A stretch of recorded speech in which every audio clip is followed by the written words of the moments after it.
My mic is muted, but I've got that one there. Chat is here. Let's quickly turn off that so that I can safely do this, because I don't know what buttons I'm pressing when I'm over here. You know, don't worry, shared information I shouldn't have last time I tried to do this. That's okay. View live control room, and then I can turn the video back on. Is this bad? Really curious. I just gotta look at what I'm actually looking at. Okay, no, that's nothing. That's just a link. I panicked over nothing. That's okay. Well, pop out chat, and then I can close this entirely, I think. Yeah, okay, great. So now bring back display. So you guys can see what I'm doing.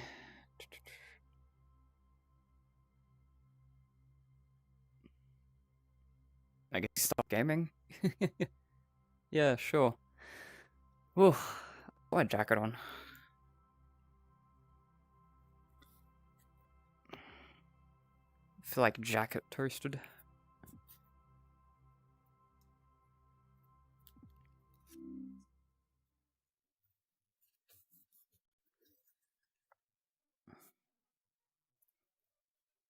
Hi, Steel Wool. Warning, this game contains all the stuff every other horror game has. Ooh. I'll bring up chat once I get into the game. I am a little bit tired at the moment. But I just really wanted to play Hope 102. I'll be so honest. Okay. It scares me how close the continue button and new game buttons are. I always panic they'll click the wrong one, especially considering that continues in the top, whereas in every other Five Freddy's game, continues the one that's underneath new game. I don't know why it's the other way around in this one, but it is, and it's quirky. Okay, then once we get in, I can bring up chat. And then chat will be like, hey, by the way, you're muted. And I'll be like, what? Edge.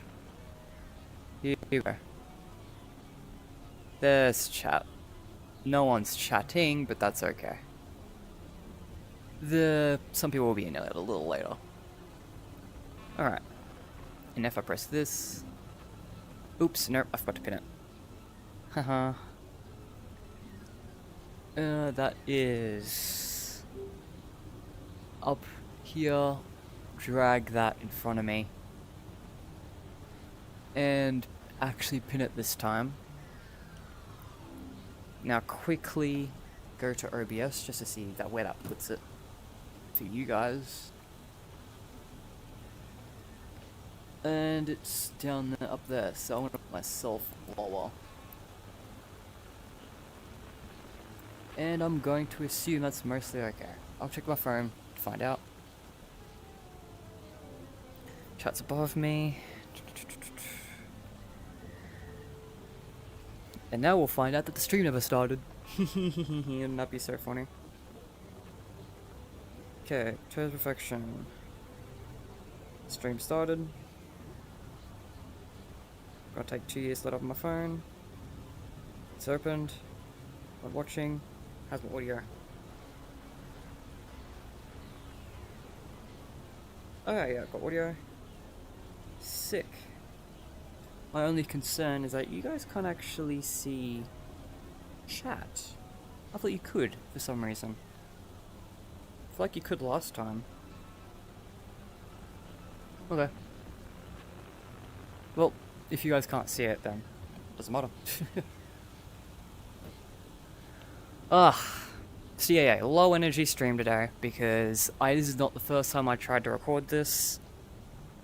Tried to stream this. But also, I didn't intend to stream at all. It's just, I really wanted to play Hope 102. And I want to get all the items.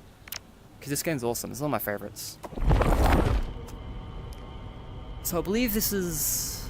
Yeah, so this will be the setup for Secret of the Mimic. I'll have chat above me. I'll have... yeah, the game, me. Yeah, this will be the Secret Mimic setup. So it looks like I got everything set up and will be working fine for when that happens. For now, it's epic gameplay. Welcome back. The patient is prepped and ready. Medical attention begins in 3, 2, 1. The patient is suffering from unclassified trauma. Okay. Man, I remember Great when... news! Due to today's successful salvage, pizza place.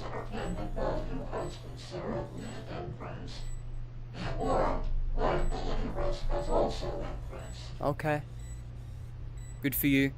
I remember when Secret Miracle was first being teased, and we saw this pattern on Dolly, and that Dolly had the same voice actor as the nurse in this minigame, because of subtitles as Carnival Nurse. Which, by the way, I believe you guys can see the subtitles. I can't. And that always weirded me out. Is that somehow, through some black magic, Steel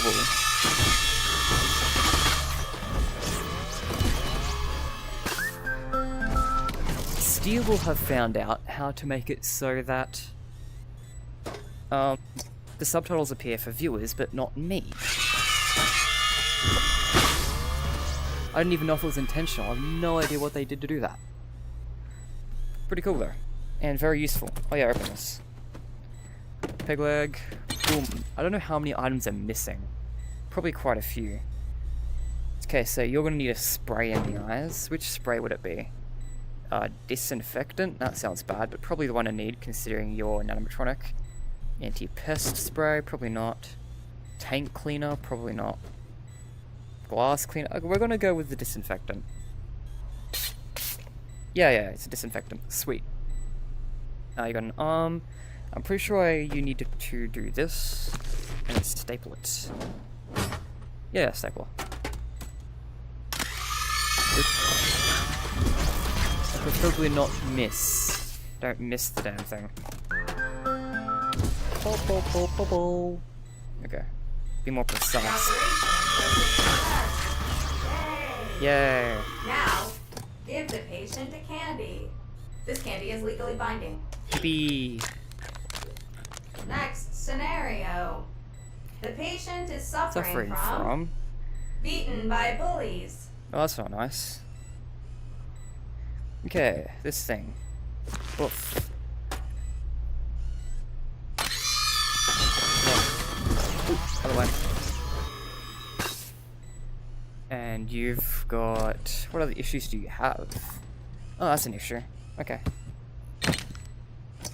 And you've got something... You need to take a pill, I think. Yeah, okay. What do we need? You got a temperature issue? So...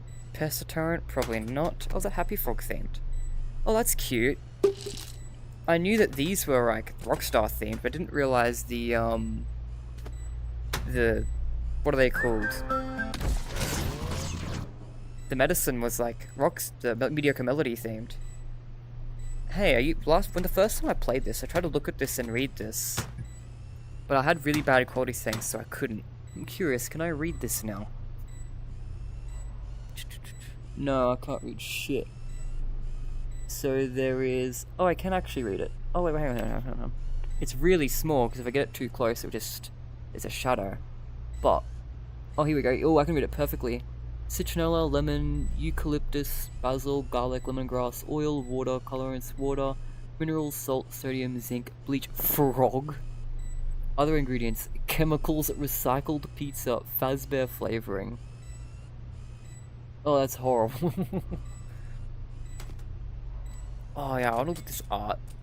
Yo, Rockstar Bonnie, is that the... Oh, is that the copyrighted guitar in the Steel Wool game? Naughty. Naughty, the copyrighted guitar design. Yo. So there's 4 of these, and yeah, and there's one of all the group.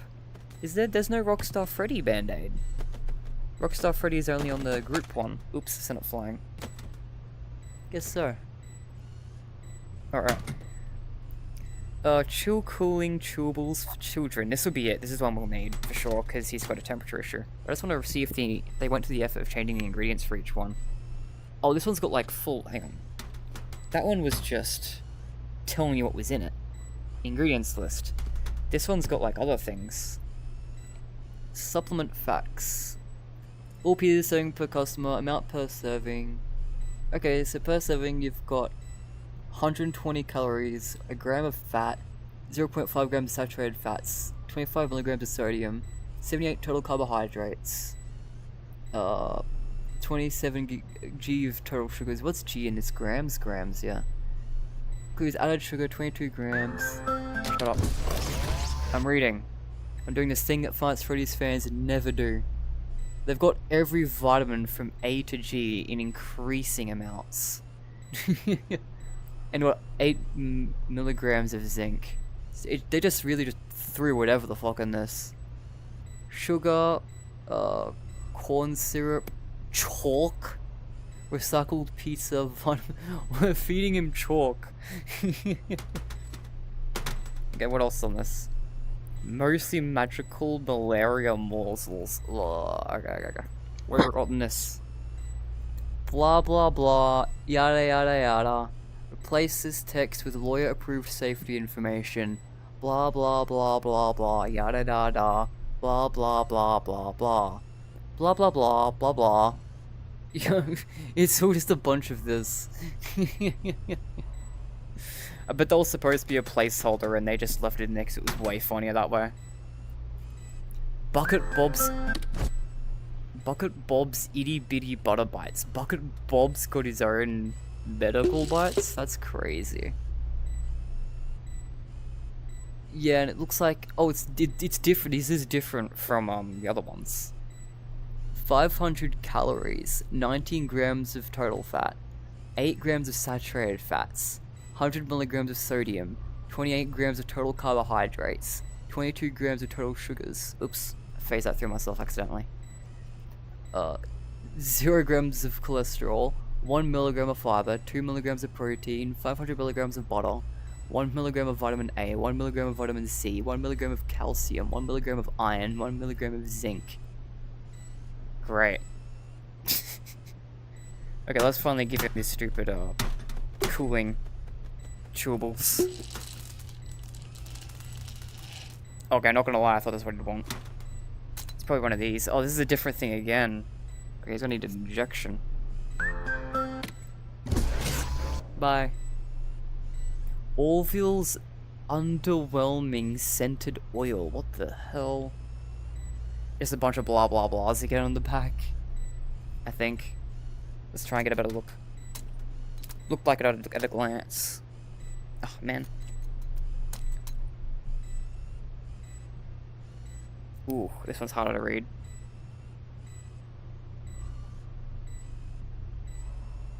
Yeah, just a bunch of blah blah blahs. Okay. Mr. Hippo's writing ink. We could inject Helpy with ink. And these are already, I think these will just be blah blah blah. No one's reading all that. Pig Patch's liquid peppermint. Crazy. You can just inject that into Helpy. Lefty's rabid animal bite solution. Oh yeah, you need that one for the rabies. Yeah. Okay. Alright, what do you need? Because I was wrong. Not my guess. You need the yellow one. Malaria. Oh, you got malaria. Okay. My mistake. The operation was a success. Yay! Now, give the patient a candy. This candy is legally binding.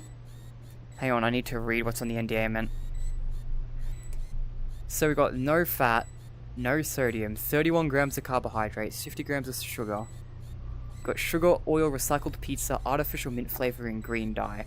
Warning, legally binding contract. By eating this candy, the patient agrees to enter a confidential relationship with Fazbear Entertainment over the disclosure of their experience while receiving medical treatment. The patient will not share the proprietary and confidential treatment methods with any third party, including but not limited to their lawyer, the media, their family, and or themselves in the case of amnesia. Next scenario. The patient is suffering from a claw machine injury. How did you get this injury from a claw machine? Broski. What, did it fall on you or some shit? Let's go, baby. Okay, this is going to need some cleaning. Disinfectant, I assume. Yeah. Do you gotta cover that up? Maybe with a band-aid?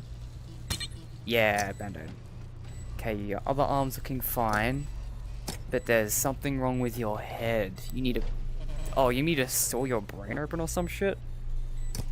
Okay. Guess so. Let's go.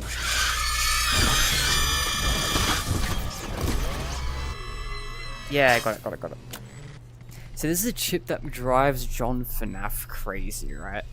Because it's this part kind of looks like the chip you grab from Circus Baby.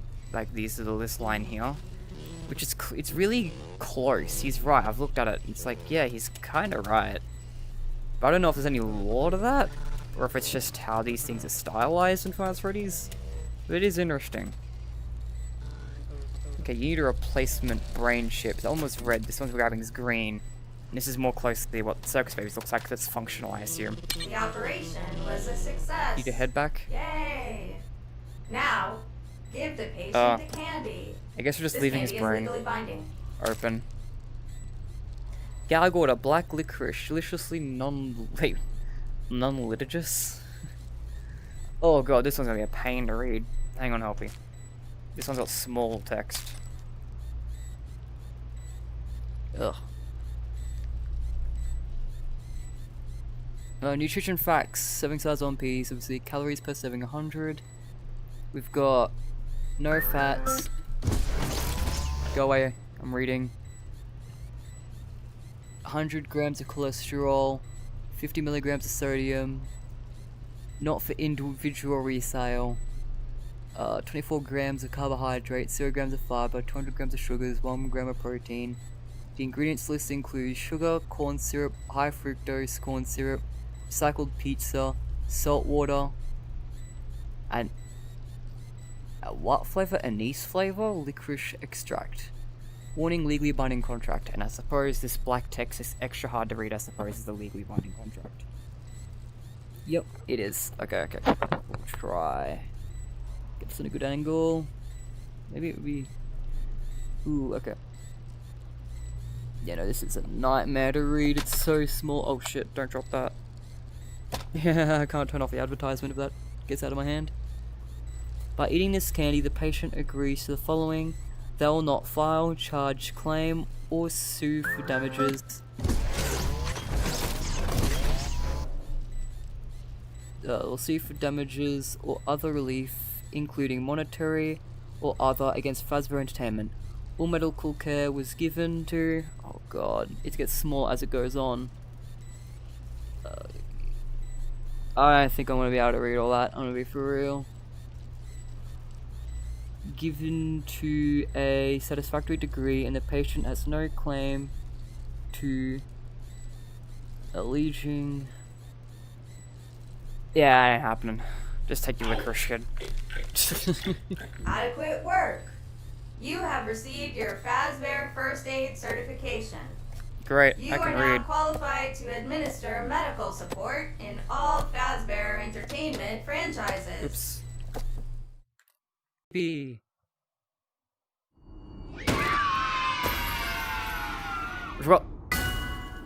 Chowder poster. Woo, chica chowder. Just gonna quickly double check, make sure there's no chatting going on, because I'm not seeing anything going on. But I don't know if it's like an issue with Streamlabs or if people generally aren't in. It's funny, because people were in like 20 minutes, half hour ago, when I did my first failed stream. So I'm a little bit surprised that Dave didn't come in yet. But, we'll see. Yeah, no one's in. Interesting. Fascinating. Well, I might as well just put this in my folder while I'm here. Okay. Oh no, what am I doing? Okay, we don't need my phone then. It's accurate. I'm just streaming at a shit time. Which is valid because I'm streaming at 3 PM my time, so it's probably midnight in like other countries. But hey, people are going to be doing this to me, Secret of the Mimic, sir. So how many things do I jarringly need? I think there's 2 advertisements, 2 posters, Is there things here? I think there's something else here. Okay, we're gonna be here for a while. Might as well just start replaying all the minigames. At least the ruined ones. Backstage. Roxy Repair.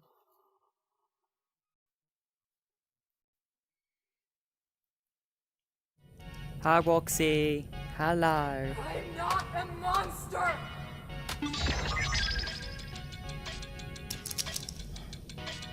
Oh, Monty. Boop. Boop. Ba, ba, ba, ba, ba, ba, ba, ba. You need a green earring. Ba, ba, ba, ba, ba, ba. And I'm pretty sure you need the stupid thing too on the right side. It's not working! Okay. It was correct though. Good. Bum, bum, bum. Guys, think if anyone is in chat right now, Look at me! do you think that Cassie's dad really did this? Like, just did random shit to Roxy? Just like, yeah, I don't know how to fix this. Random bullshit, go. Ba, ba. Okay, you need earring, eye, and whatever a purple thing is. That. So that one. Yeah, you need. Oh, that's the purple thing. Da, da, da, da, da, da, da. Bum, bum, bum, bum, bum, bum. Okay. You're doing this on purpose! I'm sorry. I'm doing my best. Da, da, da, da, da. Chica. Orange.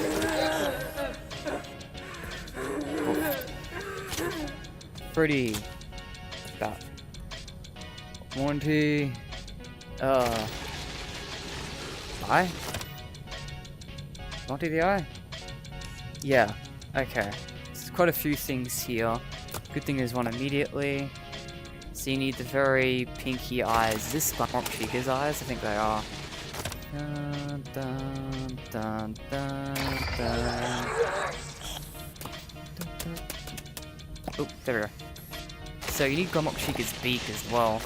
Interesting choice. Oh, there we go. Gomok Chica's beak, earring, head. You need the green earring again. You'll really want this one. Okay, I think that's good. Just give me that mask and get out! Man, Cassie's dad sucks at The this. mask! I'm sorry. It's Oof. fine. Now leave me alone! I need to think. Where could he be hiding? Man, it's cool seeing this Larry in VR.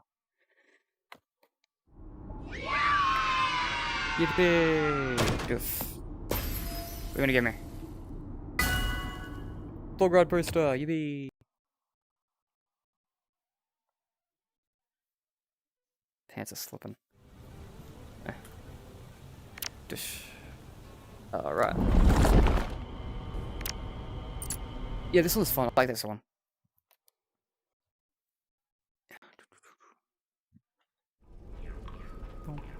You can make crafts, but then you need to go. Happy Frog. Yippee. Why does the drawings look like that? Yeah. I remember watching a lot of people play this game and being like, so many YouTubers struggled with their colors, and it's like, really? Oops, shit. Yeah, I don't know how to make green.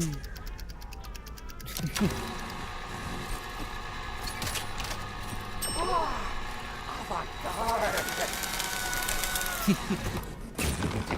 Okay, now we get to the game. Okay, we need parts for this one. Okay, you're up there.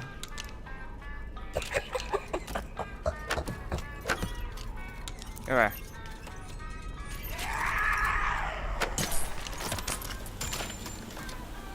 Yeah, that's right. Does it come with two? It does not.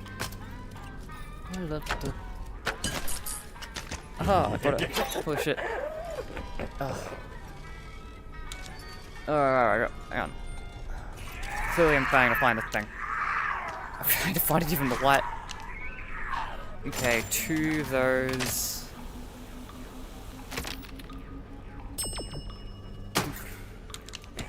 So, yeah, we need 4 of them. Hopefully those don't fall over. Boom. Boom. It fell over. God damn it.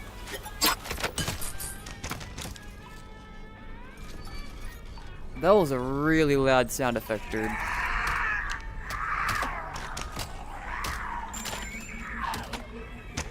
Okay. And we need to reset because I know we don't have yellow things. Okay. Do I need either of those? I do. I need both of those actually. Got it. 1. Oh, I should have grabbed 2 of them. Whoops. This happens when you can't see. Maybe there's a good reason we're given a flashlight. Oh. Stop grabbing the stupid ass mouse. Holy shit, I'm grabbing it even with the light. I'm terrible at this. Throw that bullshit away. There we go. We got there. We do need eyes though, which we don't have. Boom, boom, boom, boom, boom. Oh, okay, here we go. Sweet. Is this the one that gives you 2 right away? Cool. So, the 2, the mouth, all the limbs, the ears. Yeah, I think that's good. It's all attached. Probably doesn't matter if that's colored. I assume color doesn't matter in this phase. Wait, it does? That's bullshit. Okay. I thought the colors didn't matter. I didn't realize it had to be blank. That's dumb. Alright. Well. What? Anything recoverable? Not really, no. Okay. Well, I need those. That's a really loud audio cue, dude.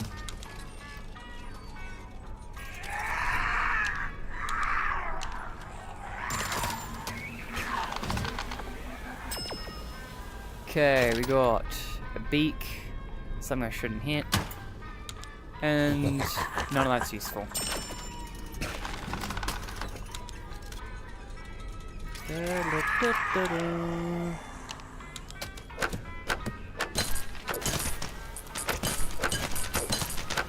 Yeah, pretty much need all that.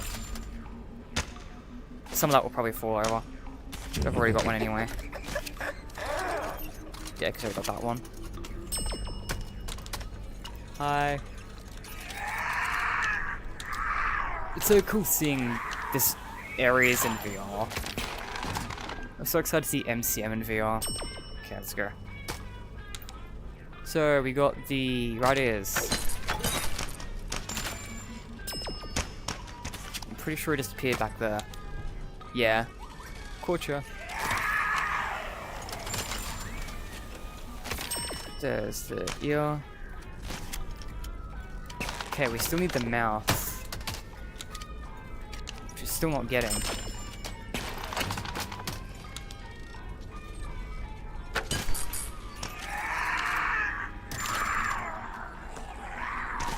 Okay. Now we good?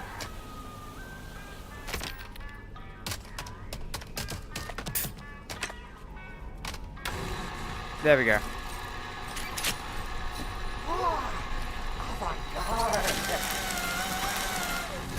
TV.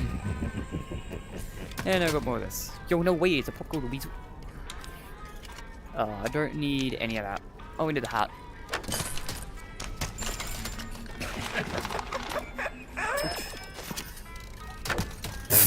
Whoops. So, bow tie and all the wrong ears. Great. So, oh, those are the ears I want. Always aims a little too high. Okay. Oof. Do I need a button? I do. I also need that mouse too. A lot of useful stuff on this slide. I like this one because you can take your time with it. Oh, that one should be lower. I need the bow tie. Yeah.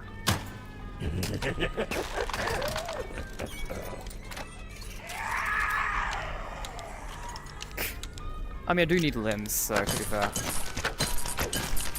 Could be worse. Oh no, a triple limb. I think that means I've lost it. It fell on the floor. Yeah, oh well. I don't need any of these. Yeah, eyes. Already got the mouth. Already got that. Okay, great. That recharge. Eye. Eyes, stuff I don't want. And is that the beak? That's not what I want either. That all looks like stuff I don't want.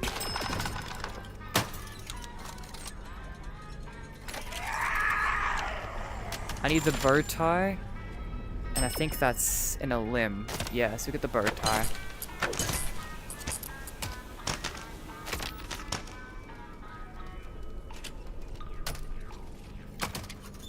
Man.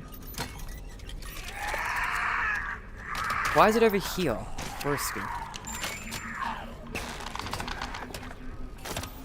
Hey, a limb. Keep aiming too high. Okay, we got... Oh yeah, now we gotta color it, of course.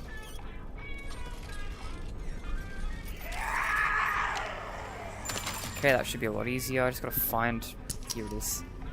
Alright. So...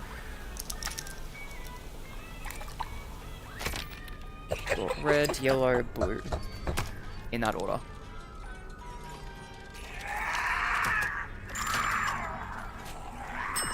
So let's get the battery acid.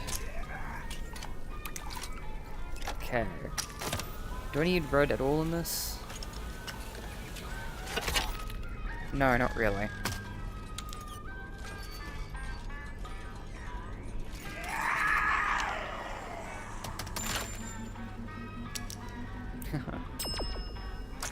Do it with blue though, so color that purple. Come on, man. Blue, wait, purple, purple.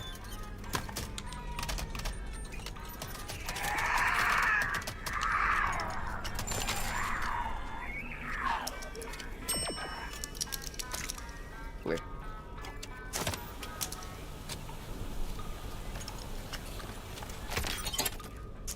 Man. What?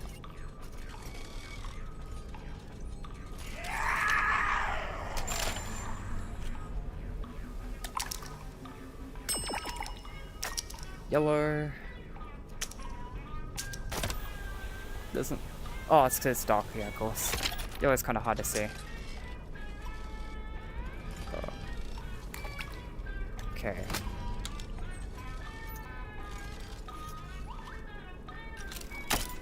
Man, you're literally in the light.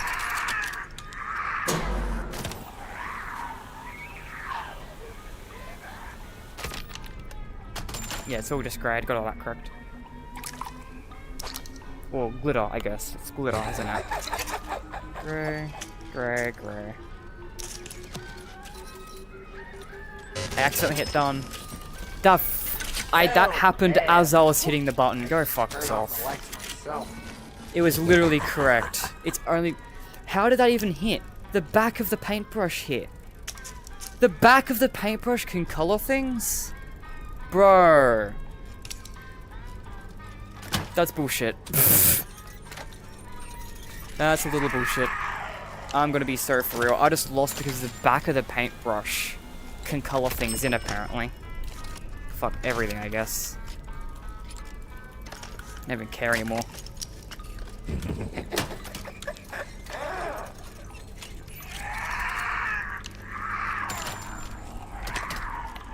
It's crazy remembering this game is like, oh yeah, it's like feels so much better to play, but then these levels. The backstage levels tend to annoy me the most. These are, I think, my least favorite in the game. And that's even with this one being my favorite of them.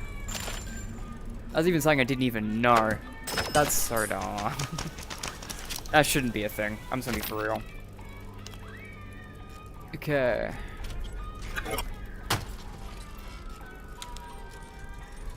Oh, we need that. Will that progress undone because of the back of the paintbrush, dude? I'm not gonna get over that. Not until I'm done with this. Need that. And that was the only one wrong. That was literally it. That literally should have been the win.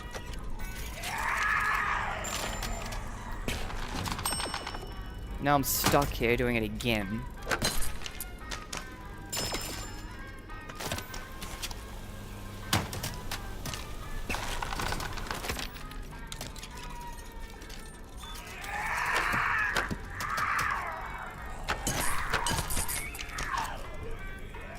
Okay.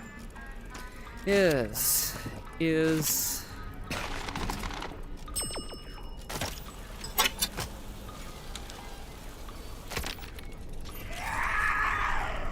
eyes.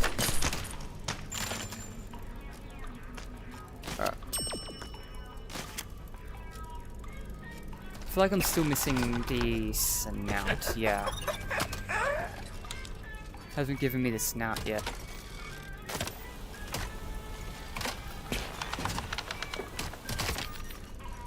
Did you need an invitation or what? I feel like that flashlight was on you. I don't know, man.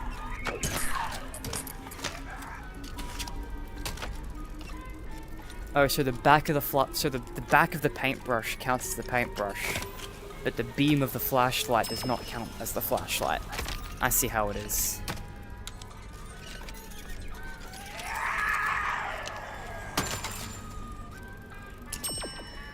Okay, this again. Blue, red. I don't actually know if I actually got that in. Blue, red. There we go.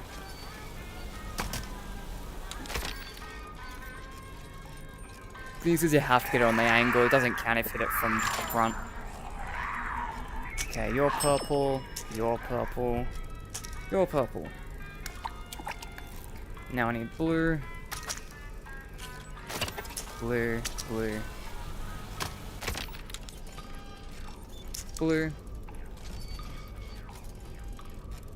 It's fucking that spot. What the fuck, man?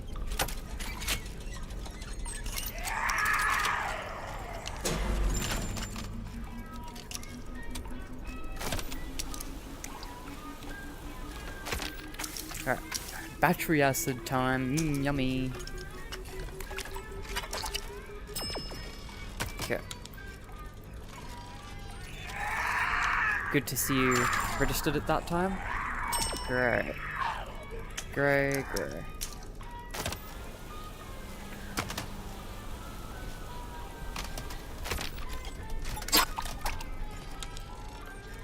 So now I need just yellow. Just yellow and then not hit it with the back of the paintbrush. Accidentally. Well, I actually hit done, so I hope it's good. Good job, great. Put it on the fridge. Get out! Spite.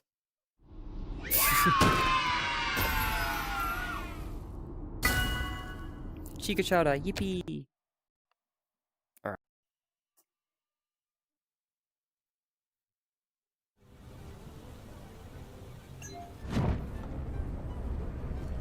Chica chowder. Last time I got a log ride poster, where'd that show up? Over there. Yeah, there it is. Wow. No, backstage is done for me. Yeah, these are pretty fun. Let's save that for later. Ooh, Fazbear Theatre. Let's go.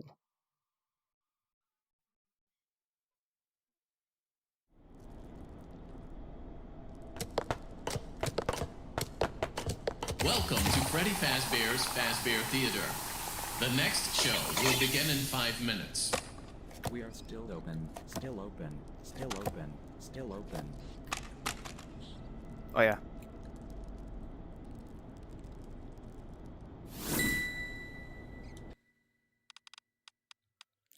Huh, that doesn't actually work here. That's annoying. Alright, well, I guess I'll just move that manually. Whoop. Okay, so what I was doing, for anyone who comes in later, I guess, is that if you use the right thumbstick, it's supposed to change where you're looking.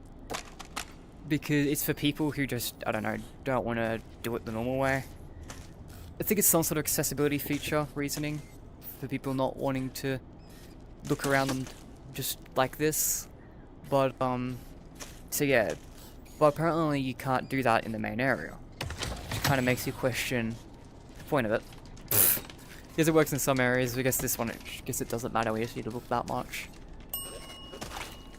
Hi, Shattered Chica. I noticed that in this game, the ruined animatronics don't show up. It's the shattered animatronics. Shattered designs that are used. Because the only ruined ones, like ruined DJ Music Man. Okay, endos aren't here yet. Chica bar. Nobleman Chica bar. Yeah, pretzel. So that's a normal pretzel. I will say, back when I was playing this off a worse laptop rather than like an actual gaming PC, it was really hard to tell the difference between the two pretzels on like lower settings. I still did it. Still fun. But yeah. Meat bites. Disappointment. Not sure.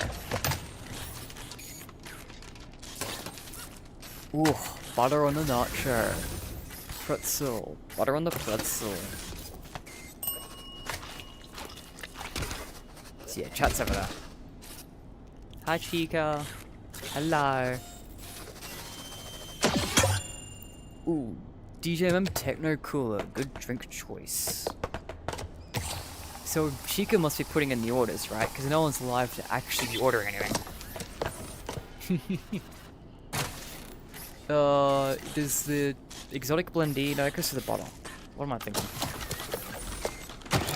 Oh, exotic blendee, Techno Cooler, the meat pretzel with cheese, the hot dog with butter. I remember when I first played this, not even knowing how close I could get, I assumed you could only see them with the, it's in the meat pretzel I need, with the camera. So, yeah, I never even noticed I could get close enough to be visible. And now I know because I've seen playthroughs and stuff since. But it was cool the first time playthrough going, oh god, I can't see where they are. Especially on low quality settings and you can't even see their eyes properly. Okay, Chica-Cho.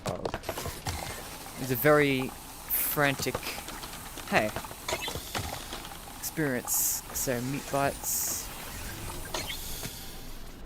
Is it an exotic blendee or a beverage? Blendee. Oh, fuck. Hang on. Well, I fucked that one up, didn't I? Okay, try that again. Chica-Chog. Blendee. Cut off one. Meat bites, pizza slice, nacho cheese, which is that one. It's also hard to tell the difference on low quality settings between the nacho cheese and the butter. What have I got there? Meat pretzel, ketchup, and just a regular meat pretzel on its own. It's a meat pretzel with ketchup, pretzel and nacho cheese. I don't think I got that.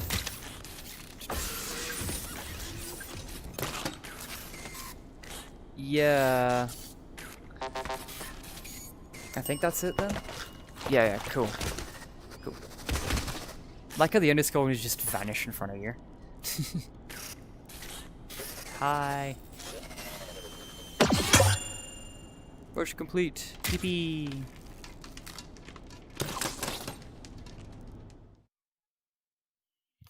Pretty chill. Yeah.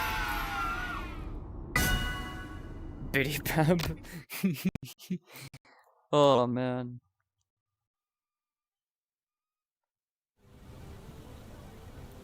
Alright. Stuff only, just did that already.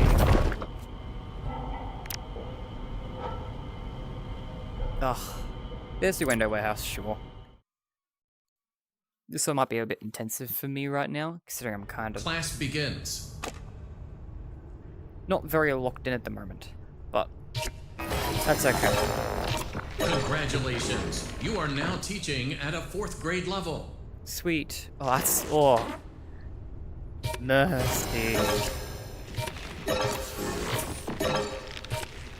Good job. You are now teaching at a junior high level. Wow. Okay, so blue, yellow, pink, and we'll use a hand.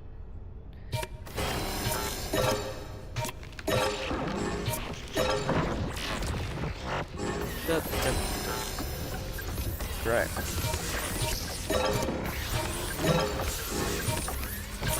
Nice, Well done. okay. You are now teaching at a high This school level's level. tense. This one's tense level. Okay, so let's grab the easier ones. Yeah, okay. Probably pushing how much the memory can take.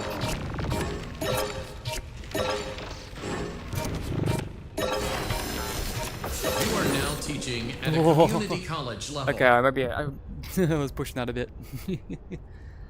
Okay, blue, red, green. Good enough. Oh, fuck.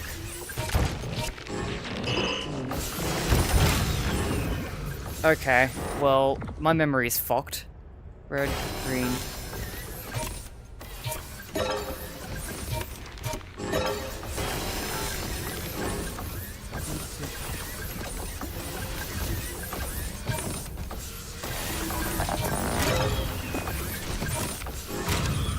Okay. Alright, we got that. We got that. Congratulations. This endo is now qualified to interact with the public. You must be proud. Great.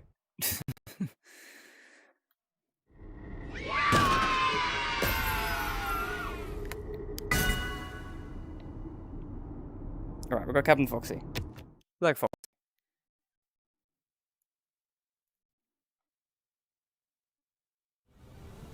Let's put Foxy on the stage. Is it gonna be C for Captain Foxy or F for regular Foxy? C for regular Foxy. C for Captain Foxy, I mean. Yay, wow. Foxy, wow. Surprised you don't get that for beating Foxy's dog ride. I guess you get something else for that one. Let's play that now. Try to just my pants slightly. Okay. This one's chill. These ones are always chill.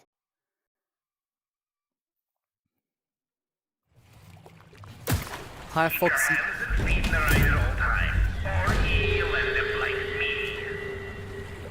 Hi, Foxy, voiced by Jason Topolsky. Curve director at Steelwool. Oh. Huh, it's stuck to your hand. Fascinating.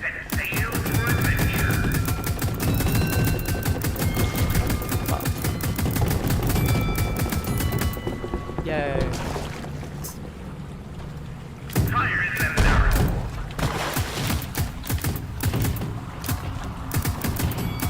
Ah. Got that barrel. Did that. The grass. Get the sheep.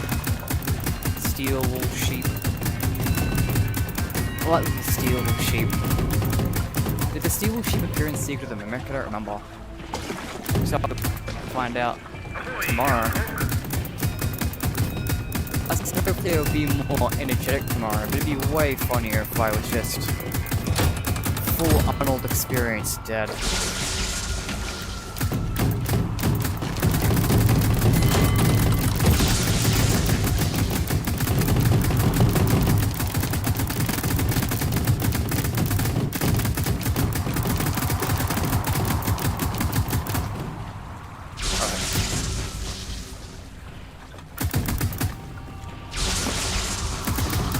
Oh.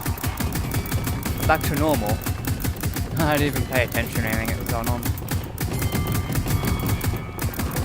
I thought it hit the healthy cutout, not gonna lie. I guess I accidentally hit it a second time. Watch this.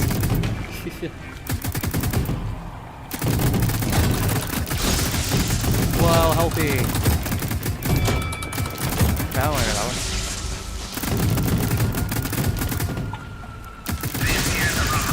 I do want to go that way, god damn it. This is so scoffed.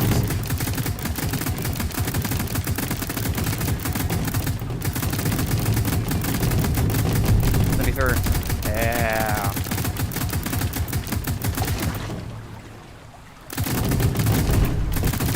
Come on.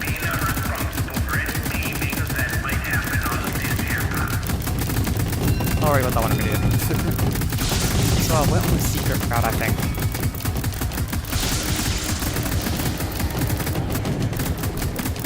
Yeah.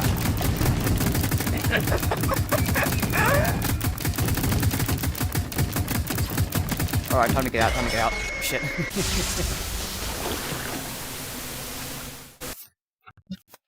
Yeah, it was time to get out. Alright, that was stupid. No more of that shit. It was funny, but very clearly not effective.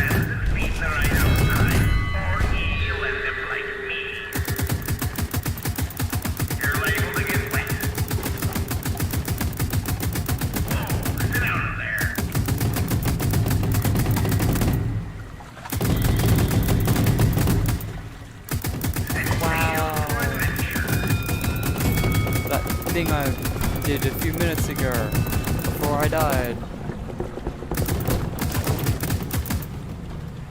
Fire in them there hole.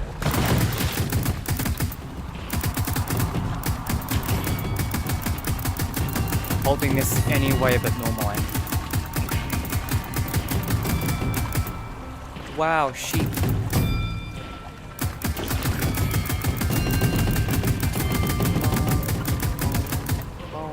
Opie. Yeah.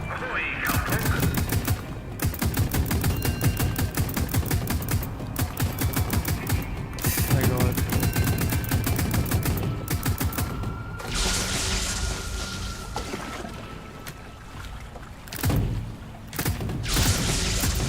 Moon time. Oh, I get it, because if you go the normal way, it's a sun route. So it's sun route and moon route. I didn't even notice it's a sun moon imagery. Am I insane or did that load in front of me? I feel like I watched that load in.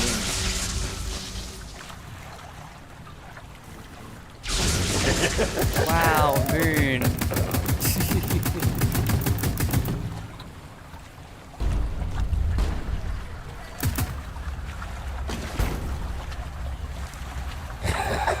Wow, moon.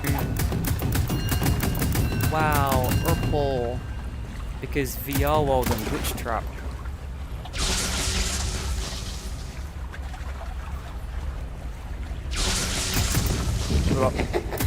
Moon's in that one. Sure. Okay, all this AR world quirkiness. I'm excited for Finance 3 to solve you more with the AR world. It's totally gonna be more. Ruin totally wasn't the only time we'll see it. It'll come back. Such a cool environment.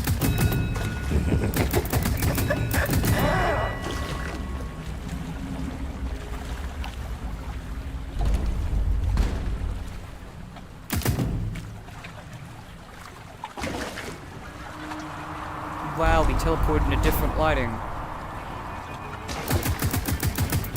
I want that one specifically.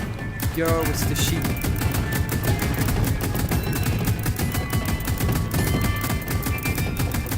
Wow. Yo, Mr. Sheep. Give us some secrets in these coming days. I heard that. That was a dislocation motif. Bow, bow, bow, bow. You can't hide what you're 6 from me.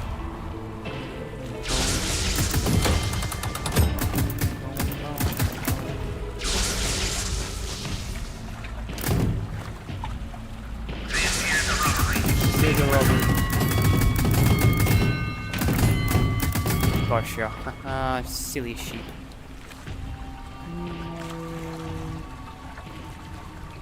Boom, boom, boom, boom.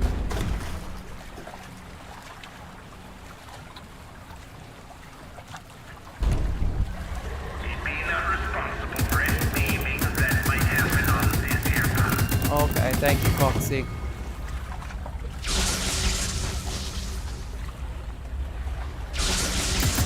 Wow, look at all the lean buttons. Whoa. Son loves the lean buttons. Guess Jacko Moon loves the lean buttons. Yo, got it. Ah, fuck. Missed it. Blue. Wow. I think I already missed some. That's okay, I'm not really looking for them. Already got the memory plushies. Just going for collectibles at this point and like chilling. If I want to be more optimal, I do a lot of shorter minigames just over and over. But I don't care about being optimal, I just want to chill. I believe it's both now, right? Yeah.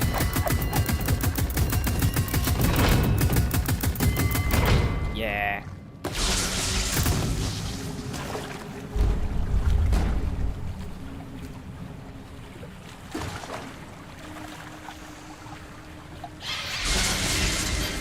It's nice. Just like that. There's a hidden little one there. Man, my aim is atrocious. Can you tell I'm not American?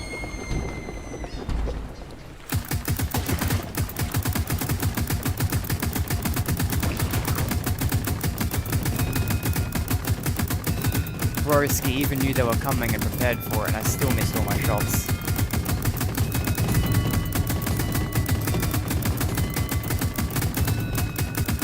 There we go.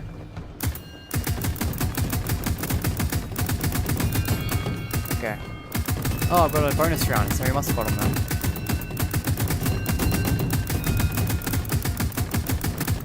There's one over here I'm missing still. Oh no, there isn't. I've got all that. Sweet. So they did pretty well on this level, I think, then.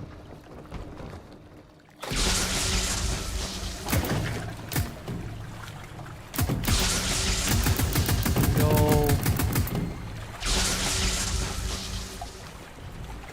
Oh.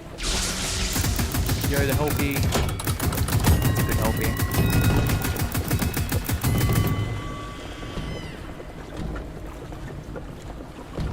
Okay. Another moon wrap. Yippee, moon. Feel yourself. Or don't. I'm cool with that too.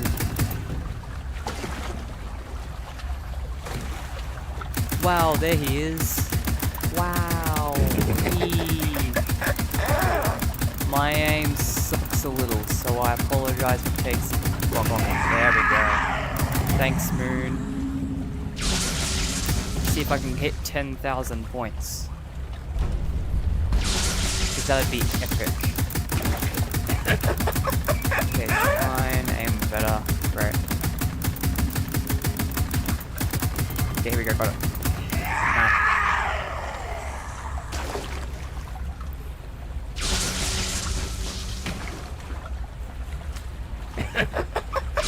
Oh, yeah, this is the last one, I think.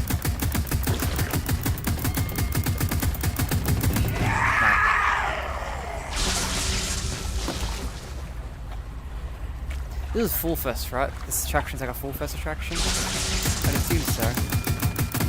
It feels like that's supposed to be in lore.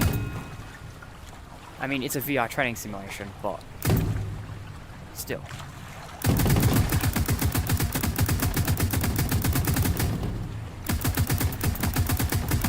Actually, we don't see any Captain Foxy stuff in Secret of the Mimic, so maybe not. Got 10,000 points though. Hit the goal, yo, sheep. Sheep spotted. Sheep spotted. Okay.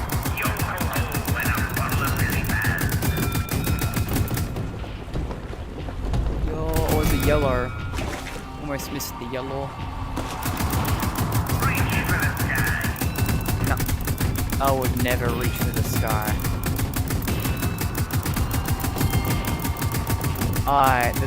I just simply know that the sky is too tall for me to ever reach.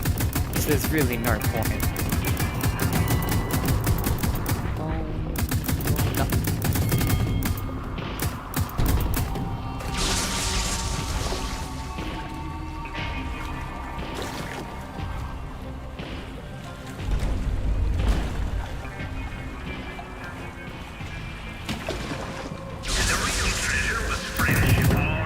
Yeah, I missed a bunch of those. I think there's 3, I only grabbed 1. Yo, little mouse dudes.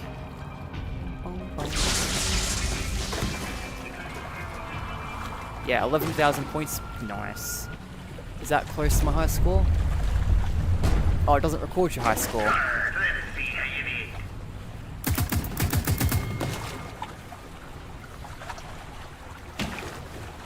Look, I'm pretty happy with that one. Thank you, Foxy.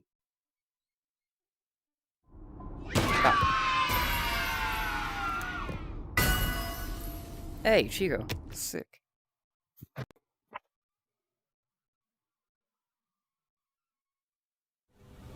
Get Chica on the stage before I leave the VR world and don't see her anymore. So I assume she's C for Chica. Yeah. Not G for Glamrock Chica. Oh, that's... Wait, why is Shuttered not near her? So... Glamrock Chica is just C for Chica and ignores Glamrock. Whereas Shuttered Chica is like... down with S. Alright, fair. Guess the Glamrock label doesn't matter when they're all the Glamrock animatronics. But Shuttered does. Gotta differentiate somehow. I'm getting a lot of notifications on my phone. What the hell's going on, man? Why am I getting so many? Got no chatters, so like... Alright, what's... people yelling at me for? We got... group chat doesn't matter. Email scams. And... some people talk about the riddle on Discord. That's fantastic. Riddle me this. Who's decked out in question marks and traumatizing gamers everywhere? Oh yeah, is there an upcoming Lego Batman or something? Or is it out? I don't know. I've heard a bit about that. Makes sense. That's what people are talking about. I haven't played any of the Lego Batman games, so I've heard a lot of good things about them. Also better check one more thing. This is a silly little thing, but something that's on my mind. So if it's a problem, I want to fix it sooner rather than later. I want to make sure the audio is I'm audible over the game. Just so I'm gonna jump back. Oh shit, my chat's not working. Hey, ho, hang on a minute. There's been chatters. What the fuck? Excuse me, YouTube, why are you not... So I actually have an in-game chat overlay. I have not been intentionally ignoring chat. My in-game chat overlay didn't work. It's not displaying, you guys. I'm happy I picked up my phone. Shit. I am so sorry. You guys know I don't normally ignore chat. It's just... holy f... Oh, my entire Oculus Dash is broken. Oh, fuck. Okay. That's an issue. I'm so sorry, guys. I did not know. Translate this. Hello, the blue evil cat. I'm so sorry. Hi, Kristen Cortez. So sorry too. For the Pupper Show. That wasn't Foxy, the one we were talking about. I was talking about the Captain Foxy. He's not... that design's not in there. Yeah, what the shit is going on here? Game, I'm already in a game Oculus Dash. Oh my god. So was that what was broken, or was my... No, okay, so my YouTube is also broken in addition to my Dash. Okay.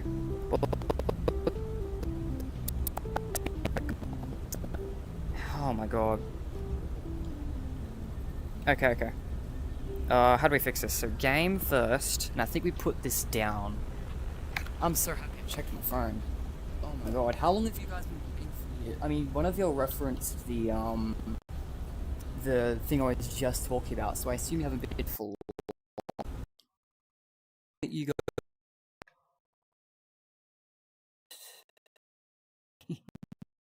about some messages.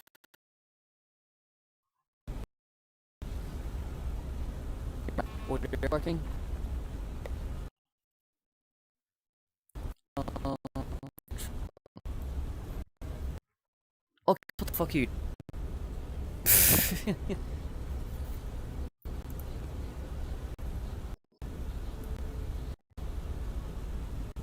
Alright, live control room. Chat. So people have been for a few minutes.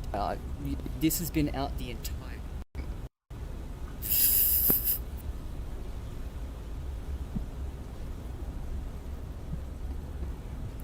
Cannot believe it did that. I didn't know that was something I even had to worry about. I just assumed YouTube Studio knew how to display it. Sorry. But I guess that was too much of an assumption. Okay. Chat.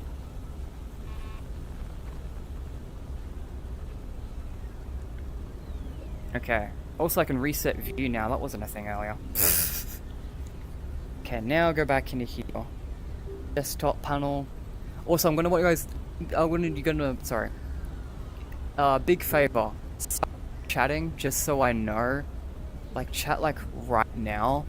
Anything. Just so I can see if it works. Oops, I didn't pin it. Idiot. How's my controllers, by the way? Battery. Seems good. Yep. I'm happy with that.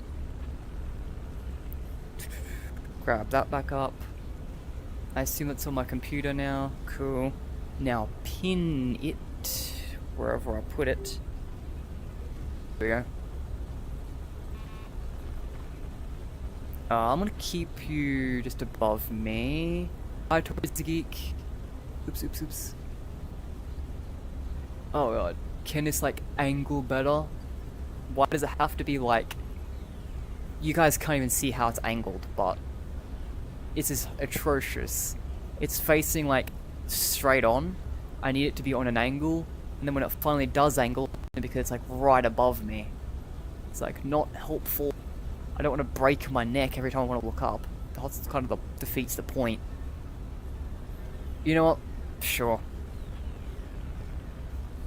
And, pin it. Alright. Oh, I really don't like that. Come on, just rotate, come on. Is it rotating around my boundary instead of me? I think it is. Yeah, because it's not centered. Alright. This is annoying. Okay, well, that's good enough. So that's pinned, that's there. So yes, hello Tori's Geek, hello the Blue Evil Cat. I can see both of you. If you can give me one more time, just give a chat message. I'll wait a few seconds for that. Just to double make sure, now that I'm done playing with it, that it'll still work. And I'll pop these balloons while I wait for literally any message. I am a terrible shot. Okay, sweet, it works. Thank you, Blue Evil Cat, Lifesaver. I assume I'm in frame. I assume that's fine. And, yeah. If there's any level... Yeah, thank you, you two. I actually can't see the amount of viewers. I can only see chat. That's fine. I don't worry about that. Alright. If there's any levels you guys want me to play, let me know. I'm just playing everything until I unlock everything, because I want to 100% this. Because I've been playing through all the, like, Freddy's games recently. And I actually went through them all recently, but I wanted to go back and 100% some of the modern games. So 100% of Security Breach just, Oh! Huh.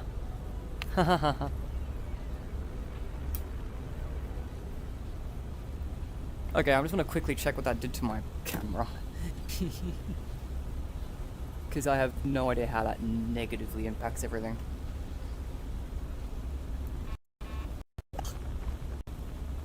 Okay, keep that at the top left. Okay, it seems to be fine. Yeah, lights on's better. Right.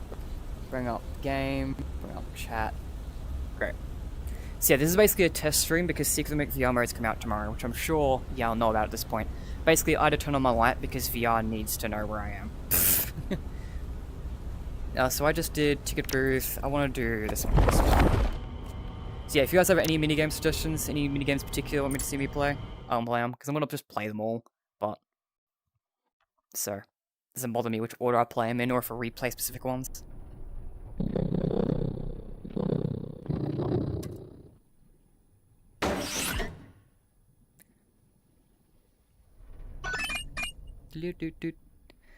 Salt. Salt. Man, salt production needs to speed the hell up because this sucks. I forgot the strategy for this. This was actually really bad. I shouldn't have done that. Until I knew I had the ingredients. Because otherwise you have to panic. Salt, salt, and protein, acid. Yeah, salt can... Oh, everyone needs to take a break. What the hell? Why y'all taking... Well, I submitted it. I don't know what you mean by out of time. I did... Oh, I binned it. Fucking... Can I restart? Oh my fucking god, I binned the damn stupid thing instead of submitting it. That was fucking stupid. Goes to show how well I actually remember this. Also, it bothers me that this is the closest thing that Hole 2 has to, like, a survival gameplay. Like, it has sister location, but, okay, this one's more reasonable. Salt. Does it need to be in order? I think it does. I don't particularly remember. Protein, protein, acid, caffeine. Well, actually, it shouldn't be in order because I just did it backwards. So, I assume it's not in order. So, soda-roni, a shitload of salt. Okay, salt, you need to speed up. Sorry to rush you, but you need to speed up. Just how it is. Because I need 3 of you.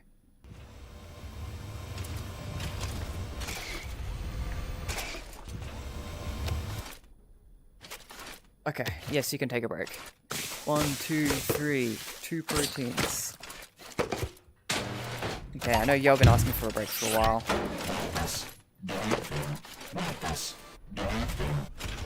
Did I just hit the wrong...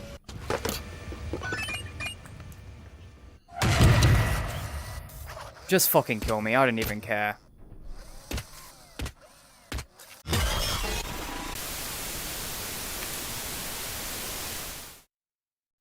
Dude. One of these days, I'll stop doing that. I've never made that mistake before, and now I'm just constantly repeating that mistake. It's because it's not centered. Hang on.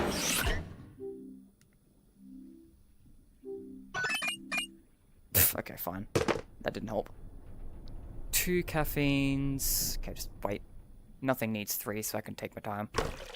2 caffeine, sugar, 2 salt. No need to rush in your body yet. 3 proteins, okay. Your protein, and actually I've got 3 proteins, so sugar, acid.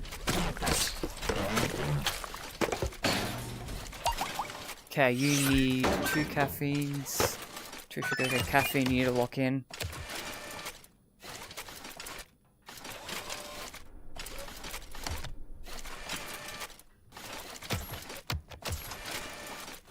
Okay, caffeine.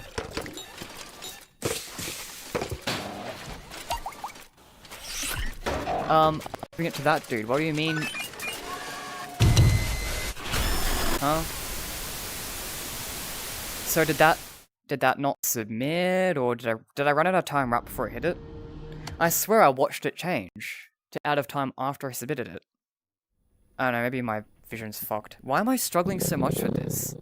I've literally never died or fucked up this minigame in any of my previous playthroughs. I don't understand why I'm having such a difficult time now. I mean, it's probably because I just skipped straight to night 5. That's probably the reason. Because every other time I've played this minigame, I've usually played it because I've played all the others. Get in the damn stupid thing.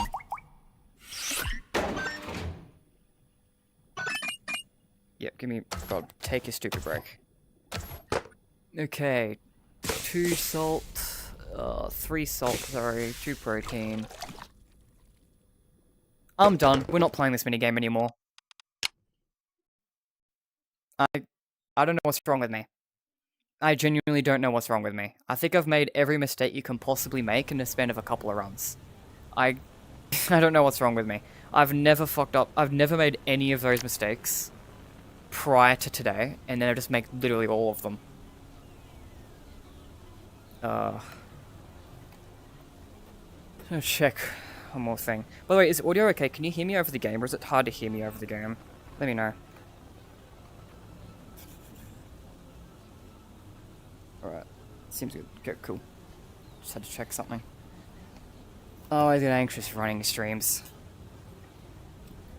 Okay. It's good, sweet. Good, because I want to play Secret of the Mimic tomorrow, and I want to make sure it's fine. Okay. Okay, this one needs big swings, alright. This one will give me more energy. Because I need it. Oh,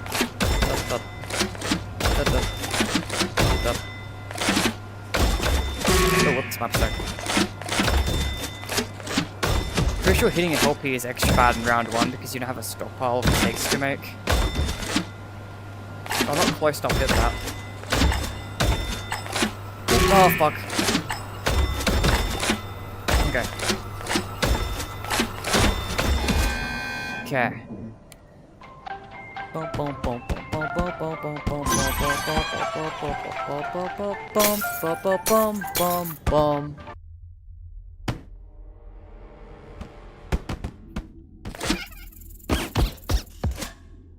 Alright.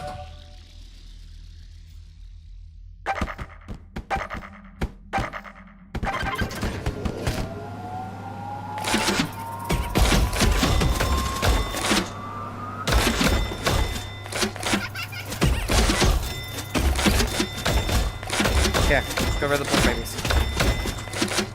You did gotta focus on surviving usually in this. Just nice.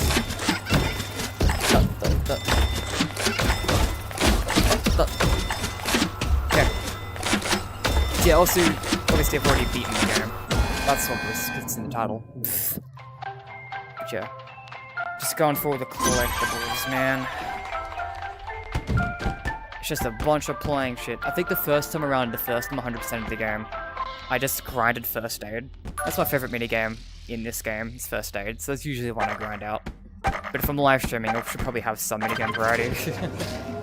In the original whole point of one, I remember grinding Cursed Dreadbear, grinding the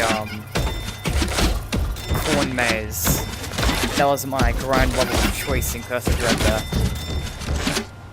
In Base Hop Wanted, I don't remember. Not gonna lie.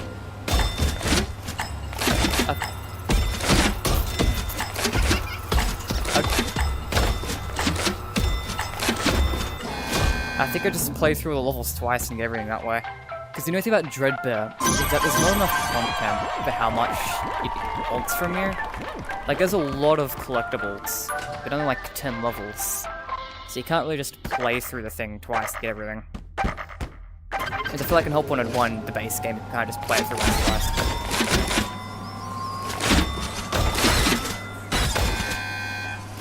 Oh, I tilted. I didn't know there was one there, not gonna lie. I thought that was a bonbon. That's my mistake. Alright. 5. Wait, that's 8. 8. Green is...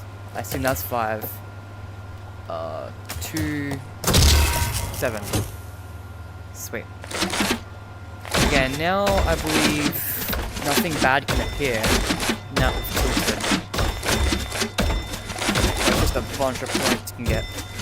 But yeah, if you don't know what I was trying to do there, I was trying to show off something that I found out last time I played this, which is that if you don't hit Glitch Trap in this, it actually just doesn't even give you the bonus round. Oh, no, because it was a bonus round. I don't remember. Nothing really, it just goes on as normal. That's what I meant.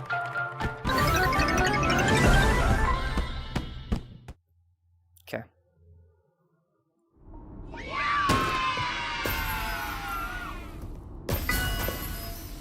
Chica Skitty Talker. Great. But yeah, the reason why there's actually a few things I want to do in this stream. Help 102 is just the first one. Because I wanted to play Help 102 and then I want to give it a chance to, my VR a chance to charge. Because, you know, I Secret of Mimic tomorrow.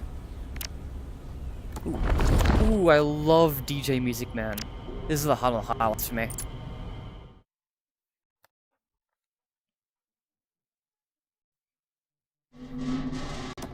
Let's go. Man, seeing this for the first time was so sick. Seeing ruined DJ Music Man.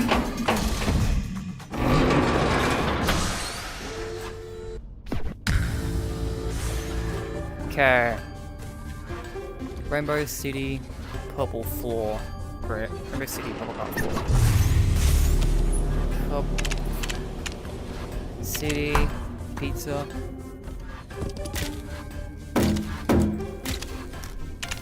Oh, I got that already.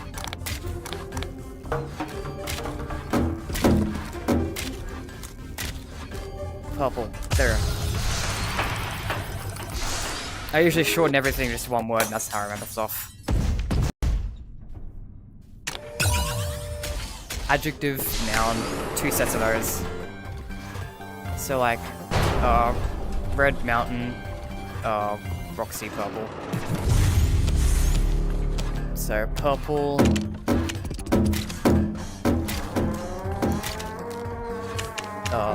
Chica was there. So red mountain, and it was the Roxy cart.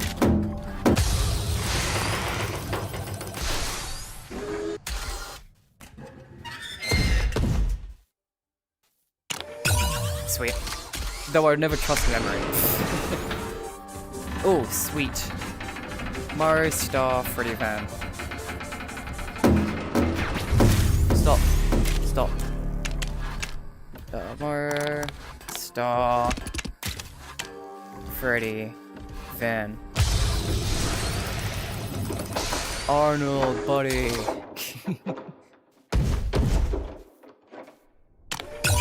Hell yeah.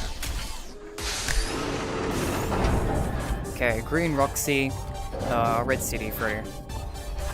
Freddy in the red City, green Roxy. Green. City. Freddy. Red. Oh. Roxy. Great. Because the brain can only remember. I mean, I don't know if it's actually true, but apparently Frank can only really remember 3 pieces of information at one time. Yellow van, Rainbow City. Freddy in the Rainbow City, yellow van. Freddy in the Rainbow. Freddy in the Rainbow, yellow van. Got it.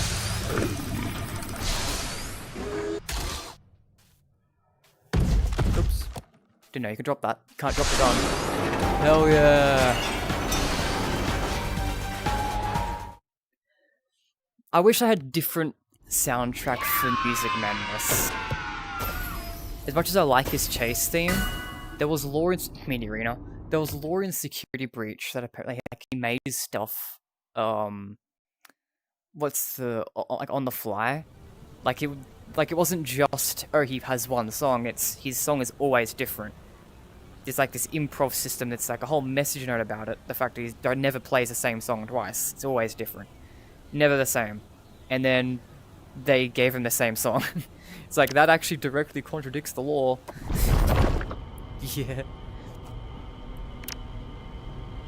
Oh, do we really want to do Fuzzer Blast? I mean, I want to do Fuzzer Blast, but do I want to do FNaF 3 or FNaF 2? I feel like FNaF 2 is the cooler one. 3 is kind of a boss fight. That's a bit different. Oh, is chat going to be in the way for this one? It's kind of just there. Nah, it's fine. Well, here's another one from the boss. Look, this is the last time. I love Connie. Hey, shucks. Yo, I can't wait until 6 AM to play SOTM PCVR. Man, it's 2 AM for me. I'm either waking up in the morning and playing it first thing, or I'm pulling an all-nighter. And considering I've got other people home here, I kind of don't want to be a disturbance at 2 AM in the morning. Why do I still hear? I hope there wasn't one there. I thought I already hit the one that was there. Right, this cable's annoying. Oh, sweet. Whoa. It's already 2 AM for you. Why the hell are you watching me at 2 AM, buddy? Get rid of Wizard Bonnie. What? Go away. Oh shit, I put the one to Marionette. Oh well, good thing they're not youth lethal. Oh yeah, you're in the way. I can't see the Marionette. Chat's where the Marionette box is. Yeah.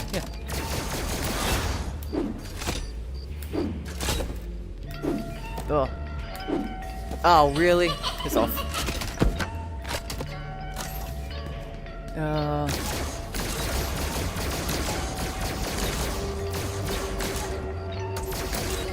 Balloon Boy. Sick.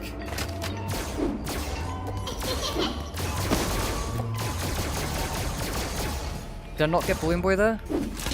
Where am I, the Balloon Boy? Ah, fuck. Yeah, I can't see the freaking music box. Okay, that's not a good spot for chat for this minigame. Oh god. Can I just switch my region to Steve? I don't think so, no. Because it's not 2 AM. It doesn't change the region. It's the same. It's the same time. It's just different time because of time zones. Like, I'm Australian. I'm the region that usually gets stuff early. Where? Fuck.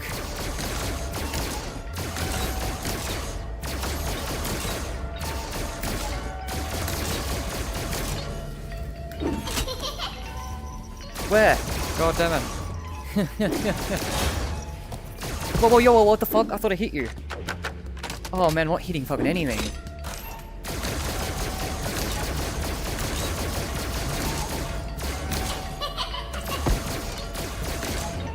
Okay, there's Twitch Eagle.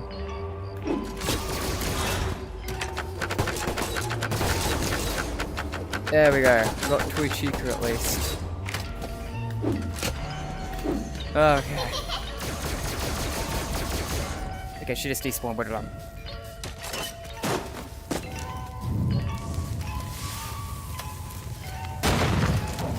Rest in peace, Fiona. I'm on fire! I'm on fire! That was such a good way to build up, like, Fiona's death.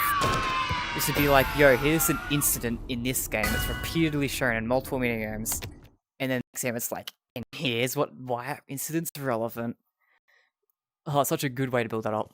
Anyway, yo, I'm my main account on YouTube for my Pro and PC. I'm watching on both devices right now.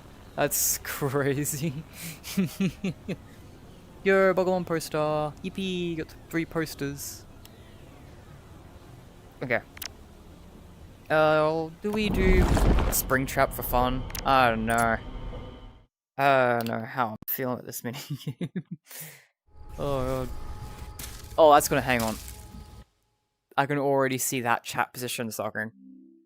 Okay, you need to move. Okay, I'm gonna put you directly up. There we go. Now I have to break my neck. Is there a flashlight? There is. Okay, we need a flashlight. Oh, this is so full first. Hi. Ugh. Ugh, my aim. Ooh. Okay.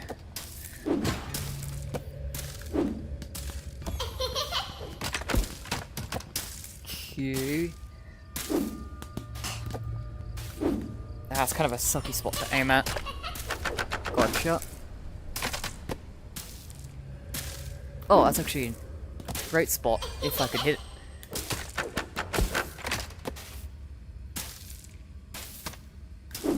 God damn my aim, dude.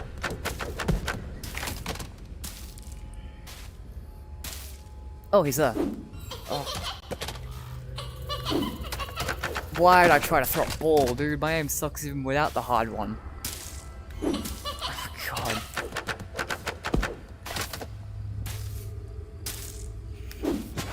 Alright.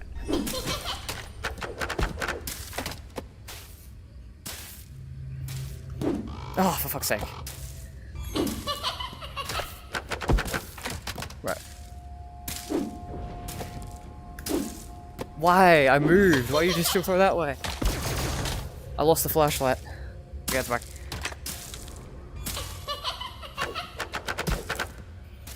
Ugh. Maybe most of the time I play Hope 1 and 2, I'm not tired. I'm definitely gonna play Secret of the Mimic tired. That sounds fun. Be more accurate. Because, you know, I'll be playing as Mr. Tired Man Arnold.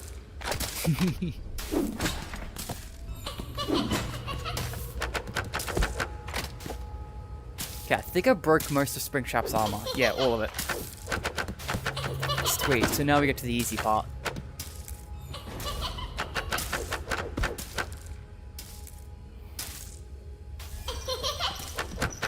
Hey, none of that. Except I don't know where he is. Oh, there we go. Oh. Hi. Was there an animation from spawning? I didn't even notice. I've never seen one spawn directly in front of me.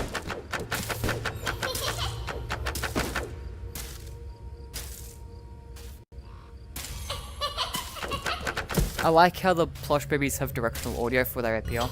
That is so good. Ah, there we go.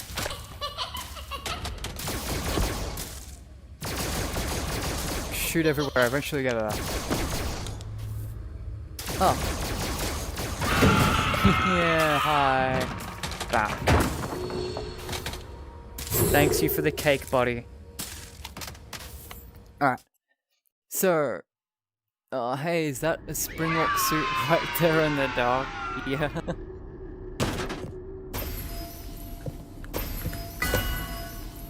Yo! No fucking way! Josh Hutcherson?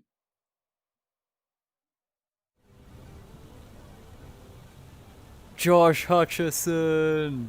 In extreme low res.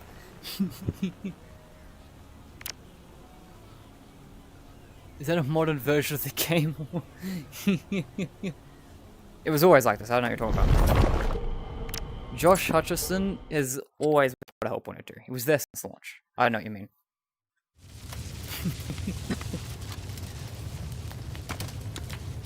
Oh, he can drop the flashlight in this, okay. Sometimes he can, sometimes he can't drop items. Okay, well I guess it doesn't start till you start doing shit. Tragic, isn't it?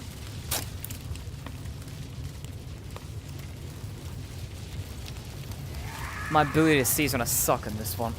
Okay. Up. Up. Up. Up. Naughty, naughty.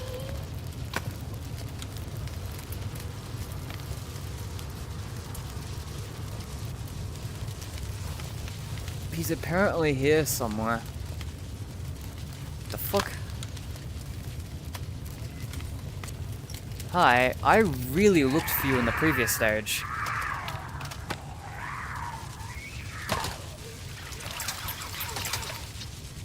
I like that, please.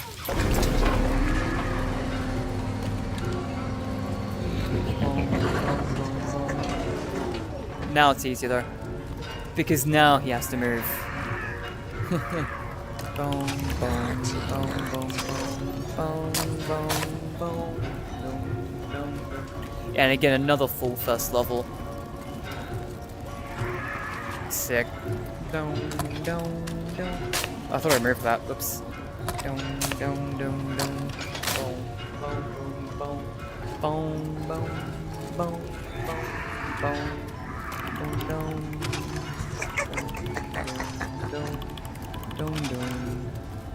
Alright, I don't know where the blue line is in that one. I see a red line. But I get out here.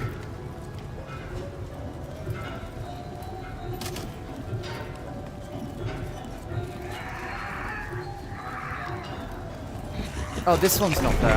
Okay, I thought for sure that one was right.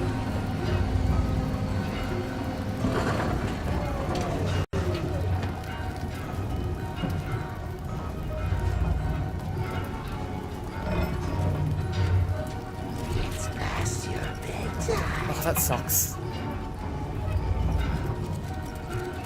There we go.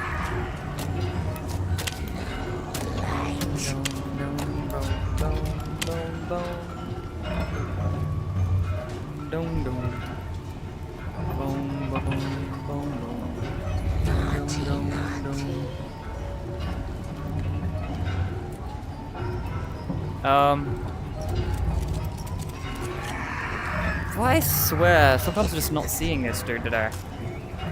I'm having a lot of struggles today that I don't ever have.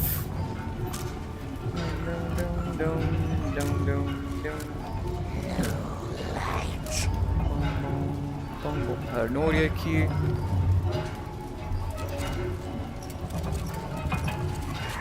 Great.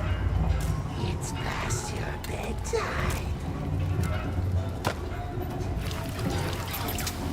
Okay. Get rid of here. Okay, right, come on. Come on. There we go. All of those. I want that. Okay, fine. You don't want me to have it. I would really like... There we go.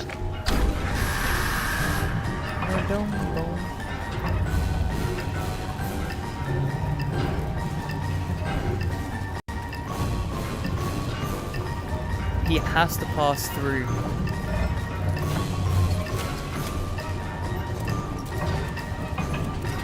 No, for fuck's sake. Alright. Screw where he has to pass through. He will do whatever the hell he wants. Okay, great. Yeah, the fire started from the barn over there.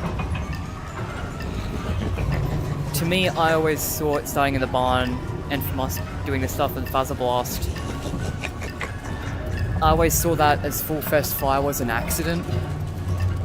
And I still stand by that, but a lot of people think that it was intentionally done by William Afton. Like, there's no shot.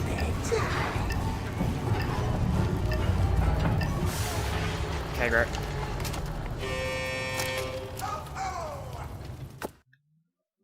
Alright, we got... Hopeless... Wow, I never knew that. Would Full Fest be a terrifying place in real life? I mean, it's a Halloween festival, so probably. Hope is an announcement for a new FNaF game by the end of summer. I mean, they're definitely going to be one at the end of this, some point this year. But I don't know, when's summer? That's winter for me. So... That's soon, isn't it? Oh no, I'm not betting on announcements soon anyway.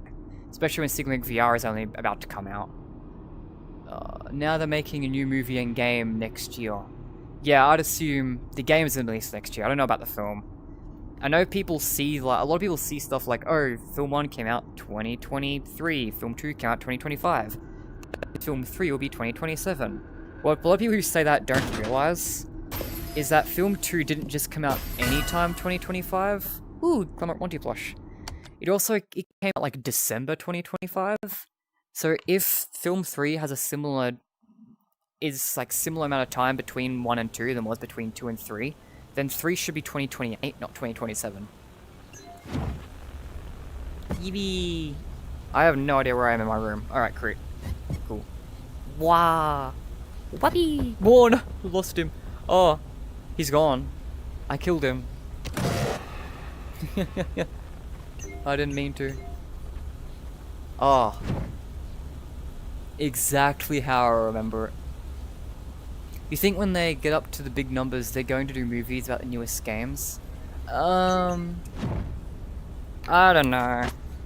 The thing is with the films, is that I kind of see them as an opportunity for them to rewrite the series. There's no point in doing a rewrite on a story that's still ongoing. That's my take. Although that being said, Security Breach was kind of fumbled, so maybe seeing a rewrite of that would kind of be nice. But I don't know if people will want to see a Security Breach film because of how controversial Security Breach was. And then you also have like everything around Security Breach 2, which is probably still fine. So again, I don't know if it really warrants a rewrite. Is this location the only one I haven't done today? Yeah, guess not. I think we should have just finished off with Secret of the Mimic. Then start making movies. That would have seriously pissed me off because we have a cliffhanger. We have a ruined cliffhanger going on here. If that's really... If it had ended there, I would have been upset.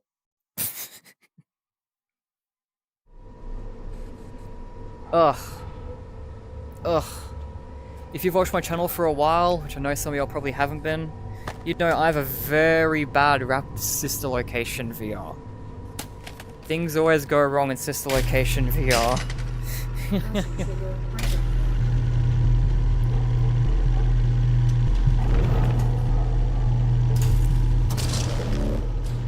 Do I have time to do this in Yendo?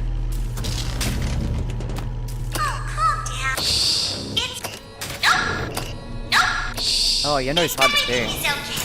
Let's calm down and go back. Calm down. Calm down. Oh, calm down. I think it was just a... Oh, calm down. I Everything is okay. cannot see Yendo at all. I don't want to start doing this until I know where Yendo is. At least know where he is. Calm down.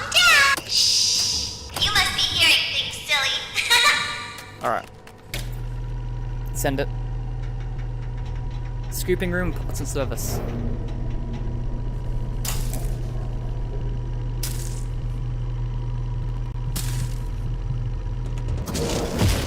Everything is okay. It's bedtime. Let's go back to our state. And it didn't finish? Dude, how fucking long is that one? Oh, I wasn't even one. Wait, I thought both of them linked to that one. Nope, my vision just sucks that much. Oh my god. So I confused these two dials together and thought they had one together. That was the entire point of me doing that one. Well, that's annoying. Pro tip, have better vision than me. Oh shit. Calm down. You must be hearing things. Nope, no one is here.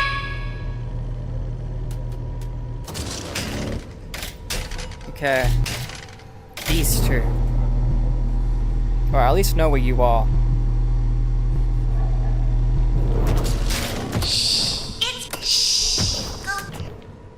I'm pretty sure you can honk. Can you honk Yendo? I know you can honk Funtime Freddy. Yes, do that.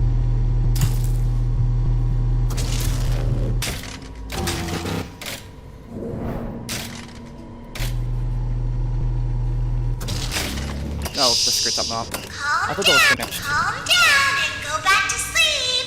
No one. Okay, so it's that one. Nope.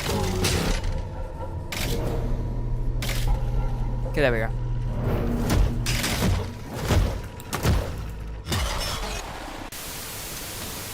How many... That's... I tried to grab that. I really did. I tried to pick it up. I didn't pick it up. I tried again. I didn't pick up. I tried again. It didn't pick up. Got to the point where I understand why I didn't pick it the last few times, because they were just trying to panic and being stupid at the end of there. But I know there's at least those first few grabs were solid, and I should have picked that up. I have no idea how I failed to pick that up so much. Hi, could you please do DJ Music Man? Yeah. This occasion was the only one I was really scared of. Yeah, I'll do DJ Music Man again. I want to finish this one, though. I've been really stupid today. I don't know why, but I've just been really off my game the entire stream.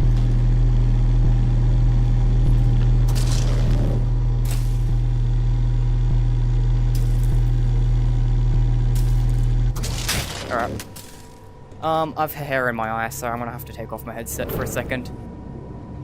You must be hearing things. Everything is okay. You must be hearing things, silly. Alright, hang on. That is agonizing. Absolutely agonizing. Oh, calm down. Nope. You must be hearing things, silly. Oh, you only moved back to there. Nope. You must be hearing things, silly. Great, alright. Okay, I need to worry about that one. The breaker room. And question mark, question mark, question mark.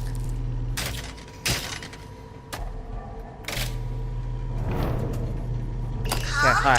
Everything is okay. Nope. No one is here. Okay, great.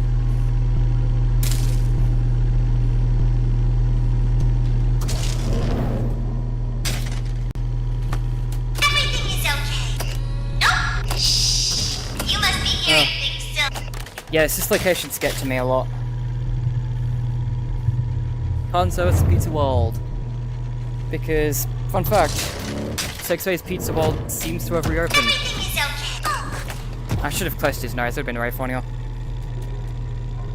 Okay, leaving it on a double for the end is not a good idea. Because I'm pretty sure it accelerates his movement speed.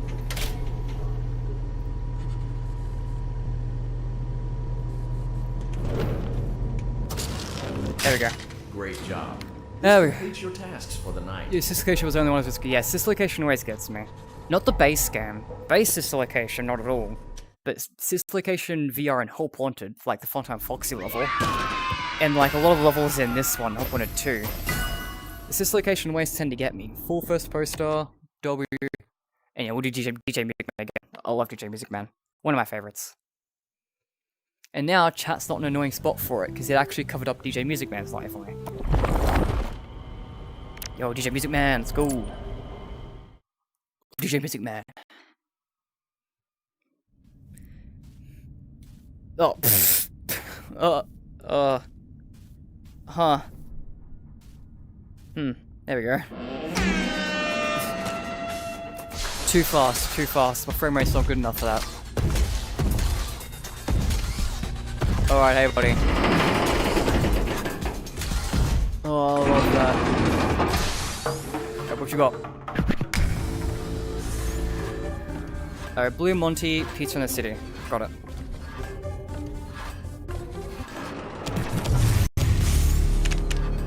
Blue pizza. Not that one. Okay, and Monty. Nice. Party, party. Cheeky secret party reference? Okay. Pizza and the swirly lightning bolts. All cars.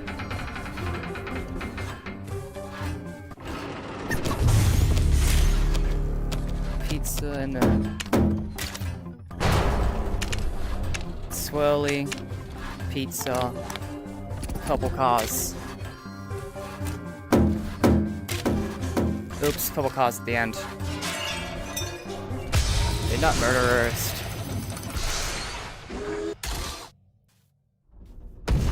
How we doing, buddy? God, I love this Hero Winter model so much. Wait. Okay. Staffbot in the Lightning Mario. Great. Yellow Roxy. I don't know. That's terrible. I'm not gonna be able to remember that one. I did not come up with a good logical sentence. Staff bot. Roxy, I think. That's it. Fuzzcoin. Please deposit 5 coins reference. Sick. Okay. Pizza and the Star Mario. Blue. Blue. Pizza. Starry. And none of that.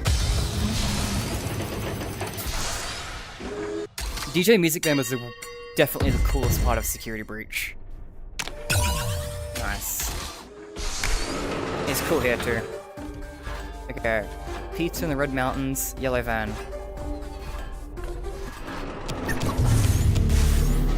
Okay. Pizza, Red Mountains, yellow van, Arnold reference.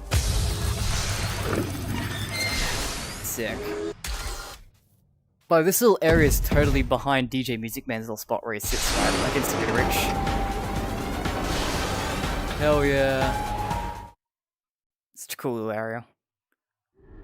Alright. Plush baby. Blah. Blah. Okay, well, it's this location office left. That's the only one I haven't done today. I don't feel like doing job interview. Is Puppet Master or Funtime Gang more fun? I think Funtime Gang. I'll go with that one.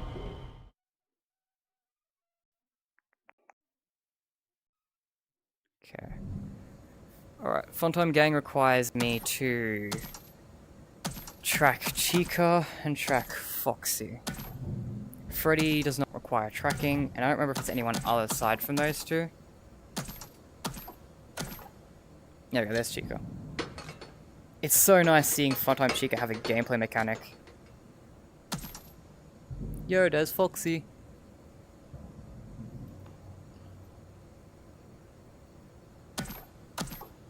Oh, I put that back.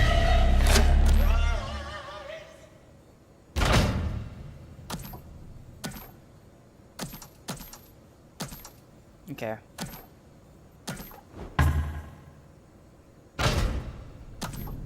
We'll have to worry about Foxy soon.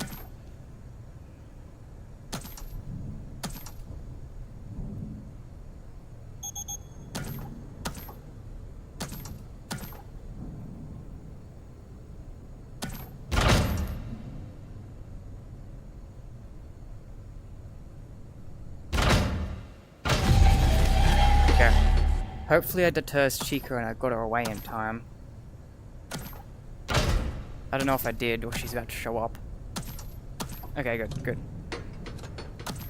Yeah, this level's one of the more stressful ones. Man.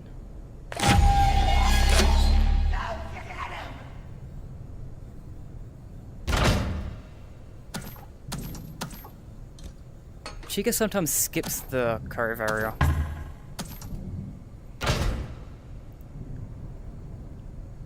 Okay. So.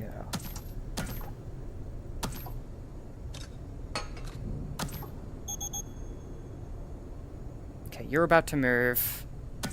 So I'm gonna keep an eye on this door and just shut that instinctively.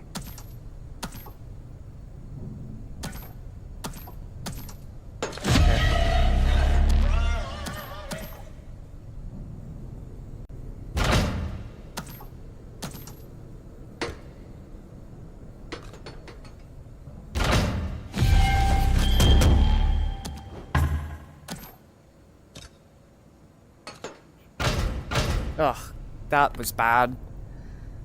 That was really bad. That was all down for way too long.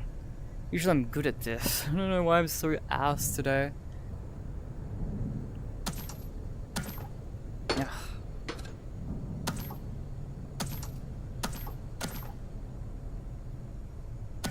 They are watching. Did not mean to hit that one.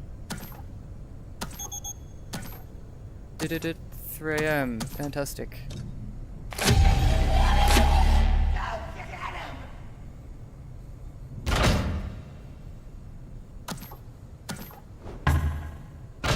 Okay, gotta be faster on that. Being terrible. Okay, so we'll close this one instinctively.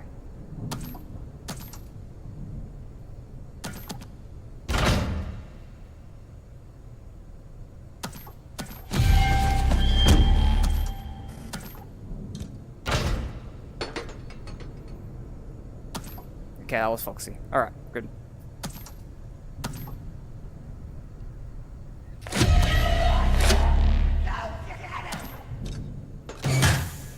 Did not mean to do that. Fucking hell.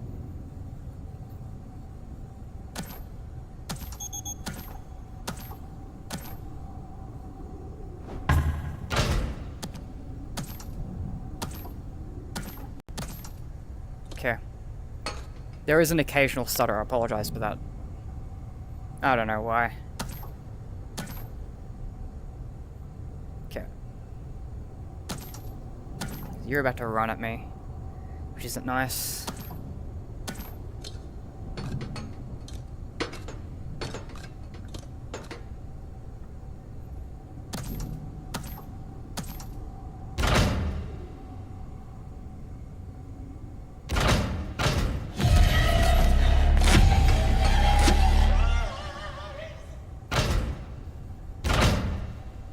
Okay.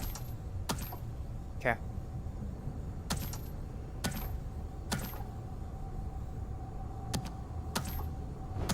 Okay, I needed to wait way longer on that. But we're 5 AM with plus 20% power, so we'll be fine. Alright. Okay. Chica's there. Put you on this side. Foxy's about to move.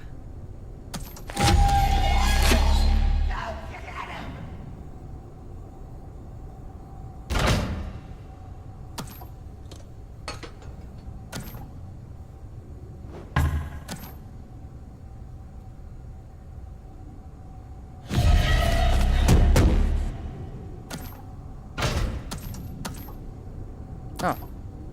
There we go. Okay.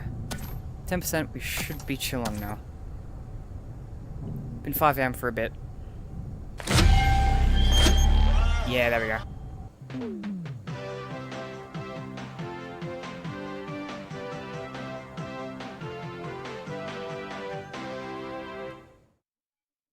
DB, alright.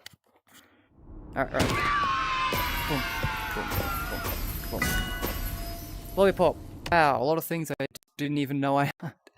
Full Fest needs to be a game on its own. I agree. I really agree. Not just a DLC, a full-on game. A lot of people want a Full Fest DLC. That's like, eh. I feel like that game, it's an entire festival. Those things aren't small. They go across, like, nice range. So, and it looks pretty big with the amount of stuff that's there and all the things that have to connect to. I feel like Full Fest would be huge. I feel like that's where we'll, in my opinion, this is my opinion, I think the best time for a Full Fest game is the end of the Mimic story arc. In my opinion. Like, I think that's where we should defeat the Mimic. I don't think we're defeating the Mimic next game. Maybe a minor, like, I think we're just escaping as Cassie. I don't think we're actually defeating it. I think the Full Fest games will defeat it definitively. Unless my, like, theory of, I have a crack theory, where, like, M2 isn't the main villain, but M1 is. If that's the case, the next game could be M2's defeat, and then we defeat M1 at Full Fest. But that requires a crack theory, that's even a different thing. But, ultimately, either way, I think the Mimic will be defeated at Full Fest. Okay. So I've now played all these minigames, but there's still so much stuff we haven't done, so I'm just gonna play a couple games of First Aid. This is my favourite. First one I played while I was here. So, most join in chat yet. No harm playing my favourite one again. Back. The patient is prepped and ready. Medical attention begins in 3, 2, 1. The patient is suffering from roughhousing trauma. Alright, so I'm gonna Great news. quickly... Due to today's successful salvage, pizza... Yeah, I'm just gonna reset my view real quick. That's terrible. That didn't help at all.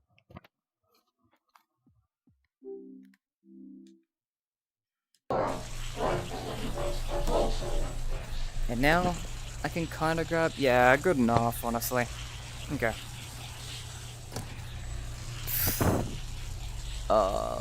Arm. Let's start with the arm. That one's easy.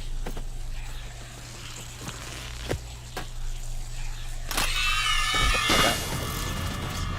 Bye. Chest. Let's deal with the thing first. Rapid bite solution. And where's the thing? There it is.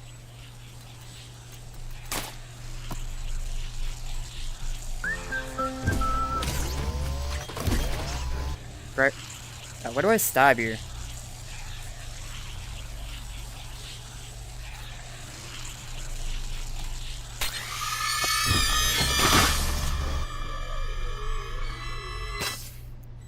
Yep, there we go. And open you up with a hammer. God, everything's bad. Hammer, there we go. Oops, shit. Is that not how you open his chest up? I guess it's not. Why I think it was. And why did I think you left? Okay, so how do I open his chest again? Because if it's not the hammer, then I know what it is. Oh, it's a fucking okay, my mistake. I thought I was replacing... Because there's a longy to replace. That's not... That's the heart, not the long. My mistake. Hey! This candy is legally binding. Can you blow my whistle? Stop it. No Josh Hutcherson fan cam for you. Next scenario. The patient is suffering from entertainment-related trauma. Great. Alright. I'm gonna say the obvious. This position still sucks, and no matter how much I reset, it still keeps putting itself in a terrible spot. So I'm gonna put it, like, right as far forward as I can, and hope this gives me a good spot. It's not actually resetting. Oh shit. It's not resetting the game view. What the fuck?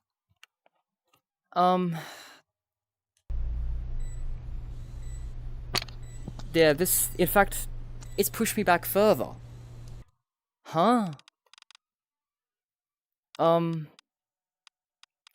Okay.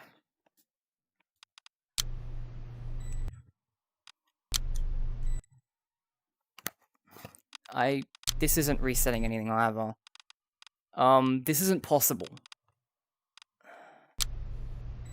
But at the very least, it's really fucking annoying. Thankfully, this won't be a problem with Secret of the Mimic, because it's free roam, so... Alright, whatever. We'll just deal with it. We'll just deal with the fucking the other end of my room.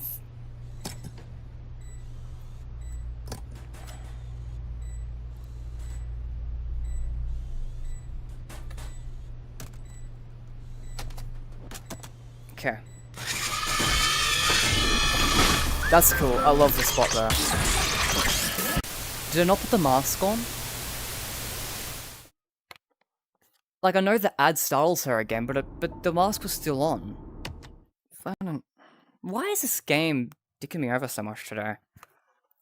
I can't tell if it's my skill or if it's the game at this point, if it's both. I feel like everything is going terribly. This is definitely my worst experience with this game I've probably ever had. It though. Welcome back. The patient is prepped and ready. Medical attention begins in 3, 2, 1. Alright. The patient is suffering from roughhousing trauma. Okay, let's get the hard one out of the way. Great news. Due to today's successful salvage, pizza.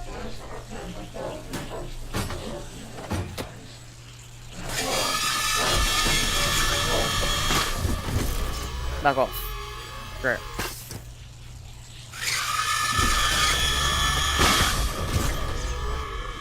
Great. Okay. Very careful to grab over there. I think I was able to reset myself thankfully to going back, so dying actually helped a lot there. Okay. And, yeah, this one. God.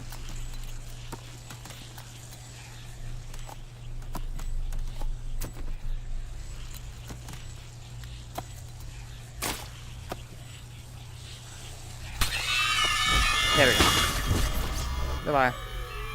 Now his eyes, that's just cleaning it off with a disinfectant, right? The operation Yeah. was a success. Sweet, take Yay. your Now, 5-star lemon give the bar. patient a candy. I was reading all This these candy is earlier. legally binding. I was reading all the candy text earlier and like this stuff and all this stuff. I didn't actually read the lemon bar one, so I'm just gonna read that real quick. By eating this candy, the patient agrees to rate Fazbear Entertainment a 5 out of 5-star experience in every possible review. If the patient does not have an account on any review site, Fazbear Entertainment will create one in their name for convenience. Next scenario. Oh, another leg to The saw patient off. is suffering from beaten by bullies.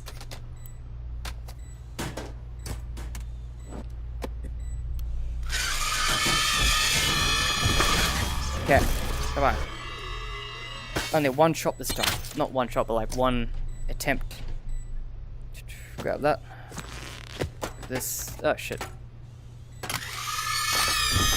Go. Bye, scrap baby. Got impatient there.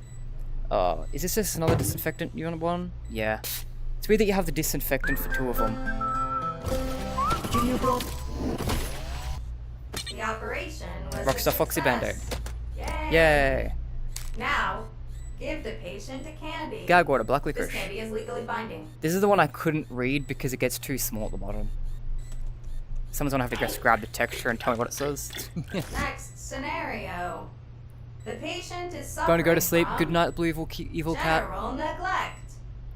Good luck. Yeah, thank you. Yeah, Secret Mode VR mode I'm really excited for. That'll be some hours away. But that's the big thing I'm doing this for. Is to make sure I can stream. Still love animation. Okay, big leg. Got that. Disinfectant. I would never mod a game. I don't know what you guys mean. Rockstar Bonnie thing with the copyrighted guitar, and an iron needs to be pulled out. Ah, that's a shame. Good placement. The operation was a success. Take your NDA, man. Yay. Now, give the patient a candy. Adequate work. You have received your Fazbear First Aid certification. You are now qualified to administer medical support in all Fazbear Entertainment franchises. Great. How many more I'm delivering? Prize.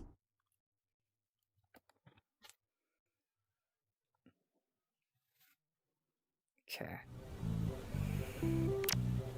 Well, what else do we got? What's oh, Blur Gallery is fun. There's no hard mode of this. Scream gets me every time. Oh yeah, it's great. I love the helping minigame. For your safety, please make your way to the exit. Please make your way to the exit in 5 minutes. 4.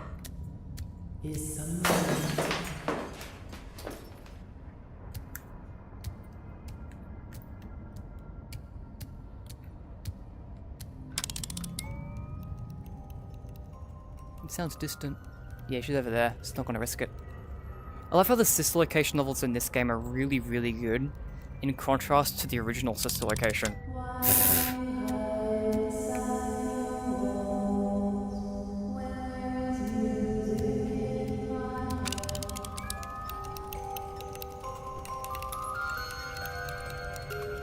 Why do you hide inside my walls? When there is music in my walls, it's so good to wall. Oh, something to throw! What? What? You can hear your own losers make a noise. Perhaps not. Alright. Bong bong. Bong ba ba ba ba bong bong. Bong ba da da dum dum. Dum dum dum dum dum. Do do do do do. New new new new. Do do new. Do do new. Do do do do do. Come on.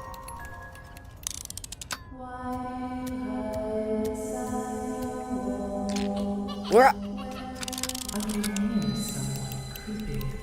Because usually come in pairs. Where's the other one at?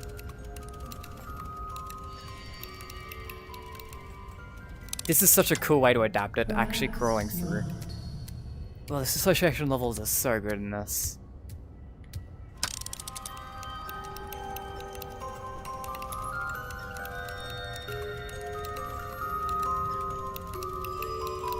Hi, Ballora. You're a really cool underrated character.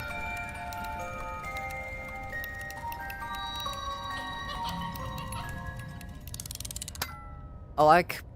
Ballora's always been cool. It's a shame she's always just... Hold up! Oh shit. Hold up! She's just... There's just someone else, which is just a bigger highlight. It caused her to get done a little bit dirty. But she's otherwise such a cool character. Oh, she was cool in Sister Location. I thought she was creepy anyway. What up?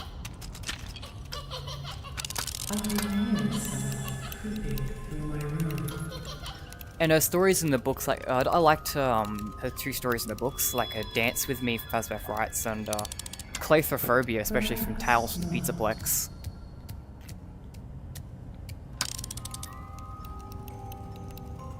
Angel, of course, you got a cool minigame here as well.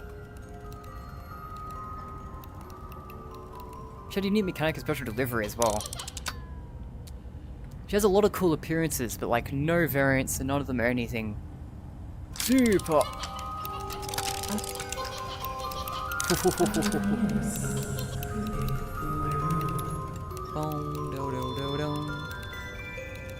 They got it easy.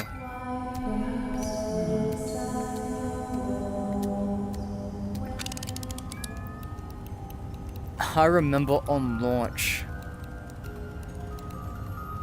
moving when she was doing the vocal singing. She killed me all the time doing that. Doesn't seem to happen anymore. I don't know if it was a bug on earlier versions or what.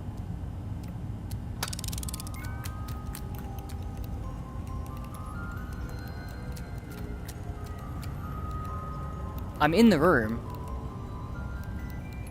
Hello?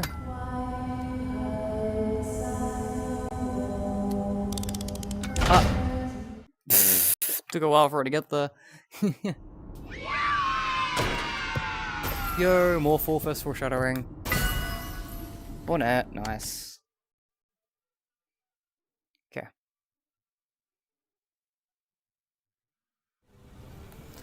What other ones don't really have hard modes that are fun to do? Let's not do Bonnie Ball. I don't feel like it.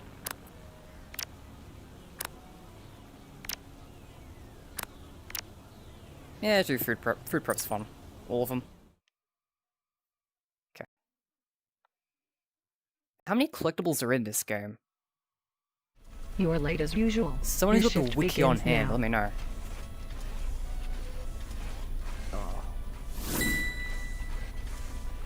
Yo. Oh, wait, hang on a sec.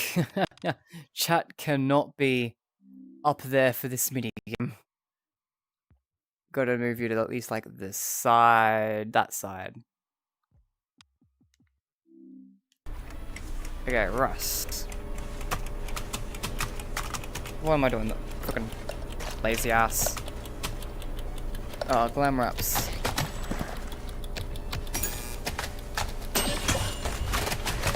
Okay. Cheap. Gotcha. Corn. Corn on the cob. Chica skinny tucker. Oops.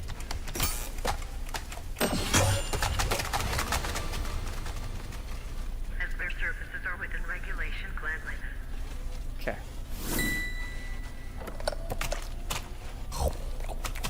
Always have a snack. Oh, soda-oni. Yeah, sure. And a glam wrap. With hot sauce. Yep. Great. Remember the 3 seasons food prep. Cheap. Pink lemonade. Oof. Glam chica skinny taco. 2, 3. Also, this needs to be hot sauce. When it comes to keeping guests happy, pretend to agree with them. So real. So runny. I am waiting. Monty's Fiesta Pizza 443. You want that with hot sauce? Everyone wants hot sauce today.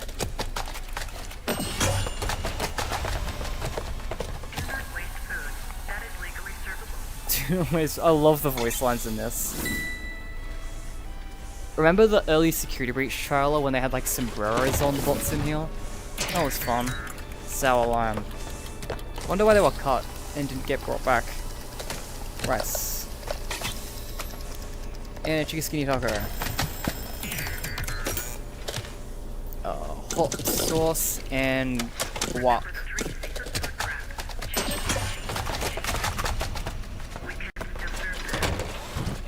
Got beans, W man, rice, hell yeah, nachos. These are all things I would eat.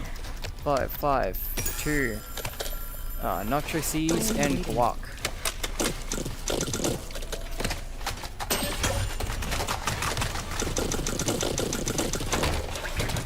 Yeah. You are not done. Orange. No, you're here like for 1 second. Beans. And rice. Afternoon rush complete. Bean. Rice. Bean. Would you like? I have not been eating out of this one, do not worry, you have no proof. Get that one out of here because that one will bug out and get me killed. Glamrock wraps. 2, 3, 1. Nacho cheese. That's for safekeeping. Pink lemonade. Corn. Fiesta Pizza. I remember playing this on my laptop. It was so scuffed. Because it wouldn't run. What?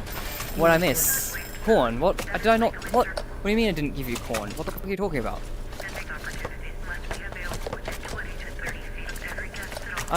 What happened to the corn I gave you?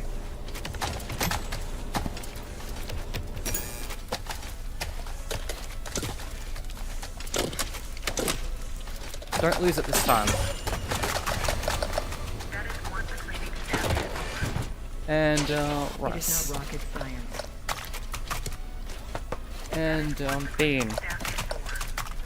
And Fazbear flan. Dude, what the fuck? 551. Hot sauce. Nacho cheese. Alright.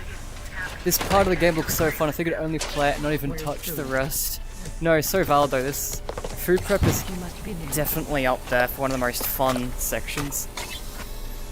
I would agree. Honestly, most of this game is super fun, actually. Because I love the DJ Music Man level, I love the first aid levels. Most of the game is really, really fun. I love assist location levels. Ice cream poster, epic. I remember seeing the ice cream poster pre-release on the elevator. I remember theorizing like, oh my god, they're gonna do some crazy shit with Circus Baby. Why is there an ice cream level with Circus Baby? And then it ended up just being like job interview, and didn't end up being all that ice cream related, but we thought about it a lot pre-release, because it was one of the things that were shown. It's actually one thing I don't really like about the marketing with Modern Five Freddy's. There's a lot of complaints I could have, but one of them is definitely that they tend to give us a lot of really meaningless stuff.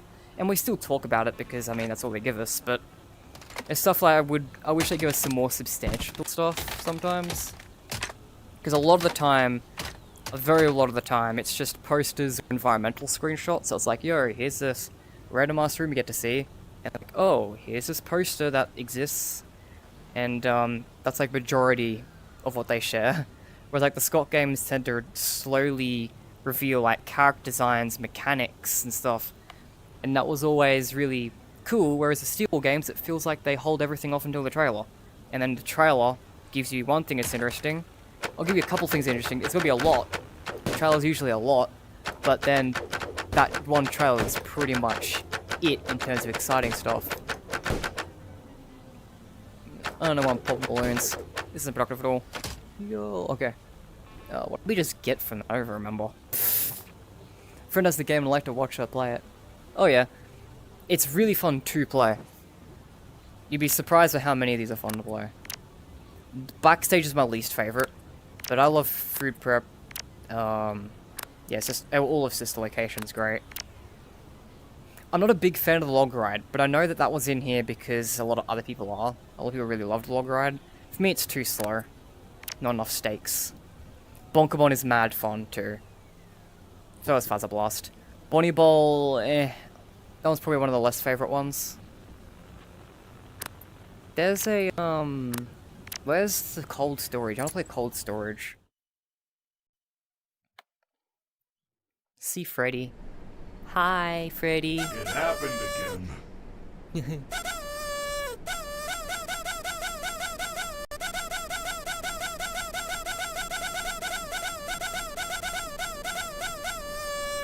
Sorry, it was really important. You guys understand. It's so nice being face to face with Freddy specifically. Oh, and this is like the freezer area. Is this the area in the basement one kitchen? Or is it a little bit of a different freezer? I don't know. Yeah, I love being up close with like favorite characters. So is nice. It just me, or is the room getting hotter? Bad. We can also, I love you can boot Freddy. You can boot both Freddys in this. Because you can boot Funtime Freddy as well. It's actually an achievement for booping Funtime Freddy. Which is so great. Can we pop both these at once? Yeah, we can.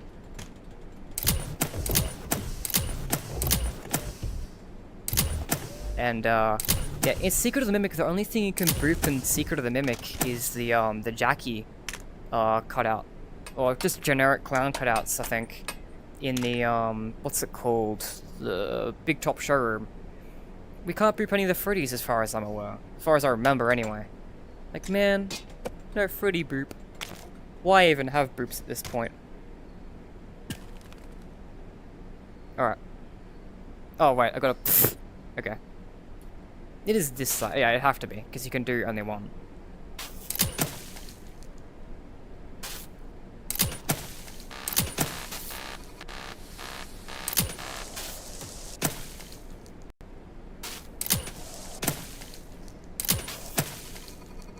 Oh, maybe it is this side. Alright. I love when you can boop its nose, it's awesome. There's a boop in every Five Freddy's game. Usually it's some version of Freddy, but not in the Secret. Secret of the Mimic keeps his nose boop secret.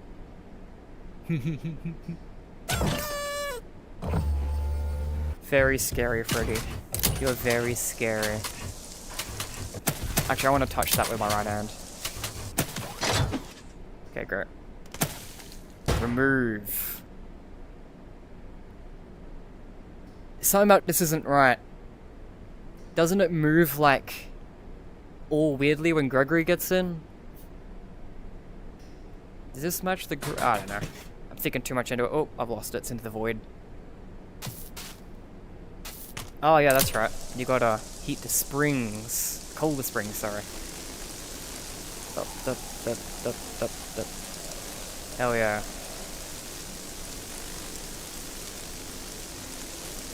Epic gameplay.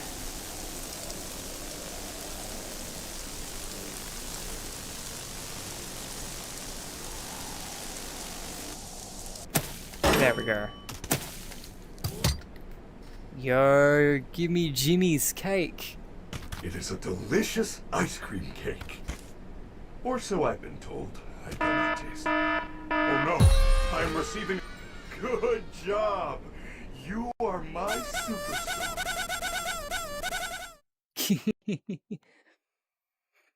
Yeah, in Five Freddy's 1, the group's obviously the poster.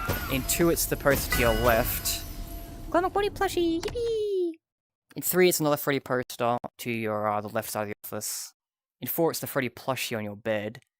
In this location, it's the Fredbear plush, as well as in the main game, you have to touch Funtime Freddy's nose. Where's Glen Bonnie? There's Bonnie. Yippee! Wow! In Pizza Sim, it's Helpy's nose in front of you. Is there a nose group in Pizza Sim? I mean, in Ultimate Custom Night? There's a Freddy plush in front of you in Ultimate Custom Night, right? As far as I remember. I think you can group that. Hill Pointed again, Freddy, you have one you can group just in the main gameplay. And, I believe you can honk the post in Hill Pointed too, but you have to walk up to it, which is kind of a pain sometimes. Security breach, you have to. I think you have mandatory Freddy nose boost and security breach. Do you? Or am I misremembering? I'm pretty sure you have to in a parts and service section, don't you? I don't know, I don't remember. Oh, and there's definitely the security badge, so at the very least. Yeah, Hope 1 and 2, you have Glamrock Freddy. Secret Mimic, it's not a Freddy, it's a Jackie. Jackie cutout. What's your favorite FNaF character? Probably Roxy. Everyone loves Roxy. Look guys, they're making up. They're all Bonnie's forgiven Monty, and they're living happily together now.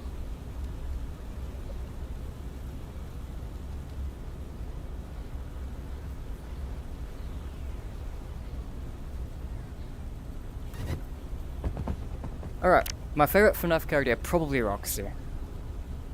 Probably Roxy. Because I do like the ones with a personality. But the reason why Roxy hits for me is because of like her shattered design, right? Because I also like them being intimidating. I feel like Roxy is one of the more intimidating Glamrocks, at least after she's shattered. Because she's so mentally all over the place. And I think she looks really cool in that section. I think her design looks cool. Yeah, specifically her shattered design. I think to get the faceplate open for Roxy's eyes. Yeah, I think so too. I don't remember, it's not fresh in my mind. Last time I played Security Breach, I was just running around getting collectables. Speaking of Roxy. Let's do another Roxy run. It's a fashion emergency. Hi Roxy! How bad is it? Be honest. Look, not that bad. Pay attention to me! Yeah, you're fine. Look at me! I'm a professional, man. I don't need to look at you. Is that... I can never tell what eye that is. It's not that one, it's this one. Okay.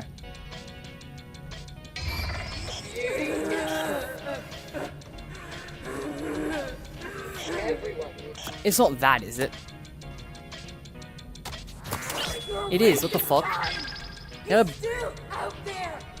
Why do you have a blue... Why is the design blue on the damn thing if it's not blue? I don't like that one, it's not precise enough. Oh, you're fine, deal with it. Look at me!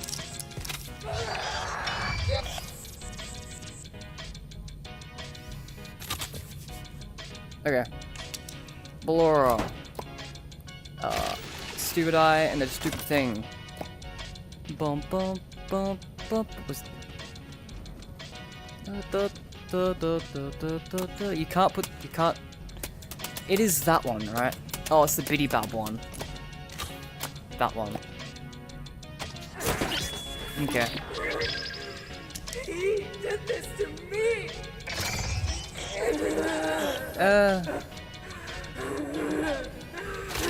Look, I don't remember him doing that to your muzzle.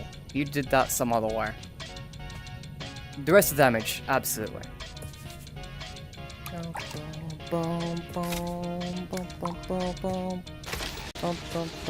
These starters are getting annoying. Don't.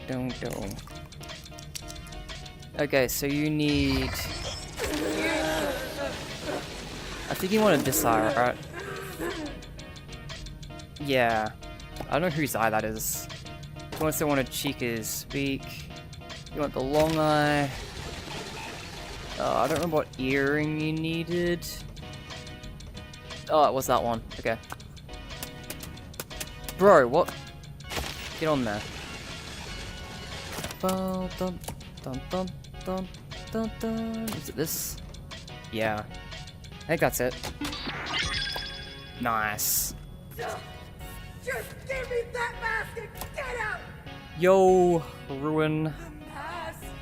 The mask! Whoops. Oh. Okay, fine, you can have it. It's not staying in my hand. Now leave me alone! Oh, I took it off! I need to think. Where could he be hiding? Oh, so scoffed. Alright.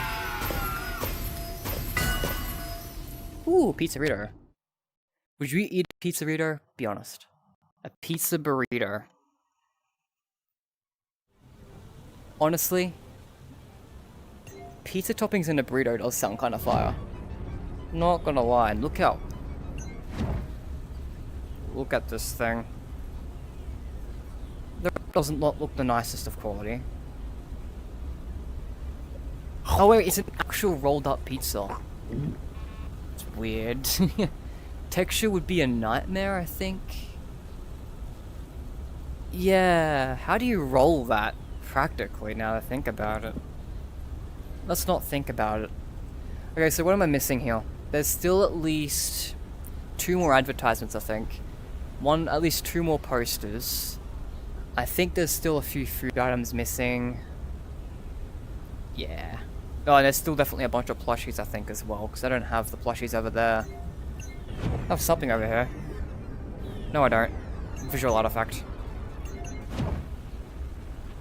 Oh, you'll see the other food prep minigame. Pizza. Pizza reader. Makes sense.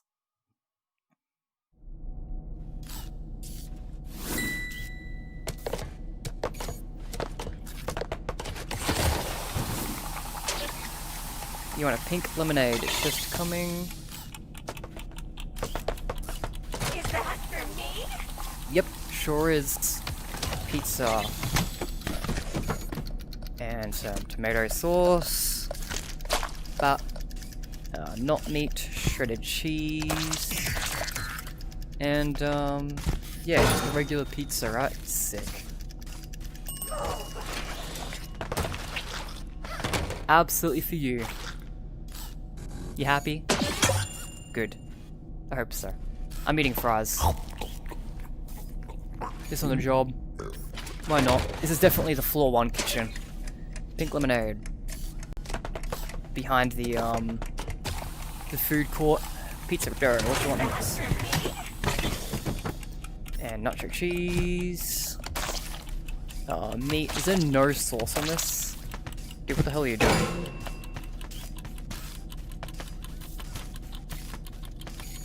Oh, you have to roll it before cooking. No, it is after being cooked. How do you even do that? You said I'm wrong, but you haven't labeled what I actually did wrong. Oh, that was cheese sauce, not cheese. My mistake.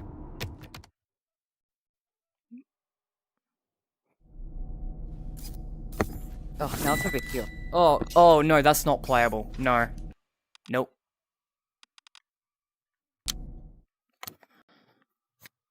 Recenter. Okay. At least there's a way to reset it. I played some games you literally just can't. So annoying. Okay, pizzeria. Can I smack it in here? Nope. Okay, that's also unplayable. Alright.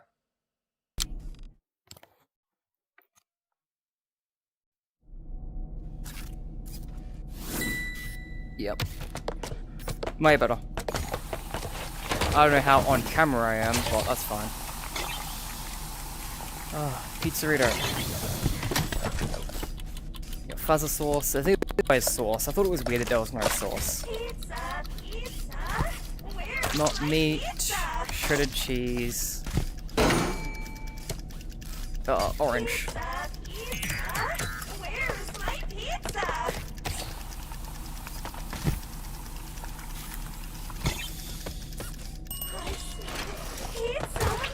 There we go. We had a ton apparently. Making the angry noises at me. I keep making the mistake of going to grab it and then pulling, and then as I pull away as I push the button, but because it's a trigger, not a button, it's actually not hitting immediately. So I'm actually pulling away before it actually grabs the damn thing. Not meat. I think that's everything. I'm gonna assume it is. I assume that's pizza. Yep.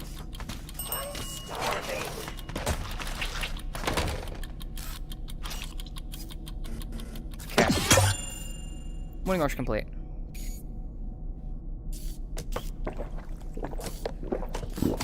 Sound alarm? Sound alarm sounds like a banger. Noon rush incoming. What you want? Bunch of fries. Valid. Valid. Always a good one. Some pizza. Tomato sauce. Sweet. And you would like meat with that.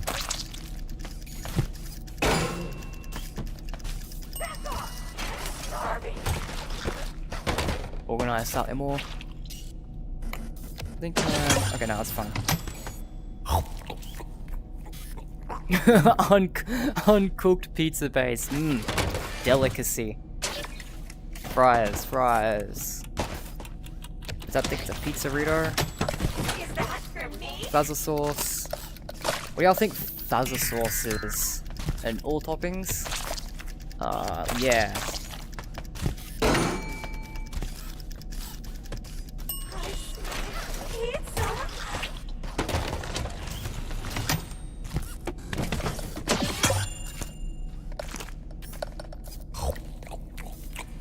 Well, I have no idea what fuzzer sauce is. Orange, a bunch of orange. Well, there's one of your oranges. What are you, Oswald? Pizzeria. Tomato. Is that for me? Shredded cheese. And you want this to be a pizzeria. Here's another orange for you. Great.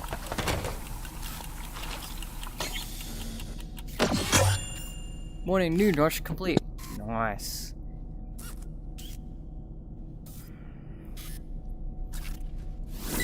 Afternoon rush incoming. What you want? Sodorni.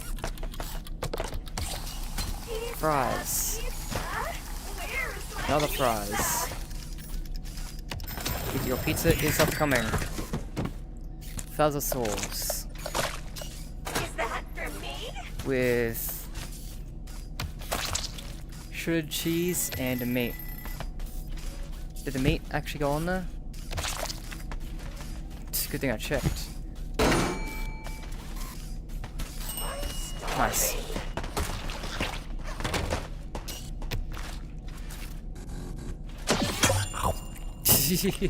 Wait, fistfuls of shredded cheese. Oh my goodness gracious, dude. Alright, you want nothing but tomato sauce in your pizzeria. Okay. And you want a pizza with nothing but fava sauce. Bro's just trying to. Oops. Bro's just trying the sauces. And you want a pizza with nacho cheese. This is a little bit more stacked, so I assume this is a regular. So you want meat. Yeah, not meat and shredded cheese. That is a normal type pizza. And you want a salad. Bro's trying everything. With nacho cheese. And not meat. Something smells good. I'm starving. Oh fuck, really? What'd I get wrong? The pizza with wait, what? Chat. Did I really not do a pizza with fava sauce? I was like so certain I did. I call bullshit on that. No. I call bullshit. Look, sometimes I know I'm just stupid and forgetful. I call bullshit on that one specifically. There is no shot I did not do that. I am checking the video because no fucking way. No way, I don't believe you.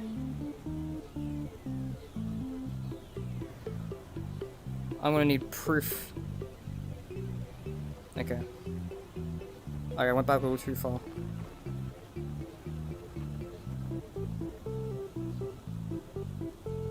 Okay, that's not this order. Let's go for a little bit more. Okay, which order am I on here? Okay, I seem to be starting a new run. Yeah, okay.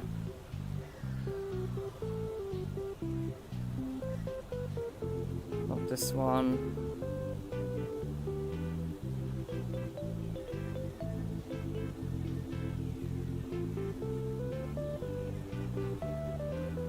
Okay, next order, is this the one?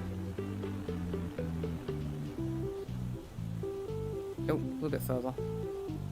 Next order incoming. A little bit further. Takes me about 30 seconds on average to get through an order.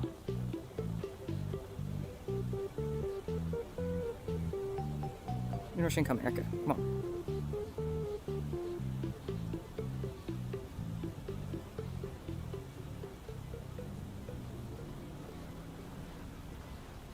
Okay, is that the one? I don't think that is the one. Nah, it's the next one, okay.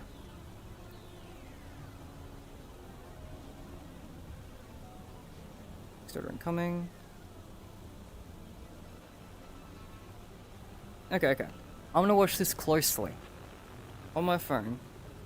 Because there is no fucking way I didn't do that. I don't believe it.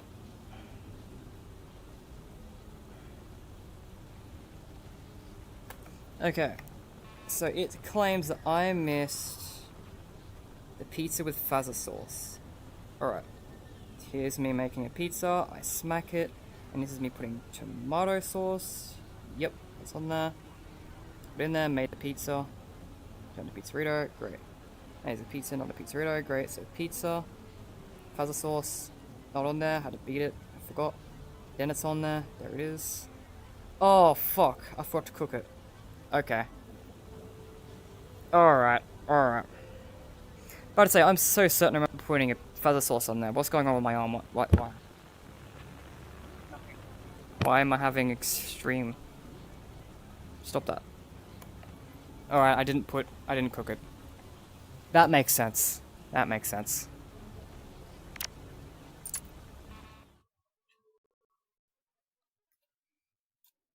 Admittedly, yeah, I forgot. Shit. Hang on. Room's too small for this dude.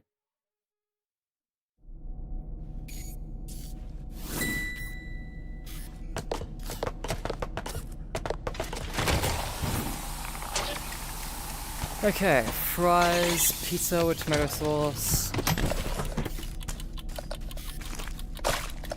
Let's not forget to cook it this time.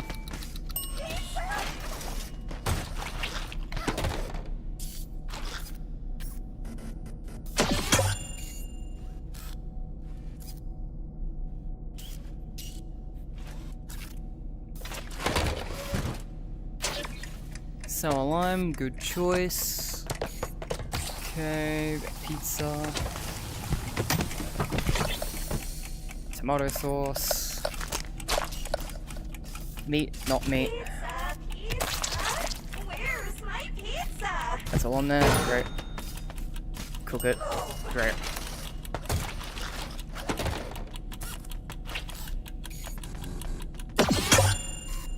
Morning rush complete. Pink lemonade. Yippee! Okay, what you want? Sour lime, nice. Fries, nice. And a pizza with nacho cheese, shredded cheese, and not meat.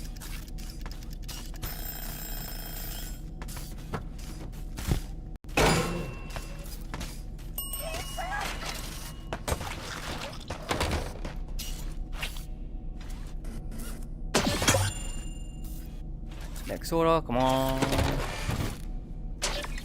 Pizza reader. Pasta sauce. Pizza, pizza. And that's it. Where's my pizza? And you want that as a regular pizza as well. Smells good. With nacho cheese and meat, shredded cheese, and a salad. One of everything, pretty much.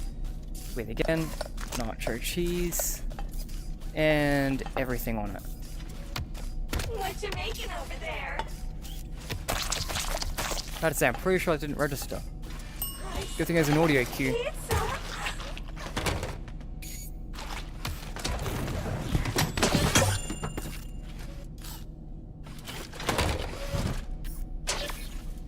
Two fries. And you want nacho cheese on your meat and not meat. So, let's go. Yes, pizza. You know, complete.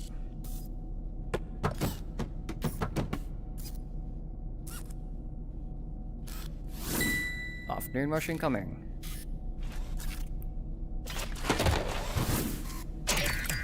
Okay, sour lime.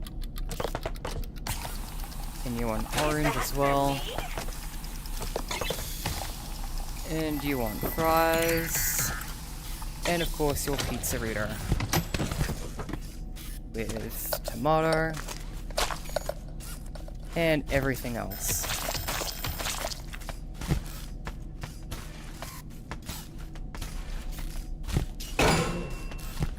There we go. Continuous forgetting to cook it. Oh my god. Not a good thing to keep forgetting. Okay, pink lemonade. Boom. Boom, boom. Pizza reader. Something smells good. Tomato. And not meat.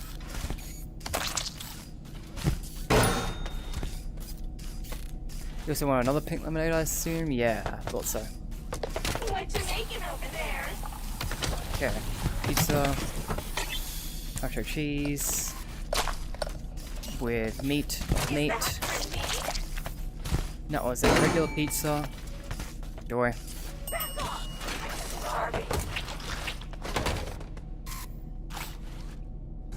That one more for this rush? Yeah, oh, the pizzerito's not having a good time. Okay, sour lime. Oh, orange. Is that for me? Pizza reader with puzzle sauce. Not meat. Okay, everything. Very good. And you also want a salad, which has tomato sauce and Meat, not meat.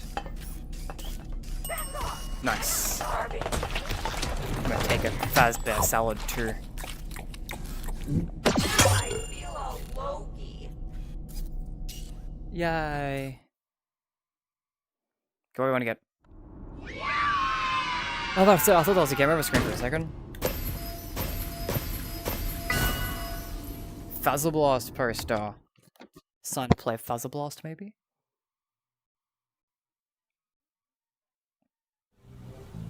Yeah. So last time we played the later two Fuzzleblast, so let's keep going backwards. Let's do Fuzzleblast for FNaF 1.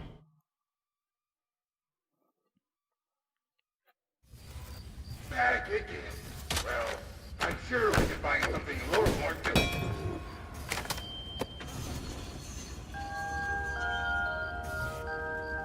Oh shit.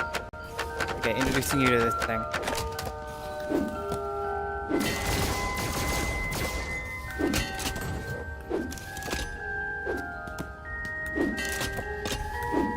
Not gonna bother with that. Okay, not doing great. Hi, Mikkel Asim. I don't know how to pronounce your name, sorry. Fuck, missed it.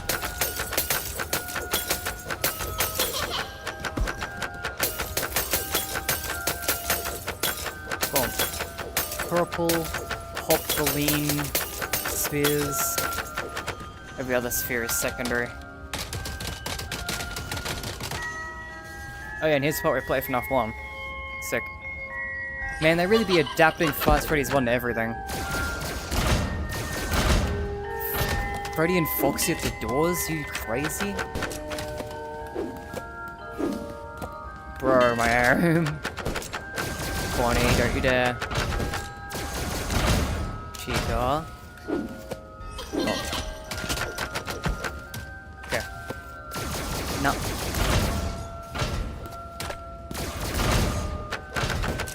I like how the laser gun's used for like defending yourself in these later levels. It's a pretty cool gimmick. Oh.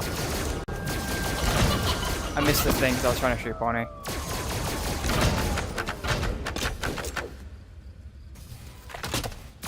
It's weird that it goes longer than the song. I will say that. Probably because they designed the level first and added the background music later. And background music is just reused from Help Wanted 1. It's done for the whole family.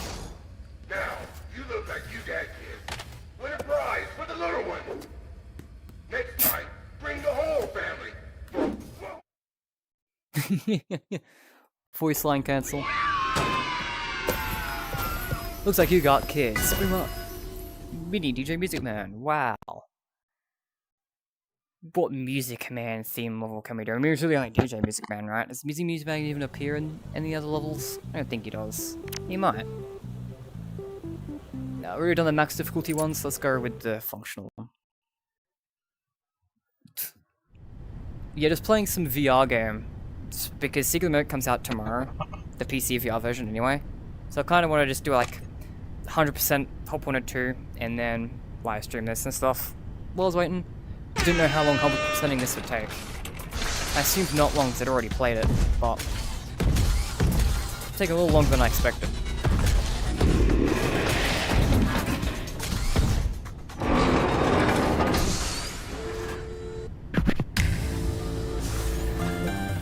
Okay. Electric Chica.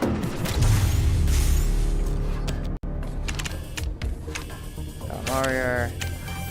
Yeah, I didn't really come up with a thing for this one. Oh yeah, there's only 3 things to remember in this one. 4 things. Huh?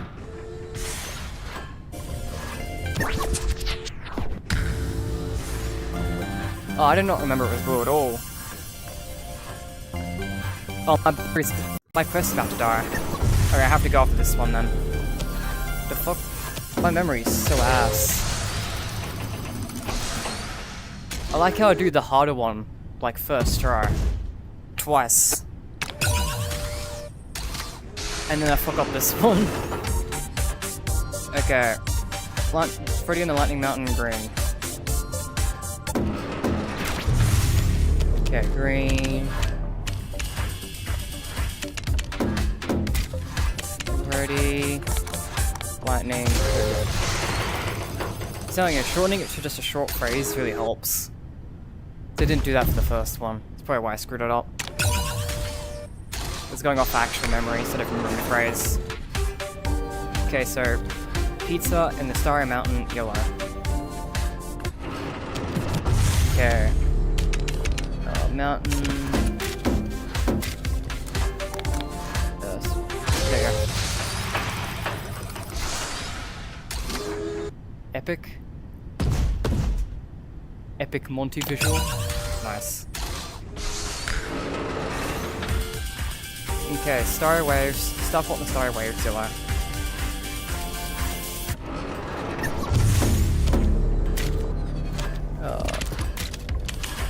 Stuff what Starry Waves. There we go.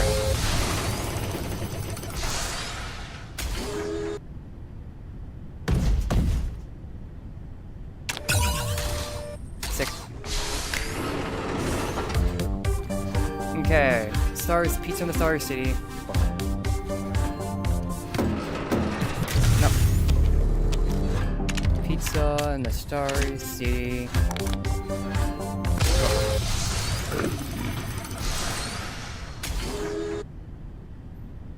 The floor isn't moving very much, just realized that. Nice.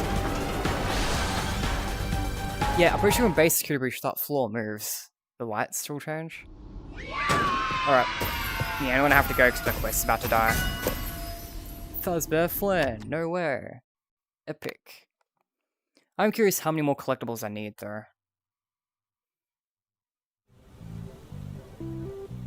There seems to be quite a lot of collectibles in this. Forgot how many there were. I mean, it makes sense that the first time around it would have felt like a lot less, because the first time I played it, I would have been going through all levels over and over and over, trying to get like the other secrets. So it makes sense that, because I was distracted, I didn't notice how many collectibles there were. Okay, but yeah, I'm gonna have to quit VR. Not gonna quit the stream, because there's a couple things I want to do today. This is only supposed to be the first. I didn't realize this would take this long. But there was actually a couple things I want to do in this stream anyway. So not too bad.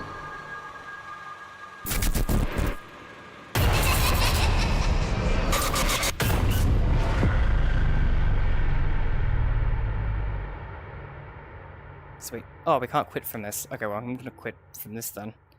Okay, quit app. And close all of this down, because we're about to... Okay, not that. Just the... I mean, I guess the quest, right? Quit link.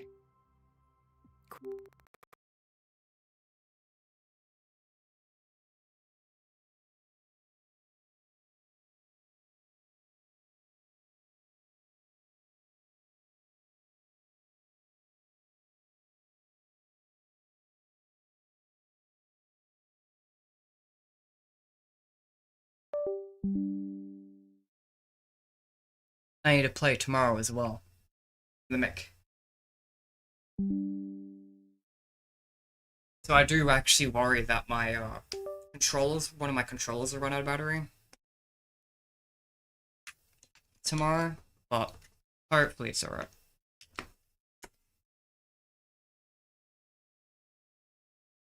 I mean, hopefully I played through all of that, right? All of Pop 1 and 2 and only lost like 25%. So I hope, and Secret Mimic is a very short game. Like, I'll probably play that one for only a few hours. So it's probably fine. And if it isn't, I know where the batteries are anyway. I could just grab more.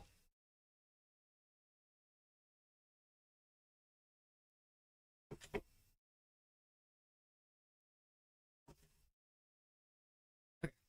So yeah, my headset needs to charge. Oh, my camera settings don't look so good in this lighting. Dear God. Look like I'm in the depths. Let's just quickly change a setting or two.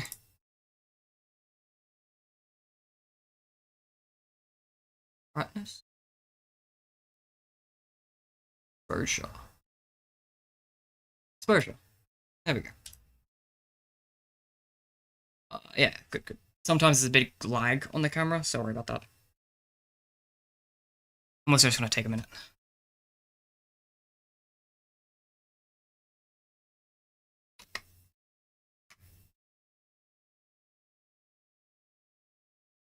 Alright, so next thing I want to do today, in preparation for Secret of the Mimic, this is a big Secret of the Mimic preparation stream, really.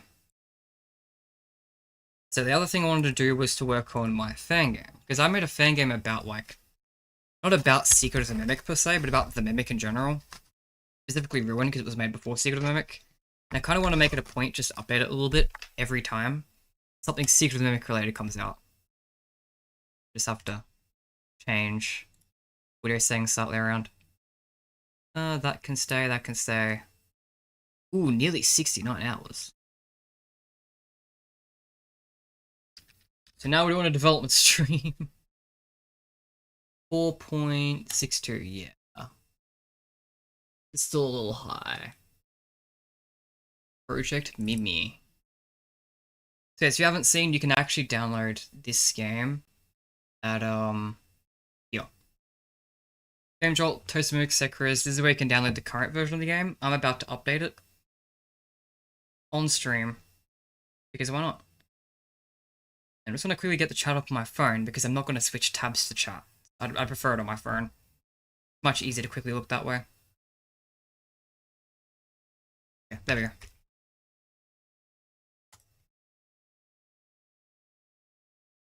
Pretty sure I had a Rye Toast for you. Yeah, let's listen to some Rye Toast in the background. Love Rye Toast. What the audio levels will be. Is he going to be too loud? They forgot to do... Oh, it's going through the wrong speakers. Whoops. Yeah, playing with speakers can be annoying. This one. Every single... Do an MCI. Okay, essentially. Okay, that's not too bad. Alright.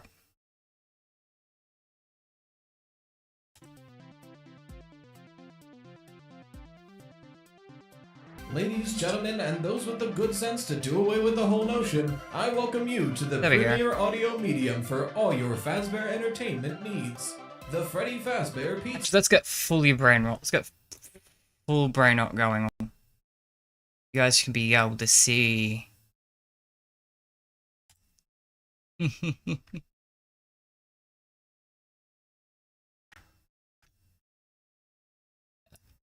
Ooh, that's not cropping properly. You're supposed to crop when you hold the button down. Why is it no cropping? I know I've cropped before. Don't tell me you can't crop. I had to do it on the stream with Craigsy. Here we go. Good brain rot. Oh yeah. Because otherwise the stream will just be pretty quiet. You don't need to see the video because it's just a podcast, so that's okay.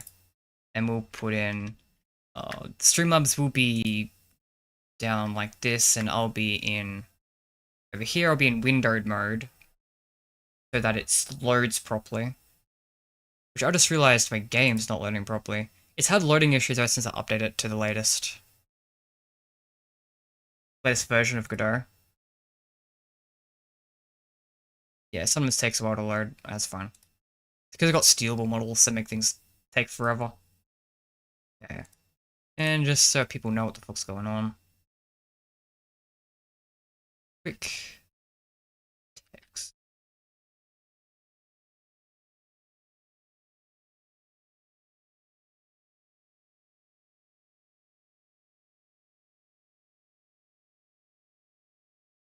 Can something load? Dear God. Oh, that can be closed.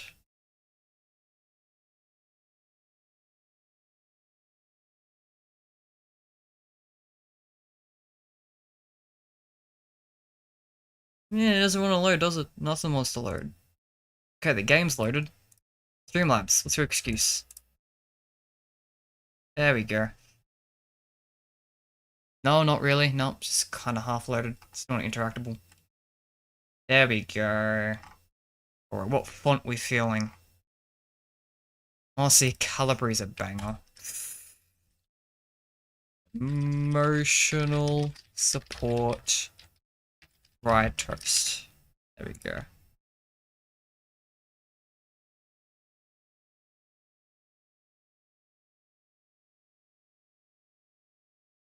Maybe with an outline. Oh god, okay, it's gonna take forever to open again. Ooh, a background. Ooh. Oh yeah, that works. And then when I switch tabs, it will appear, I assume. But I've got to take this out of full screen. Okay, that's horrible out of full screen. Close to full screen, but not quite. Let's go with that.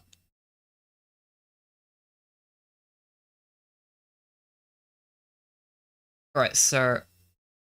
Yeah, good. So while I'm playing with that, it is in fact there. Sweet. It's a podcast. Note, FFPP is not responsible for any loss of appetite, disinterest, dismemberment, or other legally classified statuses. So strap in and enjoy. Hello, everybody. Welcome back to the Freddy Fazbear Pizza Podcast. I'm your host of the Toast, Rye Toast, here to talk about Five Nights at Freddy's, like we always do. And you might notice a slight difference in audio quality today. I'm using the same microphone as always, but I finally figured out how to put just like an EQ, a good compressor, stuff like that, on the microphone as it's being recorded, because it's the same. So I'm going to turn off. So if you guys haven't played Mick of the Sekra, one thing I added in a recent update is that the hallucinations, and they're just way too annoying. I'll turn them down. So yeah, I don't know how I'm going to talk over Rye Toast. I just realized that. This is my true. I'm supposed to be the one talking. I put Rye Toast on because I was like, oh yeah, it's going to be quiet, but I'm still going to be wanting to commentate. So I guess I'm just going to be having a lot of pauses. Microphone I use while streaming. I would do it in post typically, but it's just something I'm not very good at doing. And somebody else had Harris Heller has a preset for just like a good EQ, and hopefully that's what this sounds like. If it's distracting, if it's too different, if we don't like it, let me know and I'll never do it again. If I'm the only one that notices it, then it's also very likely. Okay, you said 3 more hours until the game comes out. What, 6 of Mimic? It's not 3 more hours away. How's it 3 hours away? Did you do the time zone correctly? What's your time zone? That's my first question. Me, it's 6 AM. Well, no, it's not 9 AM, it's 9 AM PDT. Are you accounting for time zones?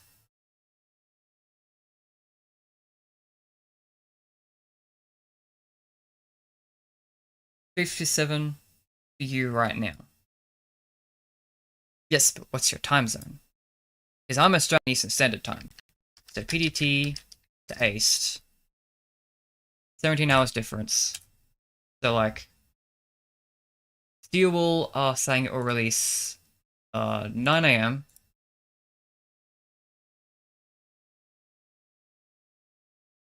9 AM, which is 2 AM the next day. They said 9 AM for May.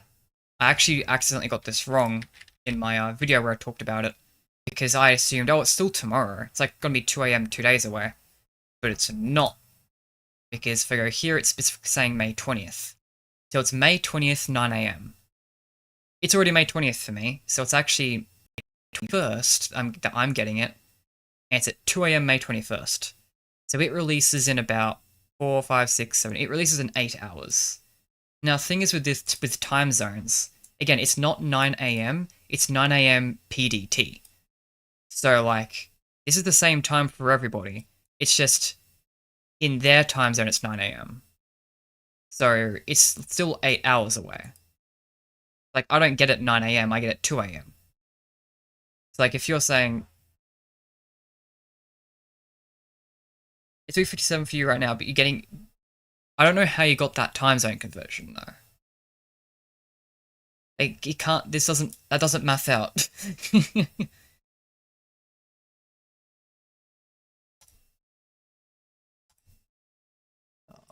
Anyway, did I turn this down?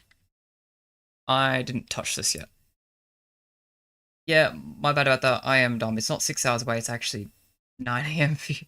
Yeah, wait, you're up at like 4 a.m. for this. Did you wake up early specifically for this?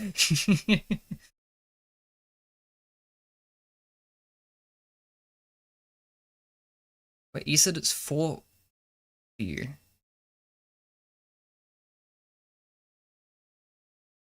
I'm gonna stop questioning it. Anyway, yeah, hallucinations. Back to this. Back to what I'm actually doing here. This code's a freaking mess.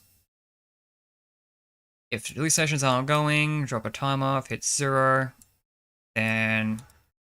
So activation timer is how long they go on for, I think. Yeah, because if it is ongoing, drops the activation timer and turns them off. Okay. I have to look at my own code again, so I haven't touched Mimic of the Sector in a month. Let me do all up in Chica's secret party.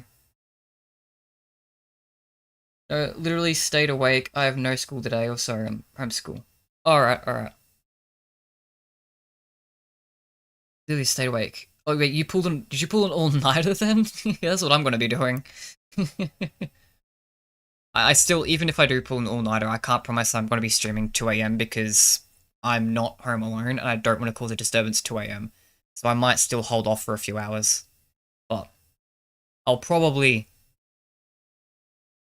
stream fairly early, like maybe 5 a.m., like 3 hours after it comes out or something like that. I definitely want to play it kind of as soon as I can. Okay, I know it's supposed to be more frequent on night 1. So this is how long it takes before another one starts up. Is the problem too I think the problem is too frequent, so I think instead of any of that, I'm just gonna half the chances of it happening. Triple the chances of it happening. Sorry. A third of the chance of it happening. 1/3. Hopefully this won't be as annoying in-game. First bug I wanted to fix, because when I played it on the last stream I did, I really noticed how annoying the hallucinations were. Anyway, back to emotional support, right? That's also very possible. I know my wife who's editing this is probably already essentially saying, hey, nobody notices, move on. But I think it sounds different. So I just want to make sure if you guys think it sounds different too, to let... Not gonna lie, you don't really notice your audio quality unless you're working with your voice, because you have to do you have to be listening to your voice a lot back to back to be able to tell the difference in your audio quality. Staying up all morning, yeah. Just comment on what Rise talk about. Let me know. But if it sounds better, different, that's all that matters. We're gonna go right into our topics today. We have one Patreon question, and that is from a writer, they them, who asks, is there a reason the Candy Cadet stories have to be about one specific event or another? It seems whenever I see people theorize on what the stories mean, they operate on the assumption that they can only be about one thing, not multiple. But one of FNaF's themes is that history repeats itself, or rhymes or whatever. Echoes of the same tragedies repeating over and over. So couldn't Candy Cadet's story be about what happens in Secret of the Mimic and Ruin and Help Wanted, etc. simultaneously? Thank you for your question. I mean, yes. At the end of the day... Yeah, at the end of the day, we're only assuming that it can only mean one thing, but, I mean, I feel like it's a pretty good assumption. I feel like it'd be weird to have an answer to a puzzle and that to go in a bunch of different places. There's nothing saying that these stories have to be about one specific topic. Especially since so much in FNaF is not repetitive, but it rhymes, right? Like it was said in the interview. History doesn't repeat itself, it rhymes. So on one hand, I see your point here, that like Candy Cadet stories don't necessarily have to be about one specific event. They could be about multiple, but I think that's just part of the argument you have to make. So you could argue that Candy Cadet is not necessarily, the stories aren't about a specific thing, but a topic. I think that's an easier argument to make. And I think it's easiest to make By the way, what do you make your game in? Godot. So I'm a Godot developer. I used to be a Unity developer, but then Unity had pricing policy issues, and now basically most of the industry just doesn't trust Unity anymore. I jumped off that a while ago. But yeah, Lean Similar Desperation is made in Godot 3. Mimic of the Secret is made in Godot 4. I'm making Chica's Secret Party in Godot 4 right now. And The Resurgence of Device Lineage is another upcoming project, which is a little bit on the back burner for Chica's Secret Party, but that's also all in Godot 4. In relation... Which is the latest version of Godot, that's what I'm saying by that. To the FNaF 6, like the Freddy Fazbear Pizzeria Simulator, Candy Cadet stories. Because they're all kind of about similar things, right? Like, all of them, at the end of the day, are referring to something, taking multiple things, merging them into one thing, and then ruining it in the process in some way. Now, on one hand, you could argue that this is specifically about, like, Molten MCI or something, or things along those lines. You could directly argue that, and I think that's valid. But at the same time, they're all so similar in that way that I think you could very easily make the argument that the Candy Cadet stories aren't trying to describe or directly detail what exactly happened to Molten MCI, but rather are just like introducing that concept. Yeah, bro, I tried making a Gorilla Tag fan game when I was into that type of game, and dude, sucked so much, thought it was getting good, but no, it wasn't. It takes a while. Like, I've been designing, like, game design's a big thing, because you not only have to be, like, or at least development, it's like, you don't just have to be a game designer, you don't have to just know programming, but you also have to know everything else. Like, art, music, it's a big topic, and to be fair, a lot of that can be done with stock assets as well, but there's a lot of things, and every one of those fields is really big too. There's a lot that goes into game development. Yeah, it is hard to get into. Especially early on, like, some of my early projects were pretty bad. Like, Lean Similar Desperation's my first released game, but even that, which I'll just quickly show, like, Lean Sim D. Banger, good first game, but there was a long history before Lean Similar Desperation's release. There was a running joke within my friend group that I couldn't release anything. Because I kept making little prototypes and just never went anywhere. And to be fair, it's because they were all shit. I didn't want to continue developing with them because I didn't like them.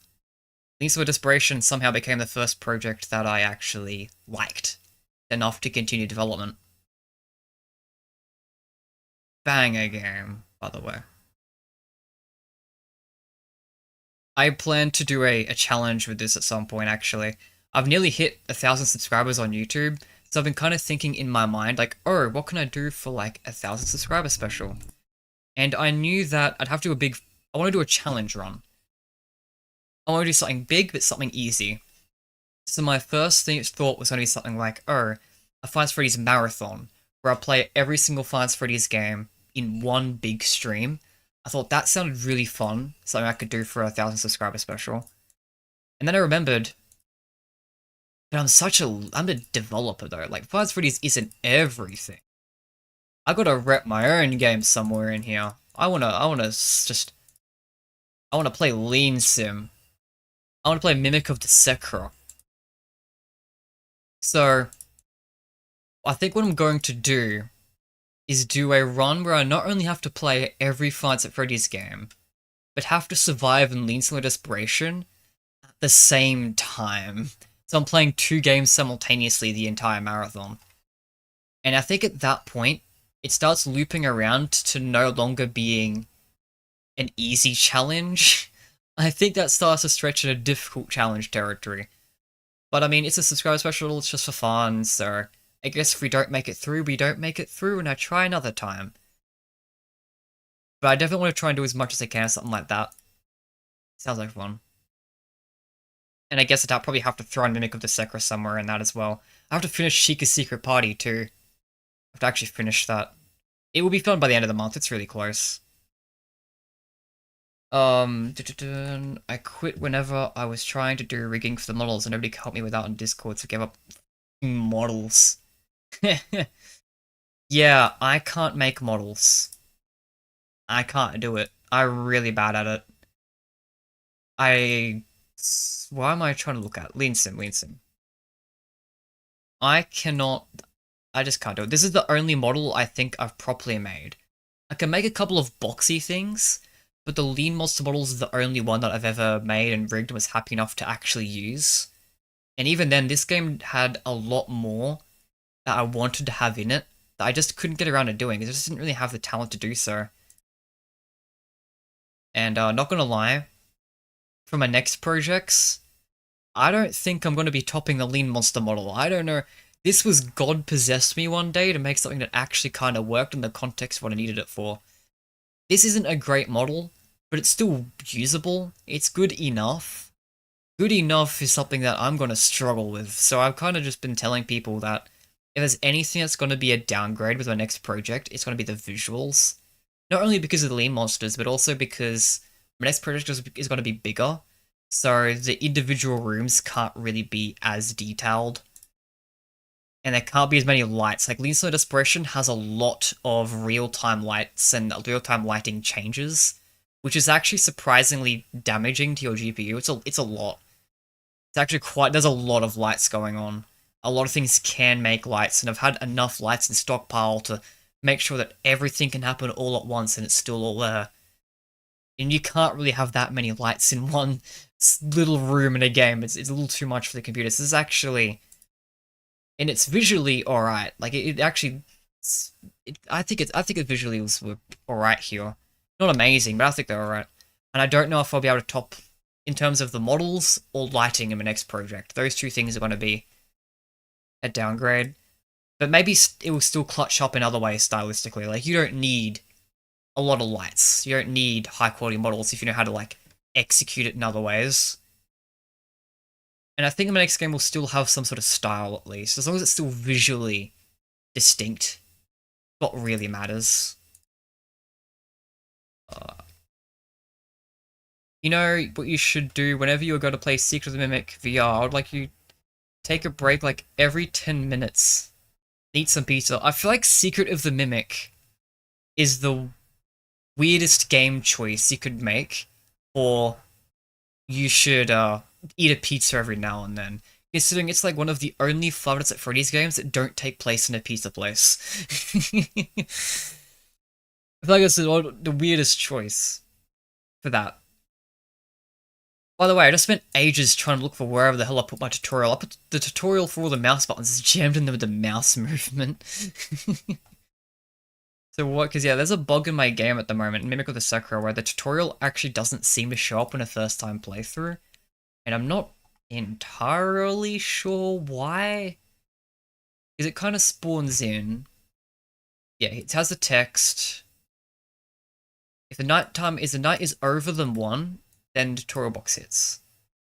But I feel like there's been times that tutorial box has been missing from the first playthrough.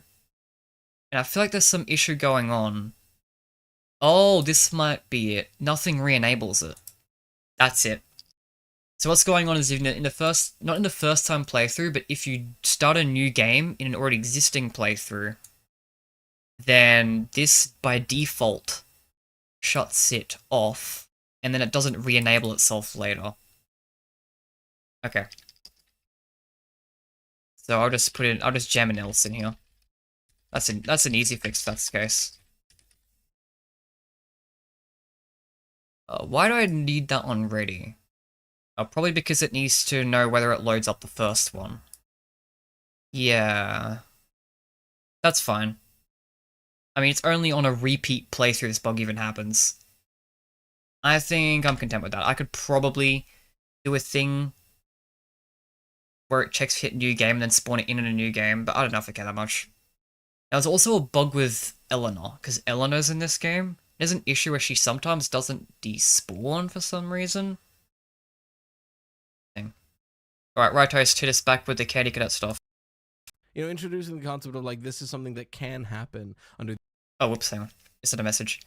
I do think that whenever Secret of the Mimic... you deleted it! These circumstances in this universe. So to that end, I see your point. The point that, like, yes, it is possible that Candy Cadet is talking about something specific, but it could be more general. At the same time, I would hesitate to say that Candy Cadet stories are about multiple specific things at once. Yeah, I hesitate as well. Hey, you should actually try out the existing Secret VR mode. Nah, I don't want to. I've known about it for a while. I was in a Discord server with people who were actually sharing private versions of it, even. And I didn't really want to try it because I wanted to wait. The reason why VR mode is important to me is because I want to have the best experience, like, straight away. I want it to, when it's come out, I want to have the best experience with it. The mod is not the best experience. The state it was going to launch on a PlayStation was not the best experience. And to be fair, the launch version on PC might not be either. But I kind of want this to be a big swing. Like, I have not replayed Secret of the Mimic. I played Secret of the Mimic, and to be fair, I think it was like 2 playthroughs because I did New Game Plus on launch. I didn't stream it because I didn't have a power enough computer at the time. But I played Secret of the Mimic when it first came out, and I've deliberately not touched the game since. I haven't even watched a Let's Play since. So I've tried to keep this as fresh, or as blank in my mind, give it as much time as possible, so that when I come back to it in VR, it really hits. So I want the VR experience to be as good as it can be to really hit like that.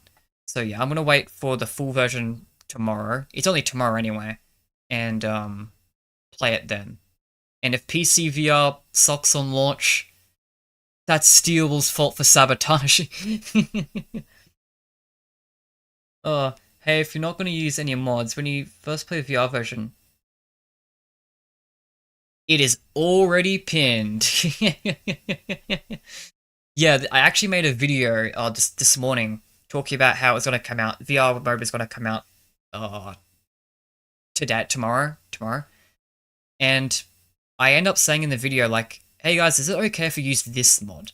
Because I heard that the VR mode, and I assume this is by design, I assume it's intentional, but I think it's silly even if it is intentional. Because I heard the springlock, again, I haven't seen videos of it to know for sure, but I heard the springlock suits have arms, but Arnold doesn't. And that's one of those little details in a game that just, in my mind, it's like, no, I hate that. I hate it. So I'm okay with little quality of life mods. I'm actually big into modding. I'm actually a big modding person. But I usually there's like 2 types of mods I run. Quality of life mods, so like just really small changes that I feel like doesn't go against the vision. And sometimes I just want a really heavily modded experience. I don't want a heavily modded experience, but I am okay with the odd quality of life mod. And this is the only quality of life mod that I've seen that I've gone, I really want this one. There's other quality of life mods as well. They're just like, little touch-ups and improvements here and there.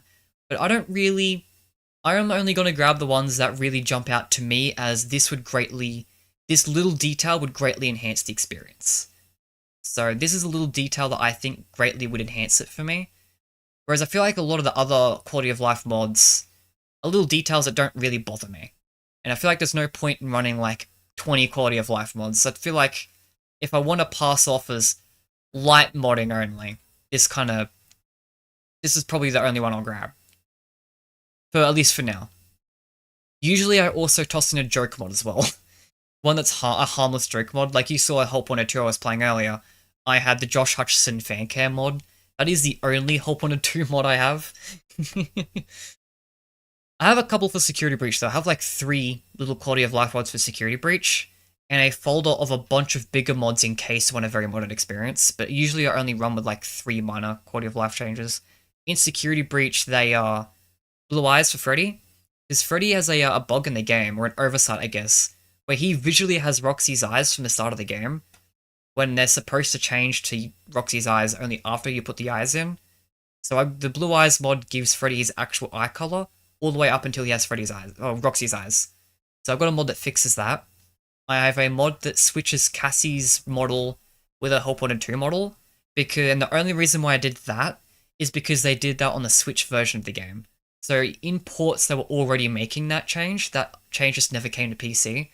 So if that change is something that the developers themselves were like, yeah, we should do this, and they just never got around for it for PC, then I feel like it's a fair change to make. Similarly, there's pretty much the same thing with like Freddy. Freddy got a slight little model adjustment in the Switch version as well, I think. And so I've got that as well. But yeah, those are like the 3 quality of life mods that I have. Hey, do you think all those mods on that website are going to be compatible with the VR version? No. Most certainly not. The VR, because VR mode is going to be an update that changes a lot to accommodate for VR, but then also VR. It's like mods go out date really, really easily. It's kind of hard to make a mod that won't go out of date. This one, I've talked to the developer on Discord, not talked to him, but I've seen him talk on Discord. And they've outright said that this change affects one tiny little thing, and there's basically no chance that this mod will break unless Steel will do something really weird like change the model themselves. So, yeah, this one won't break in VR mode, but I would assume that most would. So what about the spring lock suit at the start of the game? I don't know what you mean by that. Is there a mod that loads spring lock suits at the start? I don't know anything. I only know this one because I've seen the developer talk about this one. I haven't talked to other people to know whether their mods are things that will break, because you kind of need to know how the game works to know what will and won't break. And unfortunately, I've never personally cracked open the game, and I haven't talked to enough of people that have to fully answer that question. I would just, as a rule of thumb, assume everything's gonna break unless you have a really good reason not to assume that. Which I do for this mod specifically. Yeah.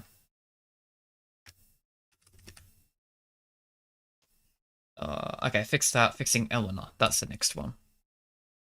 When does Eleanor's model disappear? Activated. Tack timer.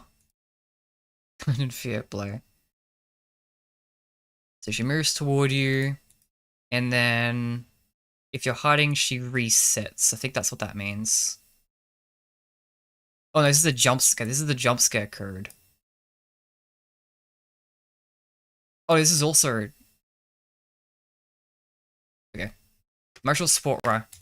Only because that's kind of a confusing narrative device to be like, hey, here's a story that describes 3 different events in the franchise. Yeah, like, I agree. Sure. I think it's an easier argument to make that the Candy Cadet stories aren't about specific things, but concepts. And then, you know, we get the same thing in Ruin, where the Candy Cadet story is that, like, the boy and the mother who live in the woods, and there's a monster locked in the basement, and the mother would sing a song every night to calm the boy down, and then the mom leaves one day, and the boy hears the song from the basement, and the monster had learned the song and can sing it in his mother's voice, so he opens the door. Is this telling us, like, so this is very clearly Cassie letting the mimic out of the basement, right? Is this Candy Cadet telling us that Cassie's dad sang her a song every night when she went to sleep, and then the mimic copied Cassie's dad's voice and sang the same song? No. Is it telling us that Gregory was like a parental figure to Cassie? No. It's telling us the idea of a monster that can pretend to be somebody else in order to trick them, right? Like that's the whole concept.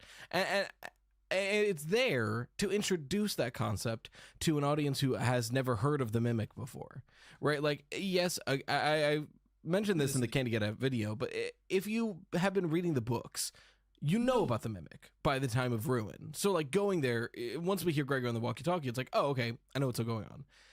But for a general audience who isn't reading all the FNaF books and isn't keeping up with online theories and stuff, just playing Ruin without any warning, the mimic feels like an out-of-nowhere thing. Like, what do you mean there's a robot that just, like, showed up suddenly?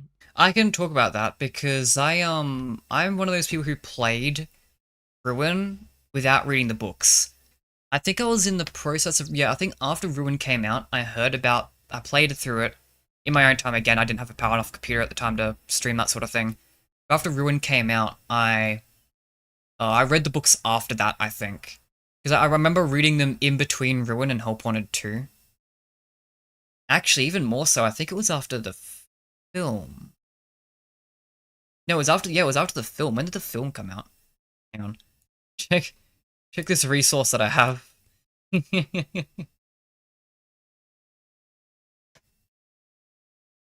I don't know, emotional support right disappeared. Tragic. Here's all the releases in timeline order of release. So yeah, I'm pretty sure it was after the film. So yeah, roughly around October to December. Because I definitely was up to date by the time Help Wanted 2 came out. But I remember seeing the film and thinking, oh, William Afton was really unsatisfying. I didn't like William Afton's appearance here. I thought he was a little... I mean, I liked Matthew Lillard, but I thought his writing was a little bit awkward. Didn't like how his forces always come back was, and after coming out of it, I thought, I mean, it feels kind of accurate to what I've heard about the character. I'm sure people who like William Afton liked it. And, so yeah, then I read the novels, which is where most of William Afton's characterization is from. Hopefully Film 3 does some, characterization on him as well. Hope Film 3 really carries that. But the novels right now are kind of where it's all at for William's character. And I read the novels after this, and that's kind of when I understood William Afton. Because I didn't like William Afton for the longest time. Because I didn't like him in the games, and that's why I kind of was okay with not really liking him in the films, because I was like, yeah, well, I didn't like him in the games either, so... yeah, it's probably accurate. But yeah, it's... I remember reading novels after that, and then coming around to William Afton going, hey, he's actually good in the novels. He's actually written here. Yeah, that would have been in between October and December I read through those. Was I up to... Did it only take a few months? Because October's like... Isn't that like the 10th month? Did I read all the FNaF books within 2 months? That's crazy, because I would definitely had read Tales from the Pizzaplex by the time Help Wanted 2 came out. Definitely. Because I remember seeing, hearing people talk about stuff in Help Wanted 2 and going, yo, this connects to Tales, and I actually knew what they were talking about this time. So yeah, I'd read Tales Pizzaplex last, because the interactive novels weren't out yet. So yeah, I read all the books within 2 months. That's crazy. I thought it took longer than that. It felt like longer. There's a lot of books. There's a lot of books. Yeah. Oh, right. That's what I was going to say. There's actually a reason why I was bringing that up. Anyway, yeah, I went into Ruin without reading the books. So I didn't know any of that context. I did hear from some people on YouTube about the Mimic. Like, I knew the concept of the Mimic, to be fair. However, I didn't know anything about it, and I had no idea where people were pulling that from. So I kind of wasn't really going in thinking about the Mimic. I was going into Ruin knowing it was a trap. Like, I didn't trust Gregory. I knew for sure that Gregory wasn't going to be good. Not gonna lie, I thought it was going to be, I thought Gregory himself was like, going to be evil or something. I don't know. Gregory was fishy. I could catch on that Gregory was fishy without book context. I didn't, of course, think of the Mimic, because how could I? But I definitely knew it was sus. So when I saw a new character, because that's when the Mimic appeared for me, I just thought, oh, new character, holy shit. And actually, that was a big thing, because Security Breach had new characters, but not really relevant ones. Because it was just like a new version of Freddy, because he's like the main one. Like, the characters in the pizza place were existing characters, pretty much. Like, even though I agree that the Mimic is Burntrap, I think the Mimic's wearing actual Springtrap's corpse, so it's still Springtrap, even if it is Mimic wearing him. And similar kind of vein with, like, the Blob, Tangle, whatever you want to call it. Would love that character to get officially named. And, it may not be literally Molten Freddy on a possession level. I don't think he's possessed like that. I think he's possessed, but I think it's a separate incident, because I think whatever was possessing Molten Freddy was taken out by Pizza Sim. So I think it's a separate scenario. I've got to go and grab dinner real quick. Be right back.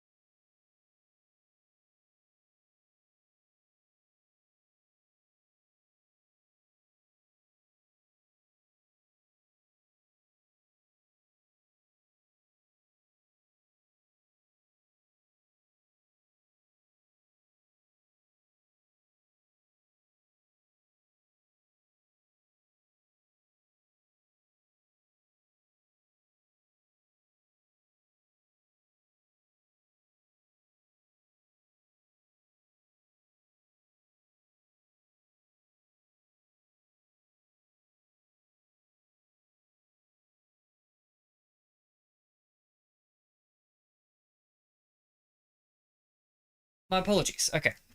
So I'm back. And about the Mimic. So yeah, Ruin came out and I just thought that's a cool new character. And I was really excited to see what they want to do with it, because when I saw a new character introduced at the end of a DLC, my first thought wasn't, yo, where'd this guy come out of nowhere? Because he was built up. Like, as I said, I knew Gregory was sus from the start. I knew there was something fishy going on. So it was built up properly in Ruin. My first thought was instead, oh, I'm really excited to see what they do with this. Because Ruin had a cliffhanger ending. And so I thought for sure it was going to be like the next game was going to carry on from this, explain it more. And, yeah, I was really excited to see what they were going to do with it. But, I mean, I think most people were more just confused. And, like, endings like that are typically best served for secret endings, because they're aimed at players who would be looking into it. Look at Security Breach, right? Security Breach has, like, 6 endings. And if you just play the game normally, you get the ending where you leave, you get captured, and you die. And like that makes sense for an average audience. It's something an average audience member could be like, oh, I guess that's the bad ending, and I could go back for more endings if I want to. And all the other endings still kind of make sense within the game. There's one ending that, without context of the history of the franchise, makes no sense, and that's the Burn Trap ending. Yep. The ending where we go down underground, we see a pizzeria hidden underground, and in that pizzeria, there's a guy who's in a burnt rabbit outfit, and he's like this dead corpse that's somehow alive, and we're using... There's for some reason rooms that can light on fire that we're using to fight him. What does any of this mean? The reason this works is because that ending is the hardest to get to. It's locked behind the entire second playthrough, or like second quote-unquote playthrough of that game, where you have to do the other branching path you didn't do previously. You have to know where you're going. You have to explore more. I mean, because even when you get... Okay, I disagree on it being the hardest. In my opinion, it's the most obvious logical one to go for. Like, if you get the bad ending, and you think, oh, I want to take this further, your first thought is going to be doing the thing the game tells you to do. And the game gives you another party pass to do the things you didn't do earlier. And those things are still in your mission log. So your first instinct will be to get the other things, fully max yourself out, and then to find where that's usable. And I feel like, to be fair, there's a lot of places I can go, but the only one that takes you to an ending, like if you look around trying to find what's used, you will eventually stumble across Burn Trap. Especially considering how suspicious it is if you found it earlier. Because when you go to Roxy Raceway, that stairway down, honestly, is really memorable. Not even just because of the Burn Trap, like even without that, it's a very eye-catching, because you see, like, you go down this big staircase, and you see, like, 2 doors that you can't get through, you need both upgrades to get through. I feel like that would be the one that's most in your mind, and I feel like that's the most logical one to go for after getting the bad ending. I'd argue it's everything, all the other endings that are weird. Like, I guess the fire escape, getting all the what's it called, security clearance, VIP fire escape requires getting all the items, like that's, again, one you could go for, but it's not that bit weird. The weirdest one is probably Princess Quest. When you play the Princess Quest arcade machines in order, I think that's probably the weirdest one to go for. Because if you accidentally stumble across one in the gameplay and you can't play it, you're probably not going to assume, oh, I need to play these. So I'd argue that's the most unintuitive one to go for. And also is the canon one. But I get what he means though. It's like, you're not going to go for Burn Trap if you're very unfamiliar with it. You kind of need to keep a lot of things in mind. So I get what he still means, yeah. Both Chica and Monty on Freddy, does the game ever explain to you to go to Roxy Raceway? I don't think it does. At least I don't remember at any point the game being like, now, Freddy being like, now that I have both, we can get further into Roxy Raceway. Yeah, you'd have to stumble across it. I don't remember that. But if you are collecting all your collectibles and playing the game thoroughly, there are several duffel bag messages that mention something's under Roxy Raceway. There's something down there that is drawing power. People are trying to figure out what's going on down there. So, like, there is lore and Easter eggs in the game, basically being like, there's something underneath Roxy Raceway.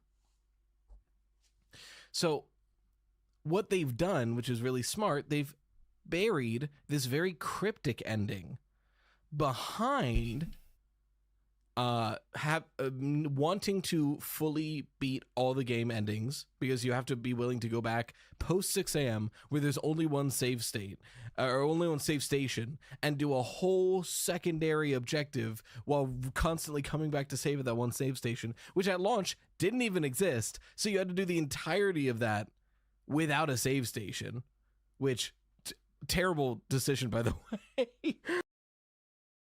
I agree. Dumbest thing. My favorite part of Security Breach is the post game. I love the whole collectathon at the end, trying to find all the items and stuff. I think it's a lot of fun. Fixing all the stealth stuff still there.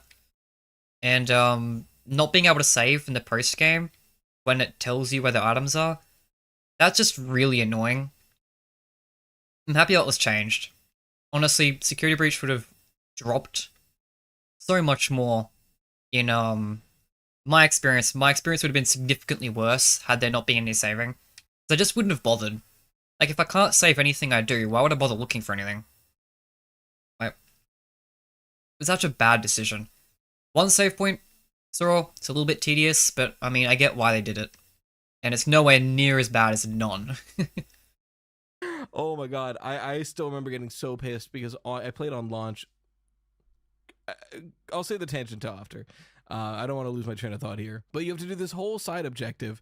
So one, somebody who's very dedicated to seeing all this game has to offer, implying that they are a fan of Five Nights at Freddy's. But not only that, somebody who's willing to either explore every area thoroughly or collect all collectibles. Because other than that, I don't know how you're supposed to figure out to go to Roxy Raceway. I don't remember there being an objective that says, like, go to Roxy Raceway. I really don't. Maybe there is, and I'm making an ass of myself. But even if that, like, the first point still stands. But if that objective does not exist, then the game is also requiring you to be the kind of player who's going to seek out all the duffel bag messages and is going to thoroughly explore. And what they've done is they've put this very cryptic ending through they've put the player base through a filter to find the people who are really interested to see all this game has to offer and dedicated to looking for secrets, which is a Five Nights at Freddy's fan.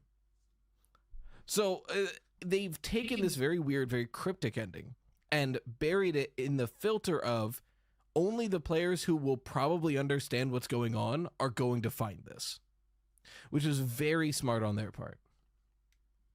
So why did I bring this up? Ruin has 3 endings, but all 3 endings start with encountering the Mimic. So every player is going to encounter the Mimic. And that's what I think Candy Cadet exists there for. He is very obvious. You have to pass him on the way down, and you're probably going to have a coin when you get there because they're all over the place in the way visually in front of you. So you don't need to necessarily be like a huge FNaF fan to listen to Candy Cadet's story about this monster who pretends to use a voice to trick a boy into letting it out and to encounter the Mimic.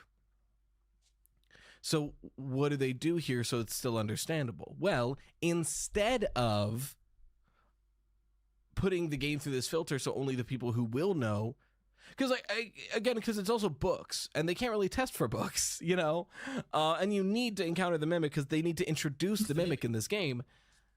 Instead of hoping that you get players who know what's going on because of the books, they need to inform players. Yeah. And that's what Candy Cadet's purpose in Ruin is. It's to inform. It's to say, hey, general player base, here's a story about a monster that pretends to be somebody else to trick and kill them. Now you can meet the endoskeleton who's been pretending to be Gregory. So you're already primed to be like, oh, there's a creature down here that pretended to be Gregory to trick and kill us. And I just think that's it's a necessary step to explain to the player what's going on before we get there subtly. Because, like, that way you get to piece together yourself, which is more satisfying, right? It's more satisfying to be handed pieces to a puzzle, and then once you get the final piece, you can be like, That's the puzzle. Way more satisfying than, imagine if there's not a Candy Cadet and they still need to make sure they explain what the mimic is. So you encounter the mimic, and then that Gregory walkie-talkie call, he's like, hey, yeah, that's the mimic. It can copy people's voices and fit into anything. And we're really worried that it's trying to kill people. It's like, okay, thanks for just telling me. Instead, we get Gregory being like, I don't know what it is, but it's been down there a long time. You gotta get out of there, dude. So it just makes for a more satisfying setup. So to your question, Ryder, we now have 2 instances of Candy Cadet that are exactly what you're saying. Where we have, you know, in Pizzeria Simulator, you could very easily make the argument that Candy Cadet is more so talking about the concept of if you combine Just to pause him here. I actually don't like the Mimic's introduction ruin. As much as it was effective on me, I did see a lot of people not like the Mimic because of how Ruin introduced it. And I think it wasn't very effective in my opinion. The biggest problem is that, as kind of Rye says here, it's not really introduced. I think he tries to make the argument here that Candy Cadet was for that purpose, and I would agree. I don't think Candy Cadet was enough. Because Candy Cadet explains things in such a weird, around way, and even then, explaining what the Mimic is doing is very different to explaining the Mimic, the character, like why it's there. Like, it leaves you with a lot of weird questions there. It's kind of like, even with Candy Cadet, it still leaves that lingering question of, but why? How? Why is this random ass thing just here? Why is that the narrative you've taken? And I feel like, especially with the books were a terrible use of that. Because it then turned into you had to use the books to understand the Mimic, which was really bad.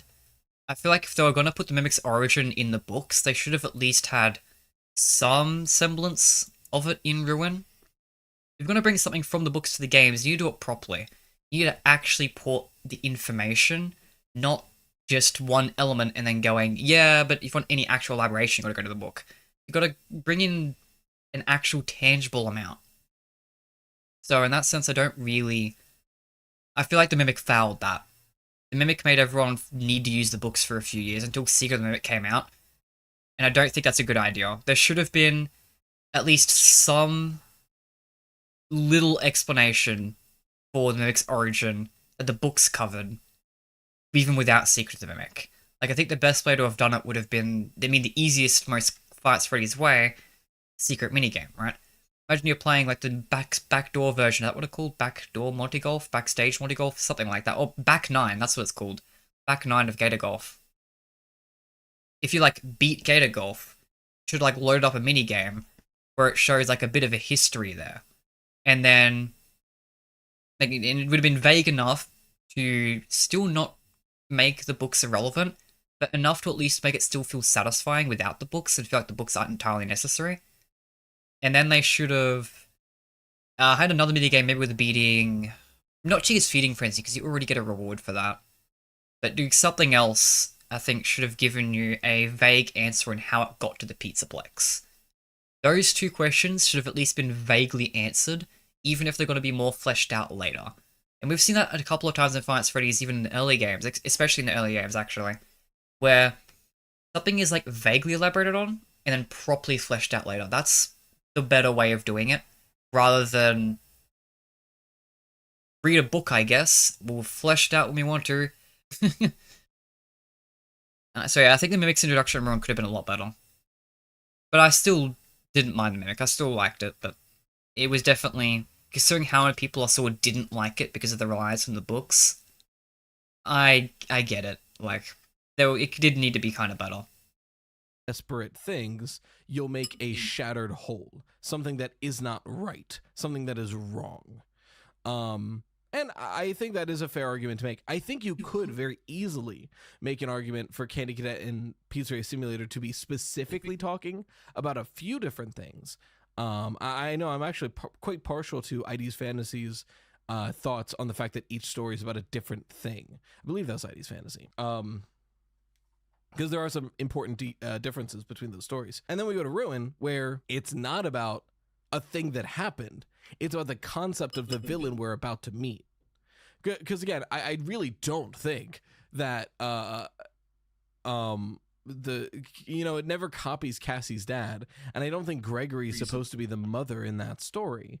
So, and you could make the argument that it's just, I'm taking it too literally, and it's just a metaphor for what's happening, which is true. The idea of like a monster copying the voice of someone the main character trusts to trick them, that's still a good metaphor for what is actively happening in this moment.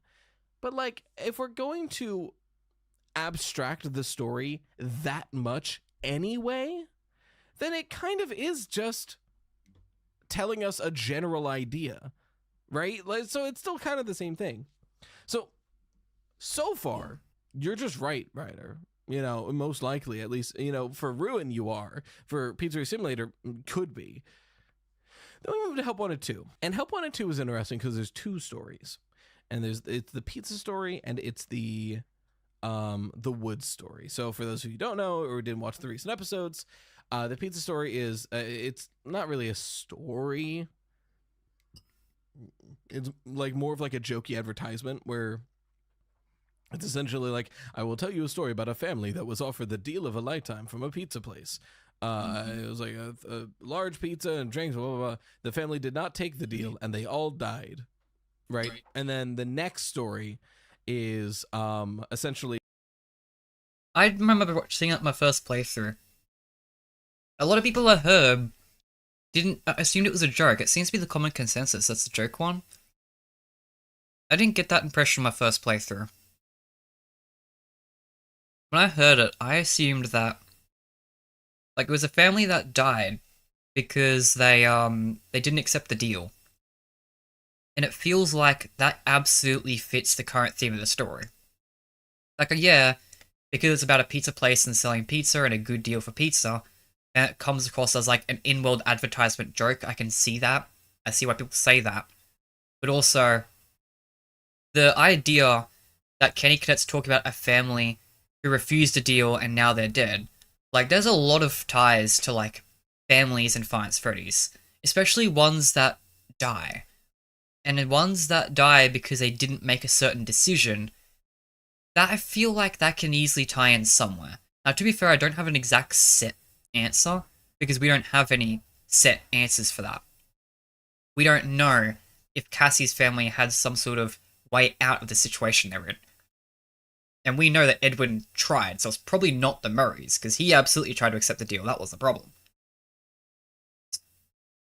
But I feel like there's absolutely could be something there. And I feel like if it's referring to anyone, it's probably referring to Cassie's family, because you're playing as Cassie's father. Just makes the most sense in the context of Help Wanted 2, in my opinion. But considering Help Wanted 2 also builds up the later games, could also be tying into something later. Either way, I feel like the idea of a family not taking a deal and dying as a result absolutely could be something that's not a joke. Absolutely could tie into stuff. Also, hello Angel Theory. I'm currently eating dinner while watching Riot Toast, because I was playing Help Wanted 2 earlier, but the headset ran out of battery, so then I started making, furthering development on, updating Mimic of the Sekiro with an emotional support Riot Toast, because there's no audio, so he's kind of like the filler when I'm not feeling like talking, because I don't need to talk about everything in that. But especially now, because I'm eating. So kind of getting carried by Riot Toast right now. I think it's a man. Let me look this one up, because this one I don't fully remember. Woman. It was a woman. It was a young woman who, when she was little, is led into the dark. She was led into the woods by a witch and is almost eaten. You know what? Let me just read it out, because there's details here that are important. Now let me tell you a story. Could you imagine? Now let me tell you a story about a young woman who, when she was little, was led into the dark. Oh, lock in. Now let me tell you a story about a young woman who, when she was little, was led into a dark forest by a witch and almost eaten. She had fallen for the friendly voice without discernment and was led astray. She had escaped before being thrown into the oven, but would have a scar for the rest of her life. When she had grown, she sought revenge on the witch and entered the forest again willingly, this time with the confidence of age and experience. She was greeted at the mouth of the forest by a young boy who offered to help guide her through the darkness. She welcomed the help and followed the young boy over the river, through the jagged trees, and toward a small house. "Come," the boy said. "Rest here before killing the witch." The young woman was tired and would kill the witch in the morning. She followed the boy into the house. The oven door closed. The witch would finally have her meal. So it's this concept. Alright, I've eaten dinner now. Kenny Cadet, I believe stories about witches Fiona, the monster is Sleeping Moon. Little girl is Cassidy. Theories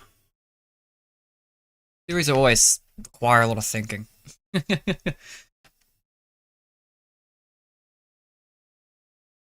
So you think that Cassidy was lured out? Huh. Otherwise, F-1004. Trapped Sleepy Moon. The basement. Oh wait, you're thinking this is about... Wait, you think the Ruin story isn't about the Mimic? You think it's about Sleepy Moon?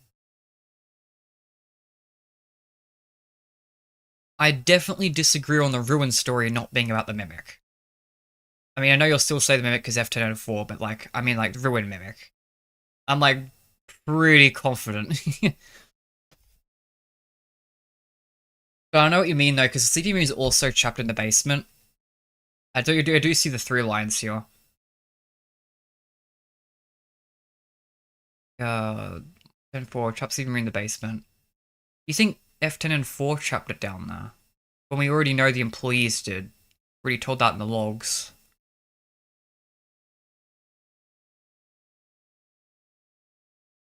His helper, audio, calls voices. Of someone facing off against this big bad villain, getting away, leaving scarred, and then later in life trying again, but being tricked by a young boy into falling for the trap for good. There's so many good ways to look at this. So clearly this is about the Mimic, right? And I think part of the reason why I think that's so obvious is that second sentence that I kind of forgot about until now. She had fallen for the friendly voice without discernment and was led astray. That's so that like every time the Mimic's been brought up in one of these stories, it's about like copying a voice, and we know the Mimic copies voices. That's the point. So we know because this is so specific. I think there is an argument to make here that it's about a specific instance. Because if this is supposed to be about a general concept, then what is this story really telling us? Like, when you face off against something and then try again later, you'll be tricked by a new thing? Sure, it's so very specific. The other ones I think you can break down more generally. The Ruin story, a monster tricks a boy by pretending to be his mother. Okay, so monster pretends to be somebody else and tricks them. The pizza sim stories are, you know, they're weirdly specific. You know, it's like a cat, there's cats being stitched together and keys being melted into one thing. But they all are similar in theme of turning multiple things into one thing that doesn't work. In a way, right? But this story, not only is it long, it's so weirdly specific. There is a young woman who goes into the woods, faces off against who's led into the woods by a witch, faces off, escapes but gets a scar. Later in life tries again, but when she goes, there's a little boy now, and the little boy leads her into the, like, it's so detailed and specific and weird that if you want to generalize it, the best way you could generalize it would be like, oh, if you barely escape something and then try to face off with it again later in life, you'll lose because it'll... Yeah, that one is really specific.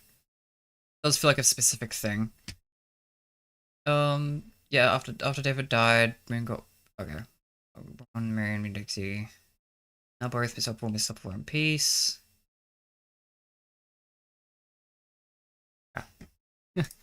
It'll learn a new trick. Oh, right. I want to comment a little bit too here. So that solution from before is not a solution, because this is every time the mouse goes hovering over it. That's annoying. So I want to make sure that this only triggers So once it's enabled, and it turns off once the night ends, you hit S, or you never started to begin with. It starts off, so I need it to start on. But I think the better route is to do what I suggested wasn't going to do earlier, and make it so it gets activated when you hit new game. I think that is the way to do it. Where is the new game button? There it is. Okay, right host, come back. Okay. So that's to really put a bow on it, to your question specifically, is there a reason the Candy Cadet stories have to be about one specific event? I would say generally, no. It depends on the story. I think if you can generalize a story enough to make it fairly straightforward or simple or easier to break down, then yes, you can use it to talk about multiple events, or it could just be about like a concept, an idea. I think that's valid.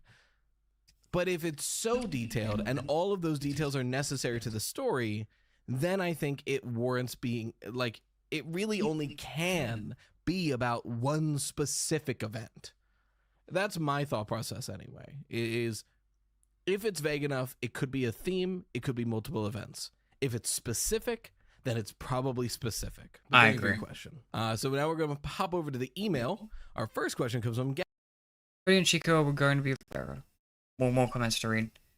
Little boy is David and 2, controlled by the mother of the witch. The mother going out to buy food is 100% about M1. Left to make the big cake for David. Oh yeah, okay, talking about this one now. Okay. So the yeah, the one with the boy was woman adopted by the boy and got eaten by the witch. Okay.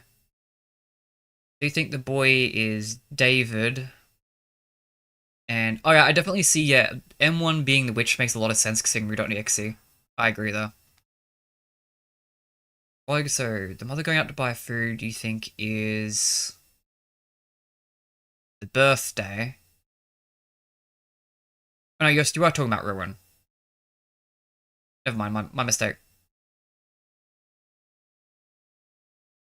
My mistake. I kind of got my stories screwed up a little bit. My memory's screwed. I mean, I'm so excited to play Secret America PCVR while sleep deprived and exhausted. Oh, I joke, but like, it's gonna be the true Arnold experience, I'm saying. That's what I'm saying. Gavin, he, him. Seeing how the Pizzaplex replaced both Bonnie and Foxy, do you think at some point they would have planned to replace both Freddy and Chica as well? And if so, who do you think they would replace them with? If I had to guess, I'd say they replaced Freddy with a white tiger animatronic, and perhaps Chico with either a duck or flamingo animatronic. Favorite question. Yeah, you're saying that you think Candy Cadet's is a storyteller, it's Fiona talking, half lie mixed with the truth. Man, that's, at that point, you're not really telling a story. So if it's like half true. I also don't think that Candy Cadet, I'm about to say it doesn't make sense for Candy Cadet to have any Mimic association, but then I remember Candy Cadet was made in MCM, so like, this actually makes a lot of sense. No, it actually does make sense, I'll admit.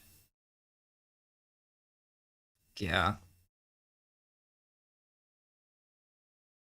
M1 using Candy Cadet makes sense. I don't personally believe it, but yeah, I see where you're coming from there. Oh, where was it going on here? Good. Yeah. Pizza data. Mimi. Why am I opening this in HXD hex editor? Bro, I could probably... Oh, wait, because it's a bit. That's why I'm opening in HXD hex editor, because it's a byte. So if I change this back up... I don't like how long it takes this game to load in. Damn steel models. So, it's weird, right? Because it is interesting. That's one of the things that really struck people, rightfully so, about Security Breach. That, like, for whatever reason, Bonnie and Foxy were missing. Now, Foxy, you know, it's weird that he's not there, but sure. but Bonnie is nowhere to be found. That's Dead. strange. Now, I wonder if Scott and Steel just don't like having multiple Bonnies in a game. And the fact that Burn Trap is here is the reason why we don't get to see Glamrock Bonnie. We could also make the argument that Bonnie being replaced by... Too many games have multiple versions of one character. I'm gonna be for real. That was an argument back in Fights Freddy's 3. But since then... Okay, here we go. Oh, I didn't freaking assign it. Goddamn idiot. Didn't assign the damn thing. Now I have to wait for it to reload. I mean, even Fights Freddy's 2 had 2 versions of the characters, which makes it weird that 3 didn't, now I think about it. But I guess 3 had worse cameras, so I guess that's probably why. How many games do have multiple versions of one character? I mean, at the same time, do we really consider Springtrap to be a Bonnie? I mean, I guess it did in 3. No, I don't think so. I can't think of why. I can't give a solid reason why. I just don't think Bonnie's missing because Burn Trap's there. Hey, what are you hoping the next Fights Freddy's game will be? Sister Location. That's what I hope. In terms of main game, anyway.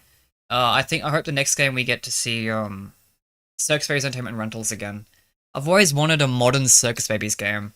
After Help Wanted, like, casually revealed that it's massive, it's like 7 floors. And you only know about that in Help Wanted because of a random ass voice line. Oh god. Oh. Fuck.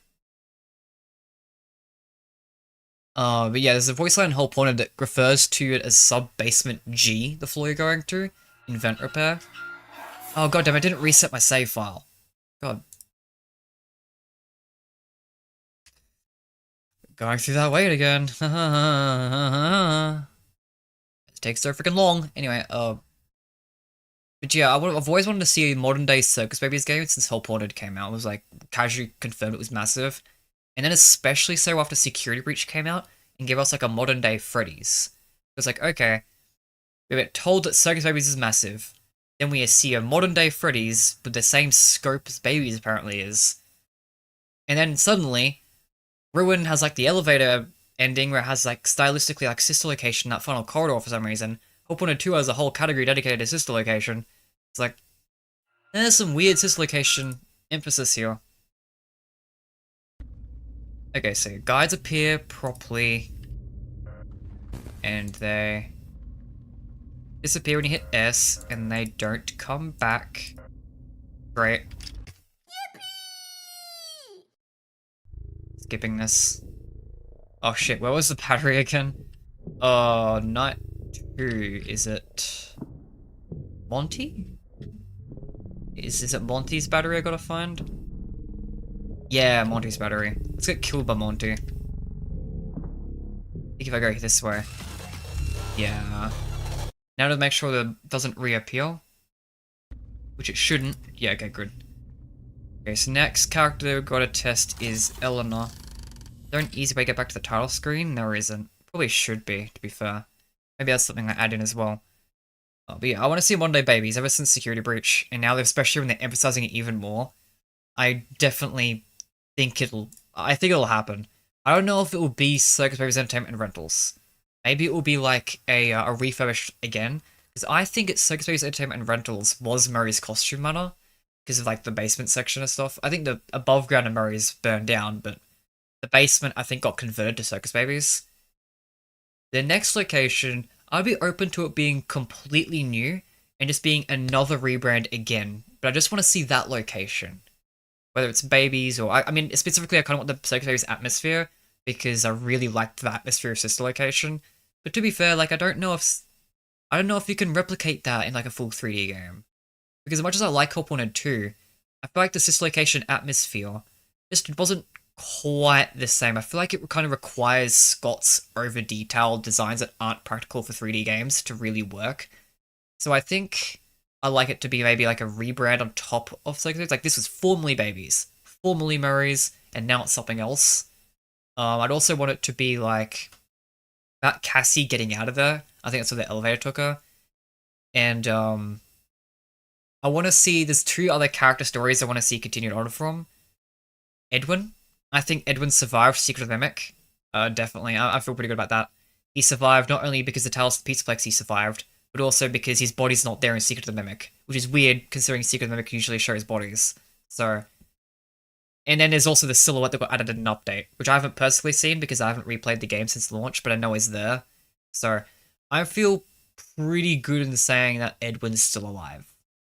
And I think that I want him to play that sort of game trope. I don't know what it is, but I know I've seen it quite a few times. That the dude's old, but this old character who like isn't doing like you're playing an adventure game or something, and this old wizard or something is like, oh, I can't help, I'm too old. Here, take this epic magic gauntlet or something, and you'll be on your way kicking ass. It's what I used to use, but now I'm too old, so now you get to have it. Or an old warrior, he hands you his old sword that so you can fight because he's too old to use it now. That sort of like old man giving you a gadget to like help you out because they can't use it anymore due to their age. I feel like Edwin would fit into that really well, considering how old he'd be by the time of like the modern games. And also, he's an inventor. And not only any inventor, the inventor who also made the Mimic. So he'd, above anyone else, he would be the guy to know its weakness. Even if it took him forever to figure out what it could be, he'd be the one to know, if there is one, and he'd be the one to create a gadget to take advantage of that. So I think that at some point, maybe not the next game, maybe some other game, Edwin will be hiding out in one of these next game locations and give us a tool to help us defeat the Mimic. And that will be his role, and then maybe he'll die. Another thing I kind of want to see is like Gregory. Gregory and Cassie's relationship is really shaky right now, and I kind of want to see that resolved in some way. Because Cassie thinks Gregory tried to kill her. I don't want the reveal from Cassie's perspective to be, oh, that was the Mimic the whole time, it was never actually Gregory. I don't want her to just find out it's the Mimic. I would much prefer there to be some sort of, Gregory, why would you do this to me? And then Gregory has to try and like prove himself over the course of the game, and then it's revealed to have been the Mimic the whole time. Like, I think that would be the most narratively satisfying way to handle Cassie and Gregory's relationship right now. I don't know if either of those, if both, either, neither would happen in the next game, but those are two things I really want to happen at some point. Ultimately, in terms of the next game specifically, I just want to see Cassie out of there. I don't want another prequel. I don't want enough side missions. Hope 1 and 2, Secret Mimic, that's enough. Get us back to Ruin, please. I want to see the continuation from that. I want to see where Cassie's been, and I want a good game out of that. Of her trying to get out of there.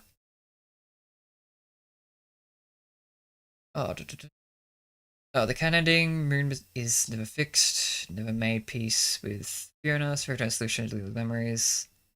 But Andrew doesn't remember anything. 100 failures, Paradise of 6, maybe. I don't want to die, I'm too low with anger. In fact, at the moment, I believe the Vengeful Spirit is actually angry at Edwin and Fiona more than William. This helpful is the village copy of Edwin. Sane. What was I going to implement here again? I was going to...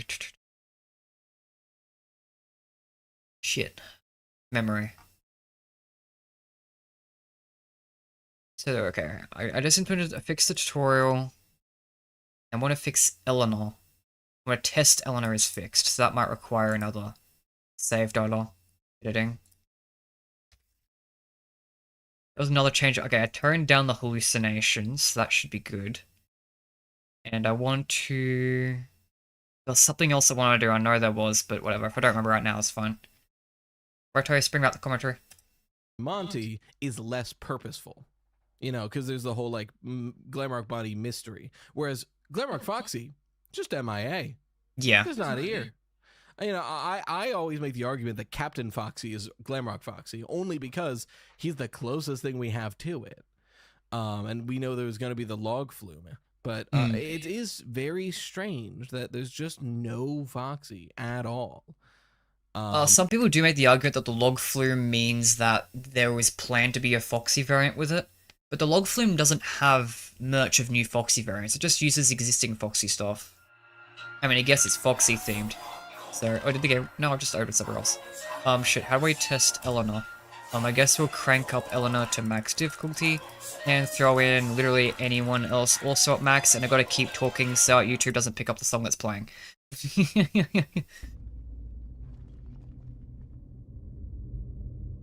Yeah, the next FNaF 3 movie will disappoint a lot of people. What do you mean? Bro's slandering FNaF 3 film before it's even out. Crazy work. Valid though. Not gonna lie, I don't really have a very big passion for the films. Okay, so I want Chica to kill me. So I'm just gonna... Chica's moving. He's not here. Eleanor. Okay, there's Chica. I want you to jump me while Eleanor's attacking, but I don't think that will line up timing-wise. Oh well, I can't test to see if Eleanor will be fixed or not. I just have to assume that she will be. I assume what I did was enough to fix her. Yeah, I'd assume so. Okay. I will keep watching Riot Host at this point. I don't really have a lot of ideas for what to do with Mimic of the Sakura right now. So, I just wanted to fix the hallucination bug, the tutorial bug, and Eleanor bug. So we'll delete Riot Host and just watch the big screen now. Scott isn't going to reveal anything, no lore here. In fact, he's just going to throw out things. Oh no, people shouldn't be using the films for lore. We shouldn't have, like, that's a big thing that Secret Mimic really tried to nail down, is you shouldn't use the novels for lore. And film 2 specifically did quite a lot against the lore of the games, especially. So there's a lot of... They're very clearly different timelines and should be separate. So I don't know why people just really want to take everything from these things. I mean, I get it, but... Yeah, obviously the films are separate. I do think the film will elaborate more on, the film lore. Like, I want the film 3 to elaborate on William Afton's character. Because the main games have moved on from William. Right now, William's only real characterization is in the novels. And look, if we have to rely on non-canon characterization, might as well give us a little more in the film, right? Flesh out film Afton a lot more. And that's what I really would like to see. And Henry, to be fair. Henry's pretty much a nothing character as well. Oh.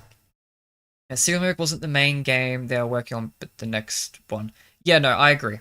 Like, Secret Mimic wasn't the big swing. I mean, it will, but it kind of was. But there's definitely a bigger game coming out next, I think.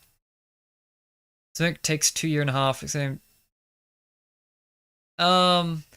Well, the next game only started development in 2024. Because Scott Cawthon said in his 2024 interview that it only, like, recently started really being a thing. At least it felt like it was a recent thing from the way he worded it. So I think it's only been in development for a few years. Like, 2 years by now. I don't think it's been in development for 6 years. It hasn't been in development since Security Breach.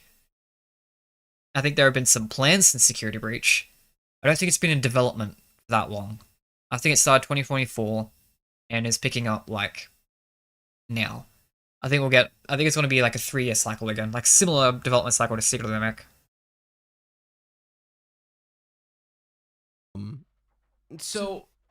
Oh, and the reason I say that is because Five Freddy's games release every 2 years.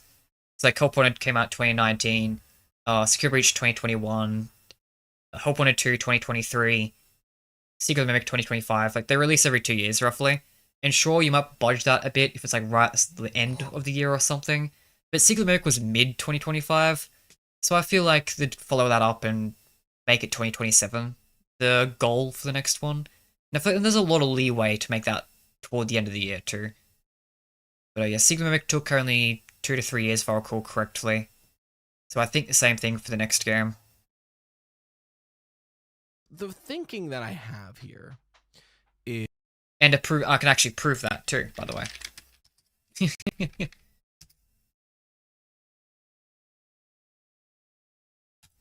Oh wait, we want date. Date's the one we want.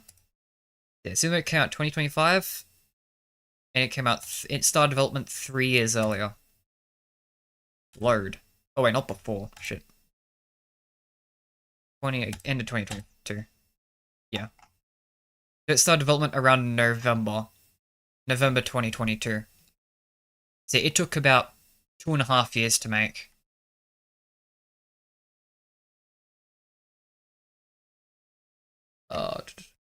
Can't wait for the reaction of the big reveal of Vindication. God, David is unforgettable. I think the train of logic needs to go to, why was it Monty and Roxanne Wolf? Montgomery Gator and Roxanne Wolf. I think he's covered this before in a video as well, talking about like the replacements here. I didn't agree with the conclusion. I think you remember him saying something like, what was it? Monty and Roxy were the replacements because they came from MCM. And it's like, pretty much everyone came from MCM though. Now, to be fair, it's everyone minus like Freddy and Bonnie, because Fredbear's, I feel like, I'm pretty sure predated it. If not Fredbear's Family Diner, but like Fredbear's Seeing Show at least sort of predated. So some element of Fredbear came earlier, and everything else came from MCM. So, I disagree that there's a specific theming of every time, in any context really, anytime someone tries to say, oh, it's because these characters are the ones that came from MCM, and it's like, that doesn't narrow it down. You understand it doesn't narrow it down, right? That's everybody. That's like saying, like, you might as well at that point say, Monty and Roxy were the replacements because they're the ones that are animatronics. Actually, I think that'd technically be false because they're new to Security Breach, but still. Characters. Oh, right, you were talking, sorry. God David is canon means that M2 copied himself, merged Gregory, now Gregory is mixed David and Gregory. Yeah, I think a lot of the Gregory, David, and, Gregory, David, Oswald, Crying Child, anyone, probably like another 2 kids I'm forgetting. All their similarities, I think, are for narrative parallel's sake. I don't think they're actually directly have a lore reason to be similar, like in-world. I don't personally think so anyway. But I do know there's a lot of theories about them being so. Who, to us, were introduced in Security Breach, but these characters who were original to Murray's Costume Manor. This has to be Mimic shenanigans, right? At least that's my first thought. I do agree with the idea that there's Mimic shenanigans going on in the Pizzaplex, like outside of the glitch trap. It's really weird that there's rooms in the Pizzaplex that are from Help Wanted. So I feel like, and also some stuff from Murray's. I guess Fazbear could just be, I don't know, referencing their previous areas, but why would they put some of those in the basement? Weird choice. I feel like there's some weird Mimic stuff going on behind the scenes at Fazbear, like the people who designed the Pizzaplex. I feel like there's more going on with F10 and 4. I don't know if she's directly messing stuff with the Pizzaplex, but I think she's the most logical option to be the through line there. Till now, I believe the girl beat up Fruit Maze is usually anger at a minigame arcade. Possible being a copy of her merge. She's a robot child. It's like, okay, so this has something to do with the Mimic because it's things from the Mimic's like birthplace replacing things from Fazbear.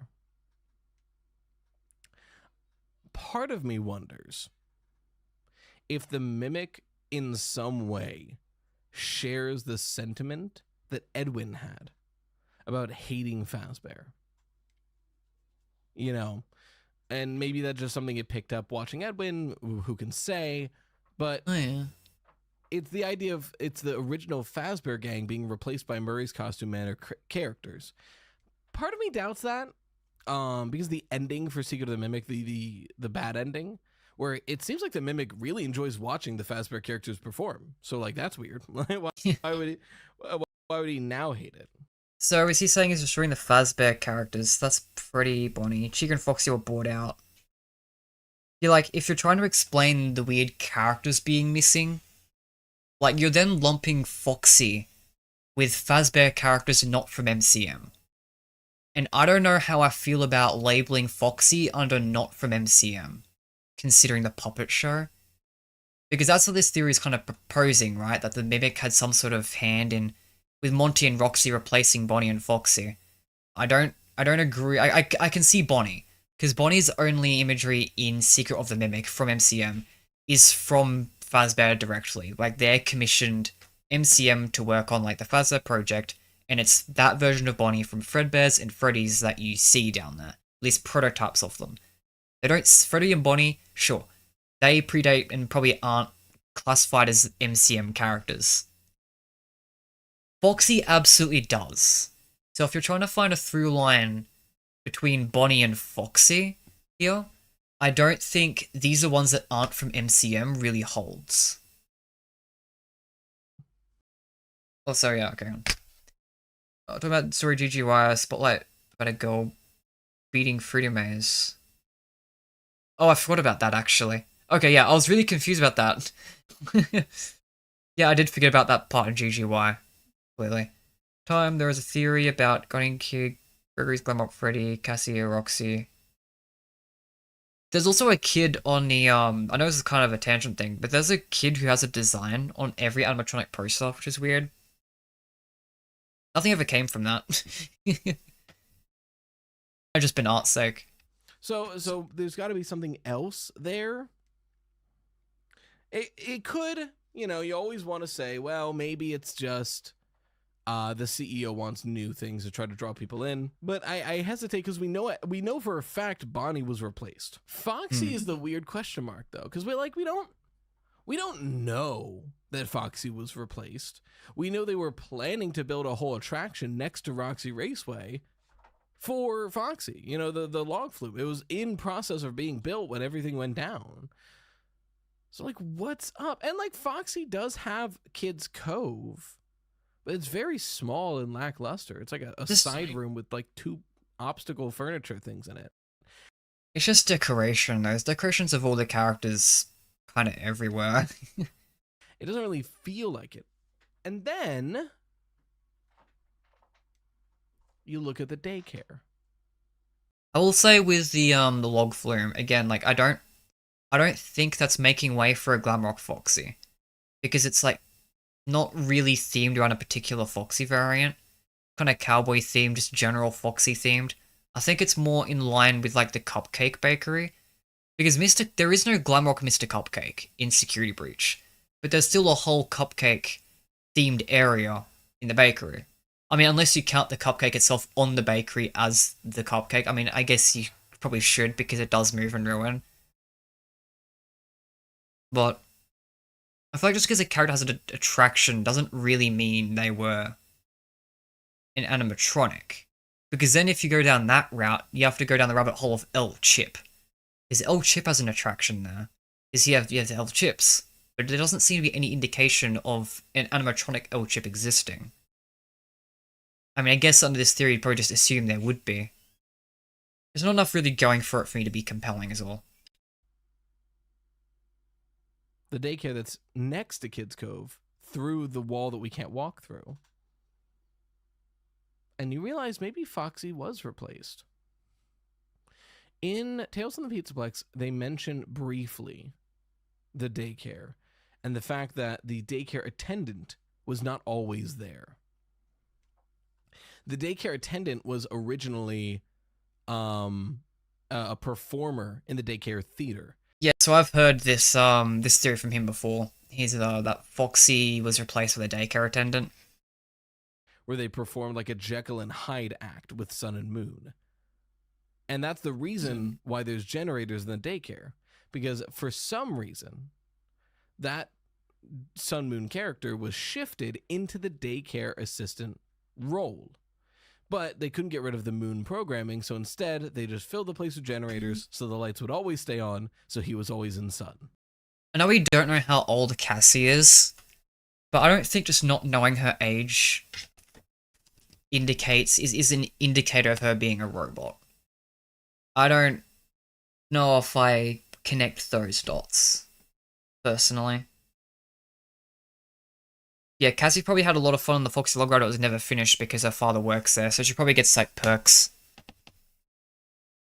Also, I just realized I'm like shadow me. You guys can't really see me very well. Way more visible on my PC. Maybe my phone brightness just sucks ass. That was their goal. So you have to stop and think, well, wait, that means that whoever is the daycare attendant, it wasn't originally Sun and Moon. So who was it? Well, the only other person we have that references any kind of childcare is Foxy in Kids Cove, where he's got a big Foxy statue in a little kid play area. And I could be mistaken, but I swear to God, there's a big like garage door that's closed in Security Breach next to Kids Cove, and I swear it's the one that's adjacent to the daycare. I could be wrong, but I swear like when that opens, that would be one connected area. Yeah, okay, so there's two cut corridors there. So yeah, in the early versions of Security Breach, Kids Cove and the daycare were in the same floor together. In fact, Kids Cove is the actual name of the daycare. The Superstar daycare is just the singular daycare structure itself. That area was supposed to entirely be Kids Cove, but of course that changed, the building layout and stuff changed. But yeah, the two blocked there's three. There's three party doors, I think they're called in the files. Yeah, garage doors over, that sort of thing. There's three that says you are banned and that don't let you through in Kids Cove. I mean, two is in Kids Cove, and one is in the floor 2 corridor that leads to the Cupcake Bakery, but is to the side of Kids Cove. And there's also a few like windows like above Kids Cove that presumably connects to that door. And in the files there was rooms for all of those. There was a corridor between there was a corridor connecting all those to the daycare. So multiple corridors. There's 2 on the bottom floor. There's like I think there's 2 on the top floor. Maybe even 3. I think there was a lot of ways to get into the daycare. The old Pizzaplex was like way more connected. But yeah, now in the new layout, the new lore, those areas don't really connect because the daycare is like further down the Pizzaplex now. But yeah, it's okay. Hang on. In GGY, Gregory is 14. He was open 2 years and a half, which happens 5 years later. And after the Pizzaplex, he decayed for years. Cassie, same age. Gregory. Yeah, I'd agree Cassie and Gregory are around the same age. I don't know if I would take the books as the answer for his age, but I guess it's the closest we got, so. I mean, I take random stuff from books every now and then as well, but I wouldn't use it for evidence for anything. But GGY is 14, so I guess he'd be 19. Yeah, I just don't believe that Gregory's 19 during the events of Security Breach. I just don't really believe that. So, yeah. I will not be surprised if Mega Pizzaplex Remnant Pods can restore flesh, make someone never grow up. Rejuvenate? I'd need more evidence. So maybe Foxy was... I mean, I guess you'd probably be then redirect to Burn Shop, I guess, because Burn Shop was in there, but... ...is the daycare attendant, but for some reason was replaced... And then once he was replaced at that, they fully replaced him with Roxanne. So the question is, why? I don't know. Because to answer your question, Gavin, would they have replaced Freddy and Chica? And who would they replace them with? Don't they explicitly say they won't replace Freddy? Because Vanessa says that they'd slap Freddy's casing on innuendo.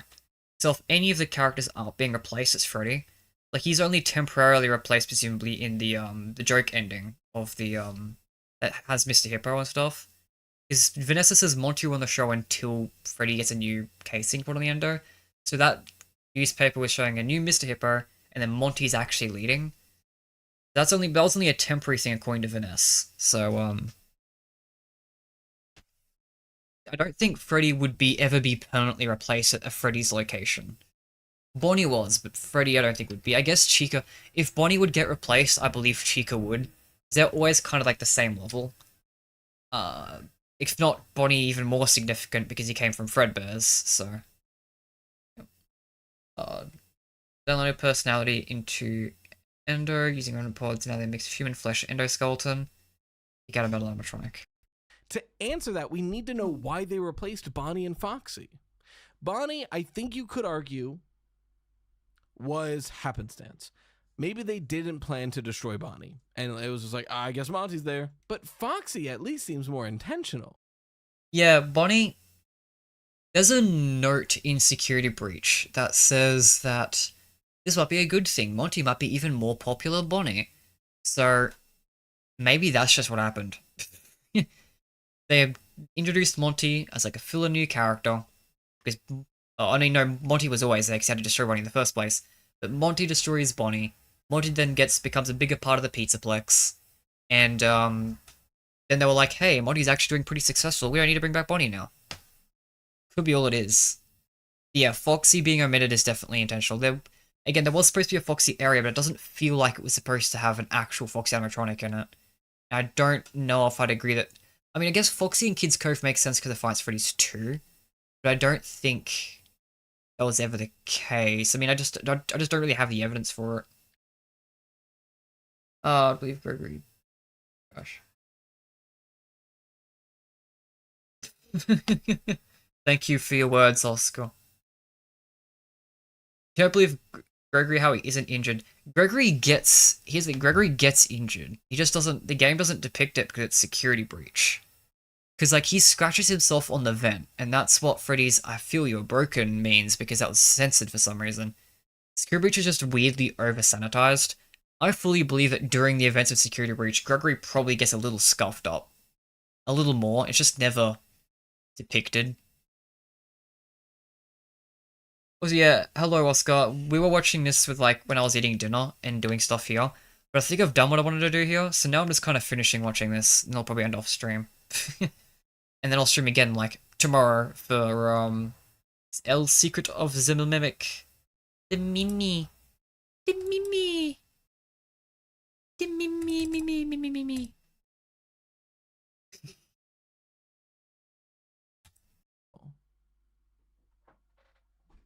I truly don't know.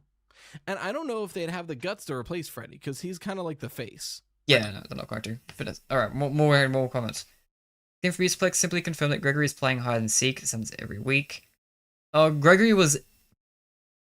Yeah, Escape to Pizzaplex. I liked Escape to Pizzaplex. I don't really have much to say on a lore perspective. I did like Escape to Pizzaplex. A lot of people didn't. I did. I thought it was fun.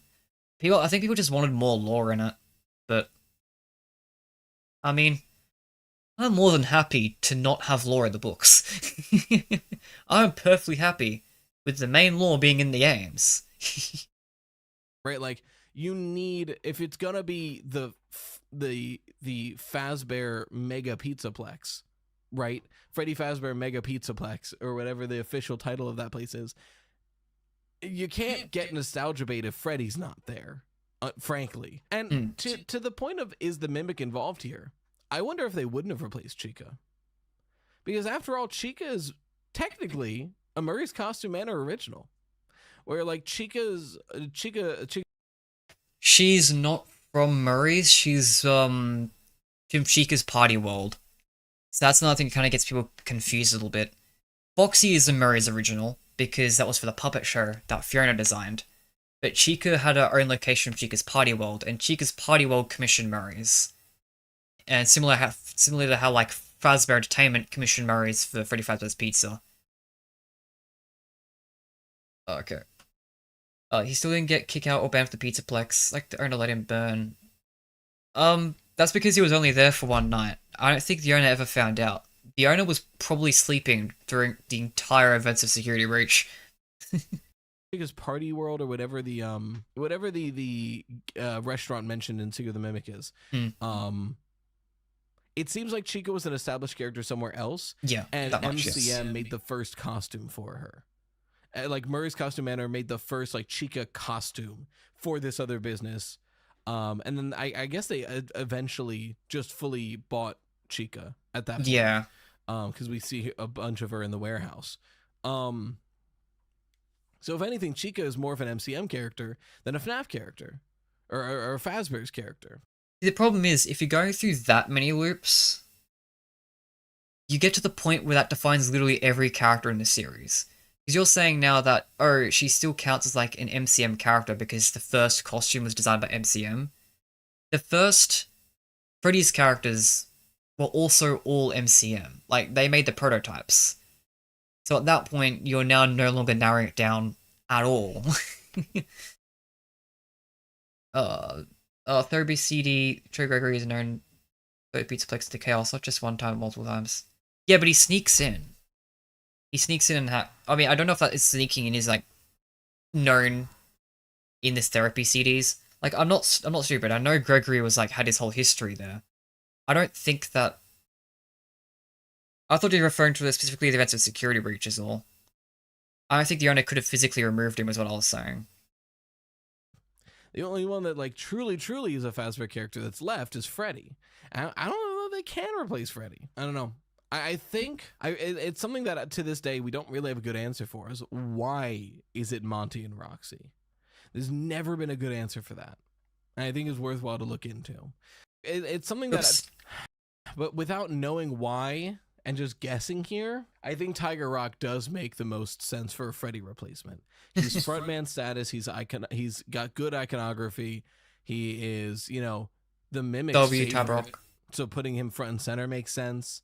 It all really lines up pretty damn well for it to be Tiger Rock, and they're also like visually similar, Glam Rock Freddy and Tiger Rock. But thank you for your question, Gavin. Is Shadow Freddy actually real? Well, he gets seen by the animatronics that follow me. So it's at least not just a hallucination. Our next one comes from Jacob, him. I had a realization about Scott's hint about what's seen in the shadows is easily misunderstood in the mind of a child. We've always tried to tie it to the bite victim, but it might be about Freddy's animatronics. Or it might be about the Freddy's animatronics. And moreover, about Follow Me. Maybe you have a better idea than I do, but my first thought is that Shadow Freddy was just Purple Guy all along. It stuck out to me that Shadow Freddy is Shadow Freddy, but RWQF has never been called Shadow Bonnie canonically. I think that's because Shadow Freddy is indeed a misinterpreted shadow, or WQ is an agony manifestation of William's misdeeds. Exactly why both appear in FNaF World, but only one of them appears in Ultimate Custom Night. That's a good idea. FNaF 2? No, I do like that. What's seen in the shadows is easily misunderstood in the mind of a child. Kind of our way of telling us there's no purple Freddy suit, you know. So what to go over again with this? Thank you for coaching. To go over what this is saying, in Follow Me, each night you as playing as the animatronics follow this weird purple Freddy towards the FNaF 1 back room until eventually William jumps out and disassembles you. And what Jacob is suggesting is that what's seen in the shadows is easily misunderstood in the mind of a child. Isn't about the bite victim seeing like thinking he saw a Springlock suit or something weird like that, but instead of Follow Me, where the animatronics, who are possessed with the minds of children, are seeing this weird shadow-like Freddy. That is kind of ignoring the fact that it's not just in the eyes of a child, though. Other times you see Shadow Freddy, but I guess those are more dubiously hallucinations.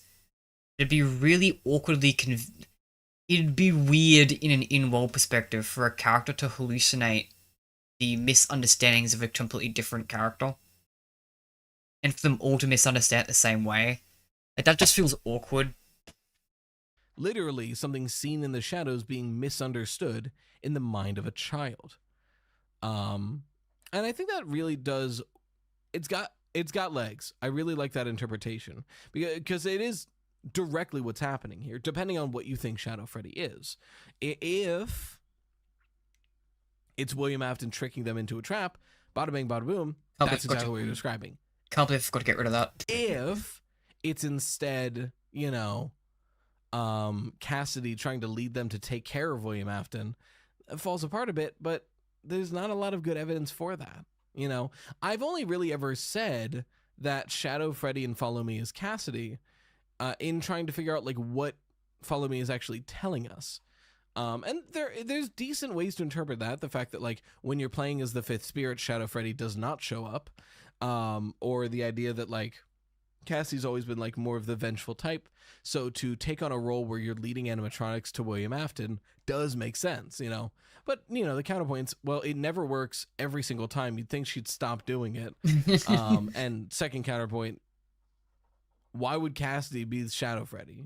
Like, that's just that is just a stretch, to be fair. So like there's less counter. I mean, I feel like there's at least good connections between Golden Freddy and Shadow Freddy. Like, Shadow Freddy is like a recolor of Golden Freddy specifically. And there is quite a few pieces of imagery of like the gold and the shadow being together, like most notably Princess Quest. And like, it's the Shadow Golden connection goes to 2, 3, 4, because Nightmare and Nightmare Fredbear. There's a lot of few connections between the two there, I'd argue.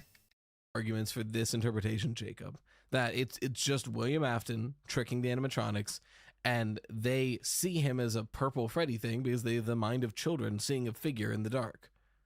So yeah, no, I think that's a very good way to interpret that, Jacob. I actually like that a lot. Thank you for your question.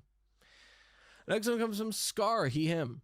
So this is less of a theory, but wanting to know your perspective on Scott Games looked at with rose-tinted glasses. Do you think there's an idolization of Scott Games that leads to more harsher criticism of the Steelwool games? I've noticed this while watching old reviews of Ruin, how most of the criticism they present in needing to read the books were solved with the release of Secret of the Mimic. I think people tend to forget we got introduced to random purple sprite back in FNaF 2 we knew nothing about except for the fact it was probably the murderer. Yeah, so... Yeah. The problem here is that while I do want to say, oh, there's maybe some nostalgia bias, and to be fair, there is in some of the games, I would also say that a lot of the criticism towards Steelwool's games is very valid. Like, the problem with the books wasn't just there was lore in the books, it's that it was kind of necessary. I do think the book one specifically is kind of dumb. Like, yeah, you need the books to know about William Afton. You now don't need the books to know about the Mimic. So, I mean, you know about them, but they're not really fleshed out. So, like... yeah, it's weird that the Mimic is the one that gets that criticism. There is a few moments, a few points, where it does feel like, one, the Steelwool games being unfairly criticized for things the Scott games did. But a lot of time, I don't think it's a case of rose-tinted glasses. I think it's more of a case of Five Freddy's fans not playing the games. Like, they don't know that Scott games are like that, because back when the Scott games came out, they were 5. Weren't playing the Scott games. I think there's a lot of that. So, for example, with the books debate specifically, when the books were first coming out, theorists were just talking about them. Game Theory was covering, Dorco was covering them, everyone was covering them. So even if you didn't read the books, you knew about the contents of the books perfectly fine. You might not even known it. A lot of those theory videos just talk about stuff, and you might have just assumed it was a headcanon or theory from the games alone, and didn't know it was even from the books to begin with. Now, theorists are a lot more attentive to citing their sources. So now when something does come from a book, they say, it's from a book. And now, theorists are also getting really freaking exhausted with the books. So there's a very low chance to even cover the books. Whereas if you were following Five Freddy's beforehand, even when the novels are releasing, you were going to know about the novels. Whereas a lot of people didn't cover Tales of the Pizza Plex. I think there was a little bit of coverage on Fazbear Frights when it first started, but considering how long Fazbear Frights went on for, I'm pretty sure that fizzled out long before Tales happened. So I think that's a big problem with the books debate, isn't the fact that, oh, it wasn't a problem in the Scott games and it's only a problem with Steelwool games, more so the fact that I think the older ones were covered more because of just how the community was doing at the time, and how people hadn't gotten sick of them yet. I think the problem there is then also things like Ruin. Like, again, I mentioned it kind of earlier, but Ruin is kind of bad for that. Yeah, there's a few other things too. It's like, I agree that there's a lot of valid criticism of the Steelwool games outside of that though. Like, the games don't play like Five Nights at Freddy's games, really. At least not the main ones, like Security Breach and like Secret of the Mimic. 2/3, only 2 main games. Hope Wanted 2. Those are kind of like what I call epilogue games, not really the big swings. Ruin was DLC, so in terms of only the big swing main releases we've had in the modern games, we've only really had 2. So I guess there's no pattern established yet. But it does feel like a pattern considering when you look at it outside the perspective of just the main games. Like if you take the main games in general, including Help 1 and Help 1 and 2, you've got 4. If you're counting gameplay experiences in the main style, then you'd include Ruin separately, because that's just an entirely different gameplay experience to just base Security Reach. So in a lot of ways, patterns are absolutely forming. And there is some there, like, the main swing of the games, like Security Breach, Ruin, Secret Mimic, they don't really have enough Five Freddy's elements in terms of gameplay. So the people who actually play the games, just to look at that and go, why? Why are you not doing what the series is known for in terms of its gameplay? That's like if Mario randomly stopped making platformers. Like, why would you do that? It could be more tennis I could go on to, but I have to think about it, and I don't feel like doing that. Oh, thank you for your question. I have 2 opposite thoughts about this. Yeah. Because I agree and disagree with you fully. It depends. in 2 different ways. So in the ways that I agree with you is definitely lore presentation. To an extent. To an extent. Because you're right. When you look back on the Scott games of FNaF now, it's all one very cohesive piece. It's like, oh, yeah, this all makes sense. But as they were coming out... Yeah, and most of that was because of Pizza Sim. We didn't get fuck all for a long time. FNaF 2 just showed us like a purple guy killing kids. And that's all we had. And then FNaF 3 comes out. And like we see a guy die in a Springlock suit and he's purple. So it's like, okay, maybe this was purple guy and that's what happened to him. And then FNaF 4 comes out. It doesn't line up with anything. And we see a purple guy putting people into suits in a back room somewhere. Yeah, 4 is Sister Location. That's weird. I'm in a house now. And then Sister Location comes out and starts giving us some answers. And then Pizzeria Simulator comes out and gives us a lot of answers and then ends. Yeah. You know, and then we have to put the pieces together. And sure, there's FNaF 1 Ultimate Custom, but, you know, we have to sit there taking our jigsaw and putting everything together and trying to piece something that, like, visually and storytelling-wise makes sense. We haven't gotten our Pizza Sim yet. Yeah. Yeah. So that's something a lot of people don't understand, too.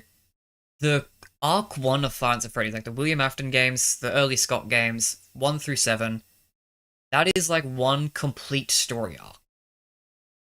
Then you have like a new story arc being set up in these modern games, like the Mimic is like the main thread of it. And it's like an entirely different story arc that hasn't reached a conclusion yet. Like it's kind of unfair to compare what's essentially a finished story with one that's just started.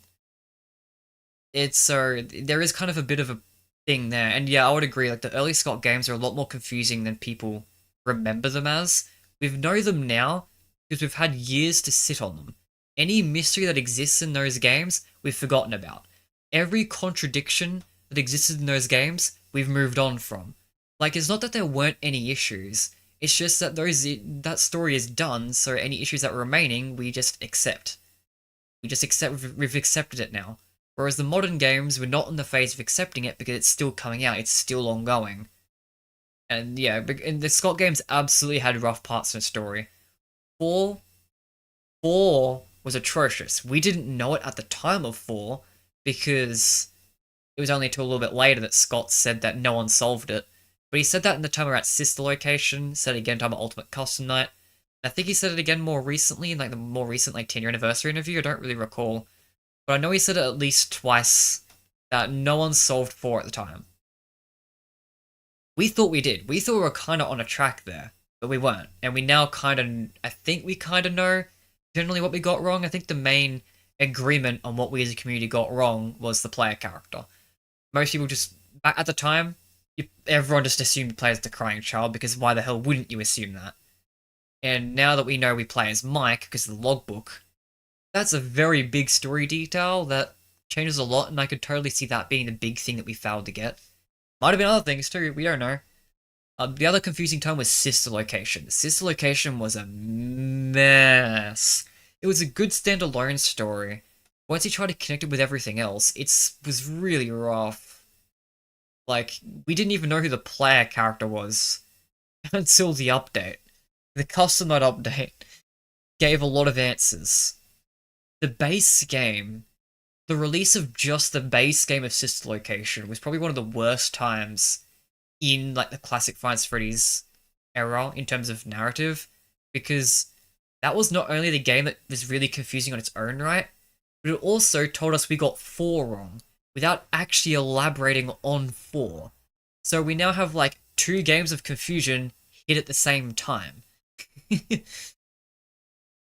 That one specifically was one that was really yikes for like the theorizing moment. And yeah, Pizza Sim kind of cleared up a lot. Pizza Sim really kind of carried that. I give a lot of flack to Pizza Sim because I don't like how it handled the story. But at the end of the day, it still did conclude the story in a satisfying way. More or less satisfying way. And it did definitely left off at a way better note than like Sister Location did, for sure. And I'm not gonna lie, I would have been happy with 4 being the end, to be honest. I don't mind ending off on some little mysteries right at the end, but 4 became a problem once more started being added on top. But people want more satisfying ending even without 4, so I'd even argue for the majority of people, 4 probably wasn't a good spot either.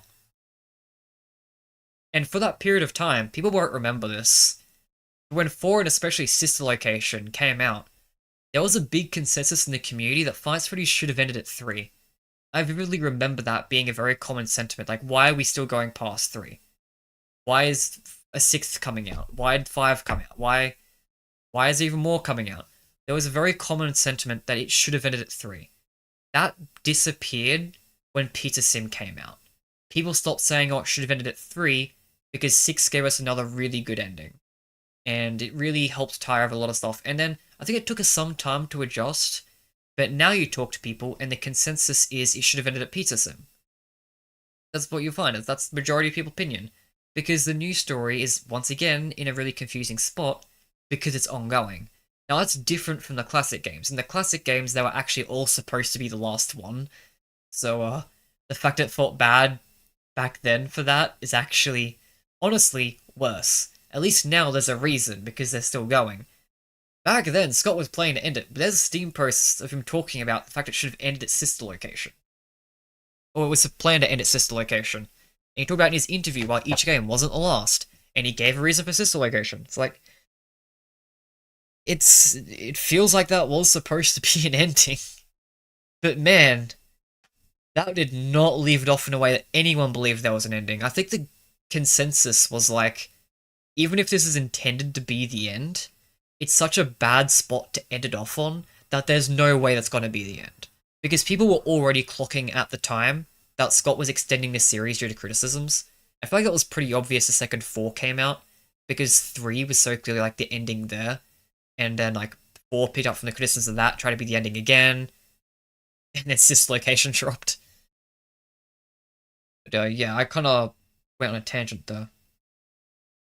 Sorry, I haven't really been reading this. All in together, the ghost kid being haunted by himself. Oh yeah, true, alone together, that's something I'm going to worry about. Yeah, okay, good point though.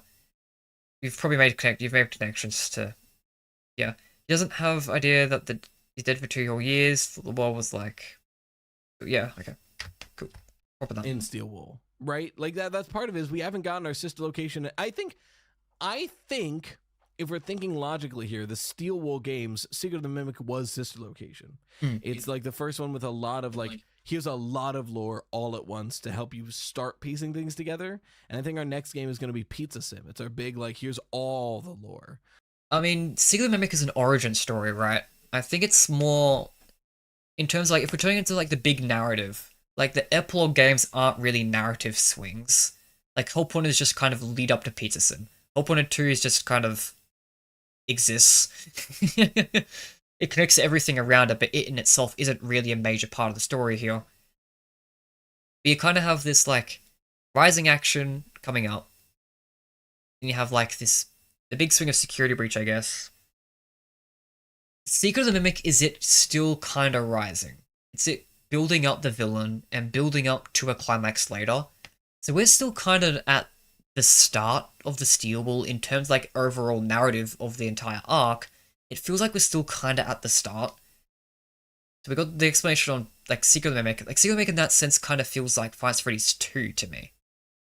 Origin shows us what it was in its Five Nights at Freddy's 2 shows us what Freddy's was like in its prime, bit of the history that they talked about.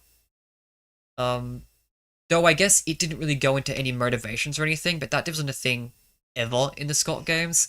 Maybe 4. Maybe you could make the argument that Secret of the Mimic is kind of like more like Five Nights at Freddy's 4 in that sense.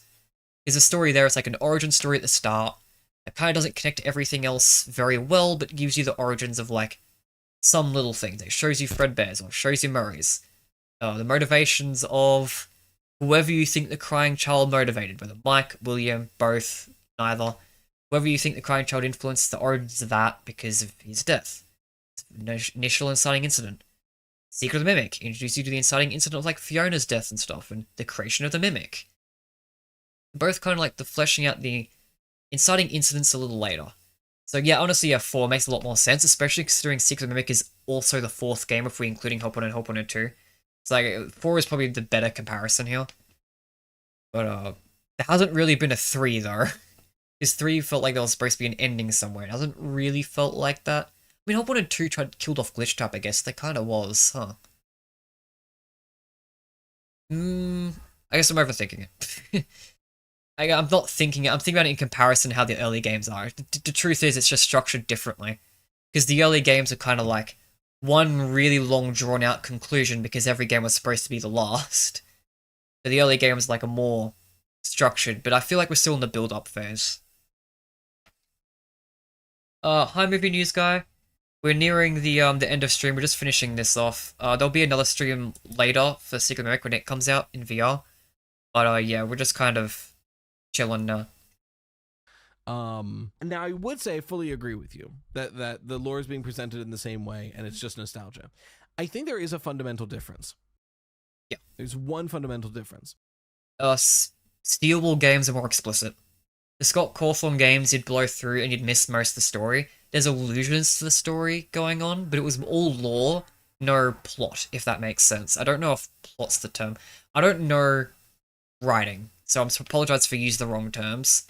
But it's all like the backstory and secret stuff to flesh out the world building more than it is actually telling a story as you progress. Some of the Scott games had stories, but they weren't this highlight. They weren't the strength of it. Whereas Steelball games, it's all upfront story. You play through it, you experience it as you go, and while there are some secret things that build things out a little bit just in the background for secret's sake, there's not a lot of it. It's mostly just told to you as you go. So I feel like the explicit storytelling change in the modern games is a big change from like the classic storytelling. And I also feel like I don't know. I don't know where I was gonna go with that. Hi, Javan Midic. Yo, I got an email. Useless email. And it's one that I've complained about before on this channel. And it's the fact that there's no big mystery. That too. They forgot to do an MCI, essentially. Where in FNaF 1, you know, the first thing we hear about is the missing child incident on the newspapers. You know, the fact that 5 kids went missing. And there's haunted animatronics right away. So it's like, okay, there are haunted animatronics, kids went missing, that's what happened.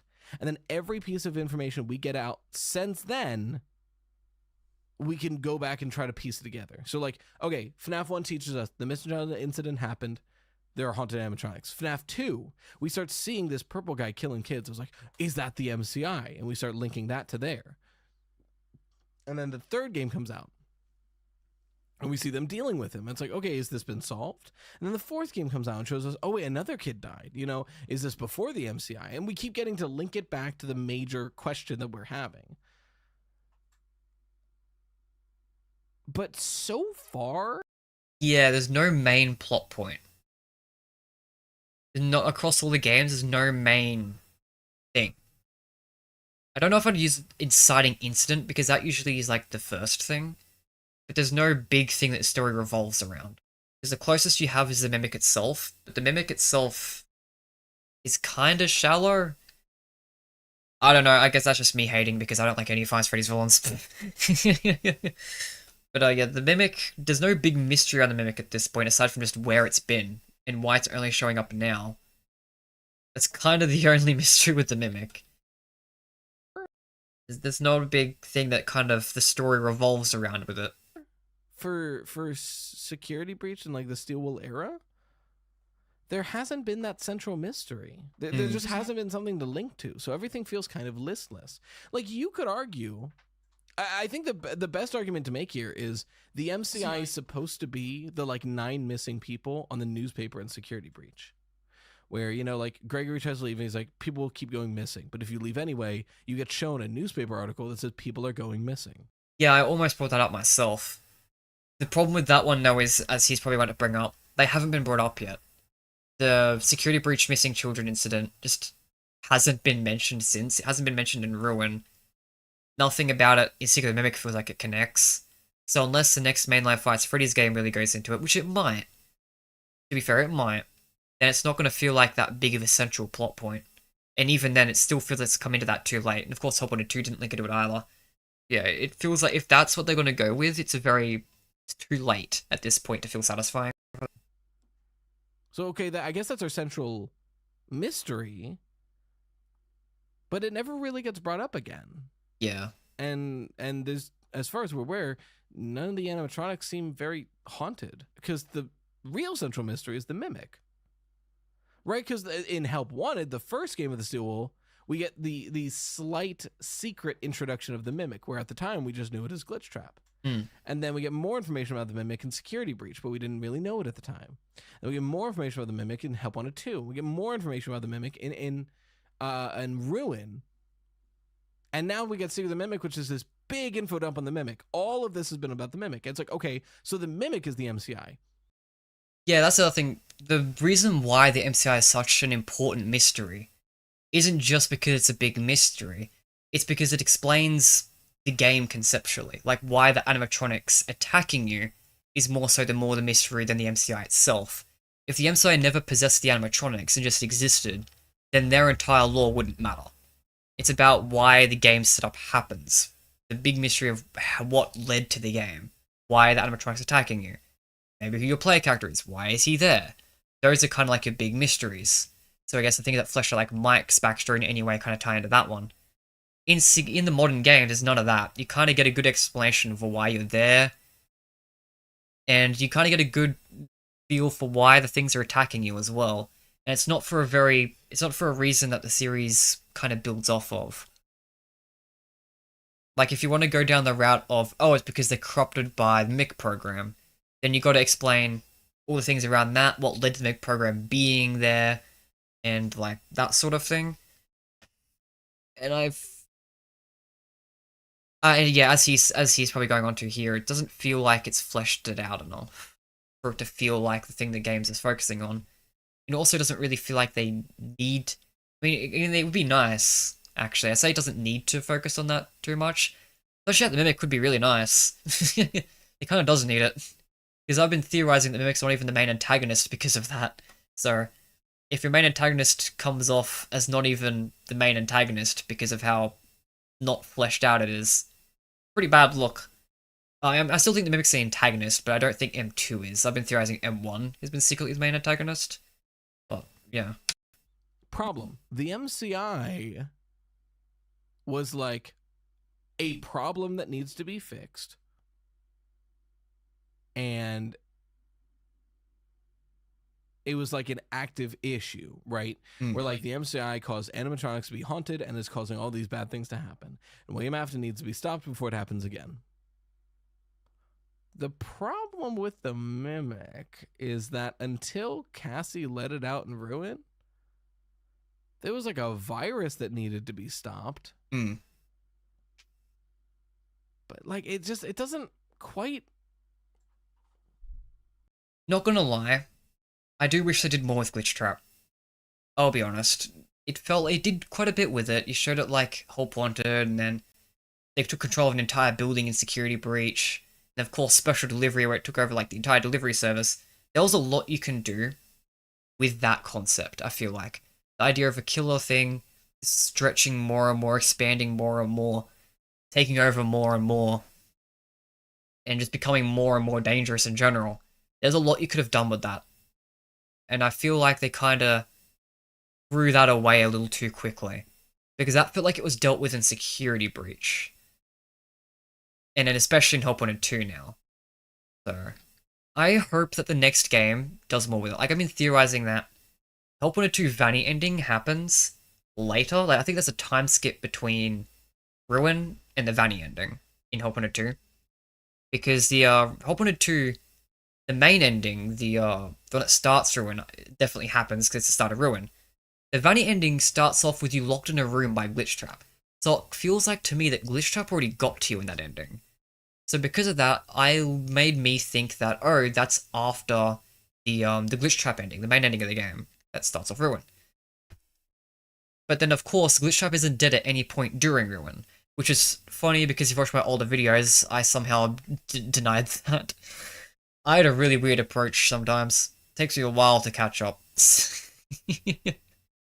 But yeah, Glitch Trap is clearly not destroyed during the events of Ruin. It's clearly still impacting the AR world, and still impacting the mask. Especially now we've got Help 2, I think that's pretty clear now. And also he's still there in like the Princess Quest ending, the Princess Quest arcade machine, that sword jabbed into it. Sure, it looks like you've beaten Princess Quest, so you've defeated Glitch Trap. But Glitch Trap's still on the wall in Ruin. Still imagery of him still being there. So he's just weakened, as Help 2 kind of not implies, because it was only implied in cut content. I really wish those lines got kept in. It would have explained so much about the game. I hope those lines are still accurate, because it still explains so much about the game. The unused Vanny lines. But yeah, with Glitch Trap being dead and taken out, I think that happens later. I hope that happens mid-game. I want a game upcoming, maybe even the next game, I might say, where you're being attacked by things corrupted by Glitch Trap, but you survive because the Vanny ending happened. So it will appear, maybe it will first appear as like oh, you were saved for no reason, until the game maybe gives you some imagery to make it obvious that it was Help 2. In which case, it makes it not feel like a cop-out, but instead feels like the reward of doing the previous game. And I think that would be a really cool way to link that all up. I'd love to see, like, the ending of Help 2 coming in clutch to save Cassie. It would be extra effective in the next game if it's about getting Cassie out of there too. Because, of course, Help 2 is her father. So I think that'd be really narratively satisfying. But ultimately, yeah, Glitch Trap felt a little underutilized. I feel like it could have done more. And I hope they Mimic does more too. There's nothing really to solve about it. You know? Like with the MCI, we had to figure out like where it happened, why it happened, all this. Where with the Mimic, it's like the Mimic exists, fix it. It's like, okay. There's just it doesn't quite work the same way. It's a different question fundamentally. I think that also ties into another problem with like modern Five Nights at Freddy's. It doesn't feel like you solve the modern games. There's some details you solve for, yeah. But for the most part, it feels like every game that comes out, instead of every question it raises, instead of making you think, at least for me, instead of making me think, oh, we've got to find the answer to this question that's just been raised, it instead makes me think, oh, we've got to wait for the next game to come out. So it's a bit narratively satisfying when it feels like we're perpetually waiting for the next thing, because it makes every individual thing feel less impactful when it still leaves off a big, hey, you didn't address this very obvious thing in the room, I guess there's another game coming out. Just makes it feel less satisfying. But yeah, because of that, it doesn't feel like we're solving a mystery as much as just waiting for it to be handed to us. Which is, admittedly, that's how most stories work, but that's not what made Five Nights at Freddy's story work. That's not, like, people liked Five Nights at Freddy's for its unique storytelling in that sense. So I think that's where a lot of people are getting stuck for the lore presentation, is that yes, the lore is still being presented in this weird way where you need to read the books to understand. Because hey, in the original Scott games, the name William Afton isn't introduced until Pizza Sim. If you don't read the books, you don't get to know that until then. And just like, you know, Steel Wool, Edwin Murray and the Mimic was introduced in the books, But you didn't get to know that in the games until Secret of the Mimic. So it's the exact same way. The presentation hasn't changed. The issue is that the question is fundamentally different, but it's being treated the same way. So it feels a bit more listless. No one really knows what we're supposed to be solving for right now. You put that better than I did. The thing that I agree with you more on is the games themselves. Hey, maybe a hot take. The original run of the FNaF games aren't that great of like playable games. FNaF 1, I think, is still one of the strongest ones. It has the best Uncanny Valley horror, which is where FNaF has its strongest suit. Yeah, I've seen this sentiment everywhere, and it always makes me sad. I love the original games. I think they're a lot of fun to play. But I see the common consensus sentiment everywhere I look is pretty much always just, these games suck ass.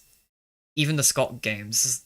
There's a lot of just common consensus that the Five Nights at Freddy's games just aren't good to play and that they're entirely lore-bait. And I see that a lot outside the community. And I think, oh, come on, there's a community here, though. And then I look in the community, and then the community is only talking about the lore, and that no one knows anything about the main games outside of the lore. So it's like, they're right. Like, the amount of people that like the games for the games, very low. I've barely encountered anybody. I love playing the games. I'm a big gamer, that's why I'm into the series.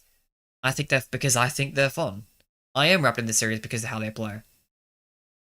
But I'm a very small minority of the community there. And there is also a competitive side of the community too, but I'd still say that's still a small portion of the main Five Nights at Freddy's community. But yeah, unfortunately that seems to be a common consensus, and I always find that a bit sad. It makes me feel like I play bad games. And it's like probably one of the more balanced sit and survives. FNaF 2 is a pain to play. It's just noise the game. It's so fast, it happens so much. There's not really a way to predict it, and when you're at the highest levels, you can just die to RNG. It's just not fun to play. -7. FNaF 3, everyone agrees, is kind of rough to play. Because it just keeps Scott... it's not Scott. I'm about to talk about Scott. It's keep William in a corner simulator, right? And Scott made it, scarier because, FNaF 2 wasn't that scary, but then the jump scares weren't that bad. So then we got FNaF 4. FNaF 4, I would argue, is probably the best game to play when you understand how it works. Unfortunately, it's really hard to understand how it works. I'd agree, 4 is one of my favorites for that reason. But yeah, the learning curve is fucking awful. I didn't understand FNaF 4 for a very, very long time. It wasn't until, I think David Barrett had to, sit me down and explain how the game works. But now that have fun, Angel Theory. I know how the game works, I actually really enjoy FNaF 4. Pizza Sim, I think, is kind of similar. Pizza Sim feels like a fusion of 3 and 4 in that sense. Because it can kind of screw you over, but it's definitely not as bad as it first seems once you figure it out. It's actually very audio-based. I've actually come around a little bit to Pizza Sim. I still don't like it because it feels a little too RNG dependent still, even with that. But I see kind of what they were going for now. Everyone, everyone, especially in a post-oh yeah video essay world, everyone knows that Sister Location is a visual novel. Got a great custom night to it. The base game, though, not fun on a replay. And then there's Pizza Sim, where I love a simulator. I love the daytime modes of Pizza Sim. I, to this day, don't think anybody understands how the night gameplay of Pizza Sim is supposed to work. I don't think it does, dog. To this day, I just place a thing down and hope and pray. Pretty much. But then we have Help Wanted. And Help Wanted, genuinely? Or we skipped Ultimate Custom Night. Actually, Ultimate Custom Night, I used to really love Ultimate Custom Night. Until I realized that on a higher level, it's literally just do nothing simulator. Because it gets to a point where it's so ridiculous that all you can really do is just rely on stalling mechanics. And stalling mechanics are just so boring when it's that big of a roster using them. So that's kind of soured my taste of Ultimate Custom Night, to be honest. You can still play it without relying on them, but it gets way absurdly harder to the point where it's not really practical. Pretty fun. I have a really fun time with it. It's VR. I think without VR, it's not as fun. And then Security Breach comes out. And Security Breach has fundamental problems. but it is a fun game. Like I don't know, maybe it's my bias. I have a lot of fun playing Security Breach. Yeah, I like Security Breach. Have 1 and 2. Oh, I skipped past that really quickly. Yeah, I actually like Security Breach. A lot of people don't, and I understand why. There's a lot of fundamental problems, but I also think it's fun. Like, that's something that also is very unique with me too. Not only am I someone who likes Five Nights at Freddy's games for the gameplay, I also like the modern games. It's very weird to find someone who likes the gameplay of, like, both styles. There's games I do and don't like in, like, both halves, but for the most part, I do enjoy, like, what they're going for. I think the idea of doing stealth games is really cool, and I think it works really well with, like, the cameras, having, like, the systems of, like, oh, you have to watch where the enemy is to navigate through the pathway, but you can't see shit, so use your cameras to, like, look ahead at what their paths are so you can navigate through the area. Great concept. Security Breach failed the execution, and Secret Mimic had a weaker concept. But I do like that stealth direction, and I just wish it didn't replace the original survival gameplay. I wish we kind of got more of a combination of both. I hope that there's kind of two things I want. I kind of want them both of them. One, in the main games, I want most of the main games to have survival sections. Like, I understand they don't want to do them in all of them because it wouldn't fit every idea they probably want to make. But I think it'd be a good idea if just have, like, at least one section where it kind of references the older gameplay. Or, if you're not going to have a direct reference like that, keep survival elements in other ways. Like, have resources you have to manage throughout the stealth gameplay instead. And, hell, maybe do a non-canon side mode, too, if you don't want to inject it into the main story. Or, hell, if you get to the habit of making that a regular thing, then the odd game that deviates wouldn't even be as bad. Like, Secret of the Mimic, a big part of the problem of that game deviating so much from the Five Nights at Freddy's formula is that it came off the back of multiple other games that people were complaining about deviating from the formula so much. Like, you can deviate from a formula, but if you deviate every single time, more and more and more, it gets to the point where you're not just deviating from the formula, you're destroying the formula and just not following it at all anymore. Like, you're just losing your identity then. So that's kind of my problem with, like, Secret of the Mimic.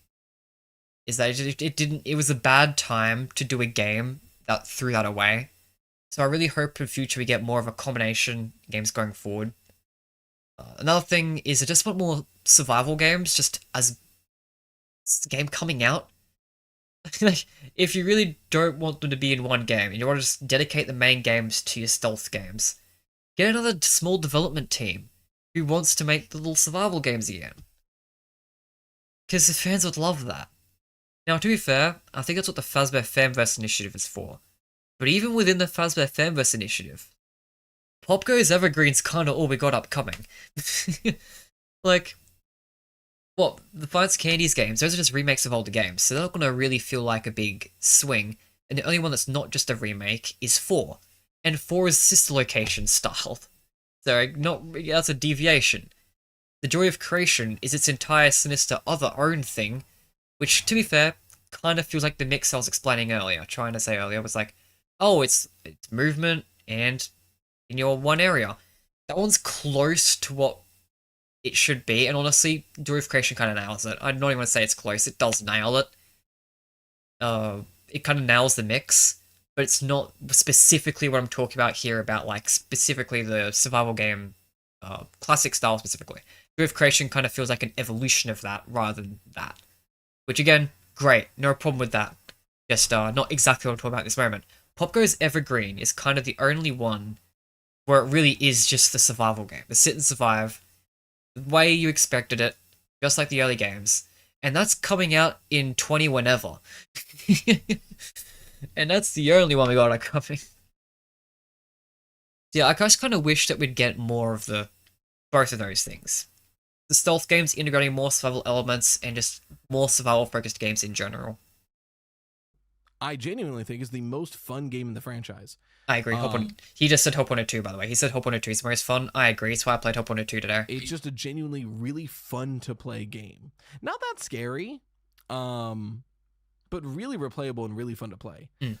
And then you know, Secret Ruin came out, and it was like one of the scarier things we got in the Steel era. But the gameplay, not as replayable. I would say it is like once you play Ruin once, it's like I got it. And then we have Secret of the Mimic, which I think is a lot more replayable and is really fun. Secret of the Mimic, gameplay wise, I think is one of the best the games has come out with. You know, it's very much that like almost Metroidvania style game where like you get these keys that unlock doors and you get access to more areas, all the while avoiding this constant threat. Like that's a good gameplay loop. But I think here's the thing. I genuinely think, and I'm not saying this is a guarantee. I don't want to come off as like facetious and try to imply that my opinion is the correct one. But in my opinion, in my experience, the people that come out and say, "Oh, my opinion doesn't really matter," tend to have the best opinions. I remember Markiplier talking about how his opinion on Secret of the Mimic didn't really matter, but then his take is just like unanimously agreed upon. I think the people who insist the Scott FNaF games were fun and better to play, and the Steel Wool games are not fun and bad to play, I genuinely think it's just been a long time since you've played a Scott FNaF game. I genuinely think that's true. Because here's the thing. I don't think it's that. I think it's just different. I like the Steel Wool games. I like the stealth gameplay. I don't like the stealth gameplay replacing survival gameplay. I think the problem is just when you have a series that's built up the identity for so long, and then you kind of throw some of that out. Like, sure, evolve as you go, and some things that you do, even if they're not, I guess, objectively better, are still kind of seen as evolutions. Like, once you go into full 3D, you're not going back. Once you go into full free roam, you're not going back. Like, those things are just technological advancements that let you do more with it. It doesn't objectively mean better game, but it does allow for more. And but it doesn't feel like they've really used that correctly. It feels like they could have done a big advancement of what came before, but instead just have done something completely different. And I don't like that. Even if I did like the something different, the fact they did something different, I don't think was a good move. And I think there's a lot of people lost by that. Recently, we've gotten fan games that are incredible. Incredible to play. This year's been amazing for fan games. Sorry to pause immediately after. Look, man, I gotta talk enough to not just be stealing someone's content. But, fan games this year have been amazing. Crawl Space Society Hero Master was really fun. I gotta get back to that. Rise of Frick Bears 3, I think, might be my *1 favorite fan game. I think it's just my #1 now. Such a fun, great experience. It's rivaling the official games for sure. In terms of just raw gameplay, I think it's just right up there. I genuinely love Frick Bears 3 so much. I can't wait to play more of that. I would have played more of it if I just been distracted doing other things. Now, there's more than that too that I haven't played that I just keep forgetting about. There's a Fredbear's game that just came out that I've got to play at some point in the flip side, I think. I think there's multiple. Another one came out not that long ago as well. There've been quite a few good ones I just haven't even looked at. It's been a good year for Freddy's fan games. And non-fan games that are FNAF adjacent. Like one of my favorites, Playtime with Percy. It's not a fan game. It's just like a sit and survive styled FNAF game, or FNAF styled game. But it's just genuinely really fun to play. Cough, cough, cough, cough. I know a sit and survive game. And you might be remembering them when thinking of the Scott games.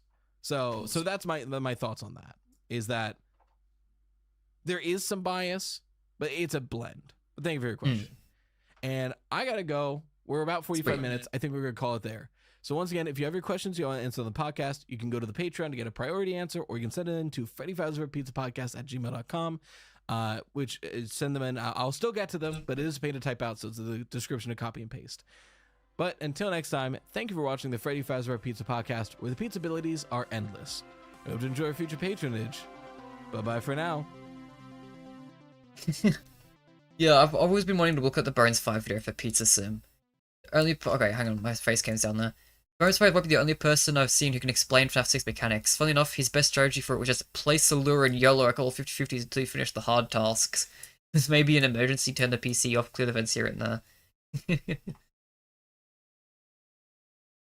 Alright, right. So now that we've finished watching that, and that's kind of all I wanted. I just wanted to finish that while I was here. How is my VR set doing? I don't know if I want to play HW2 2 again at this point, because I might want to keep it to be like, keep it charged for Secret Mimic, because that's going to launch like 4 hours or something at this point. I want to pull an all-nighter for that. Yeah, it's nearly charged. But more importantly, I have actually other things to do. I just realized this. I'm going to be washing up after dinner and stuff as well. Alright, so anyone who's still in stream, I'll see you in like a few hours, I guess. When I play Secret Mimic. I don't know whether I'm going to go to sleep and play it in the morning, or whether I'm just going to play it immediately. And be in a disturbance. But whatever happens, I'll play it. It's soon, so I'll see you then. That will be the next thing I do. Oh, and aside from the scheduled video, yeah, that's a scheduled video for tonight. Oh, yeah. But anyway, thanks for joining the stream. And I played HW2 2 earlier. That was fun. I'll try and get back to that in my own time. I'll 100% it properly in my own time after Secret Mimic. Anyway, yeah.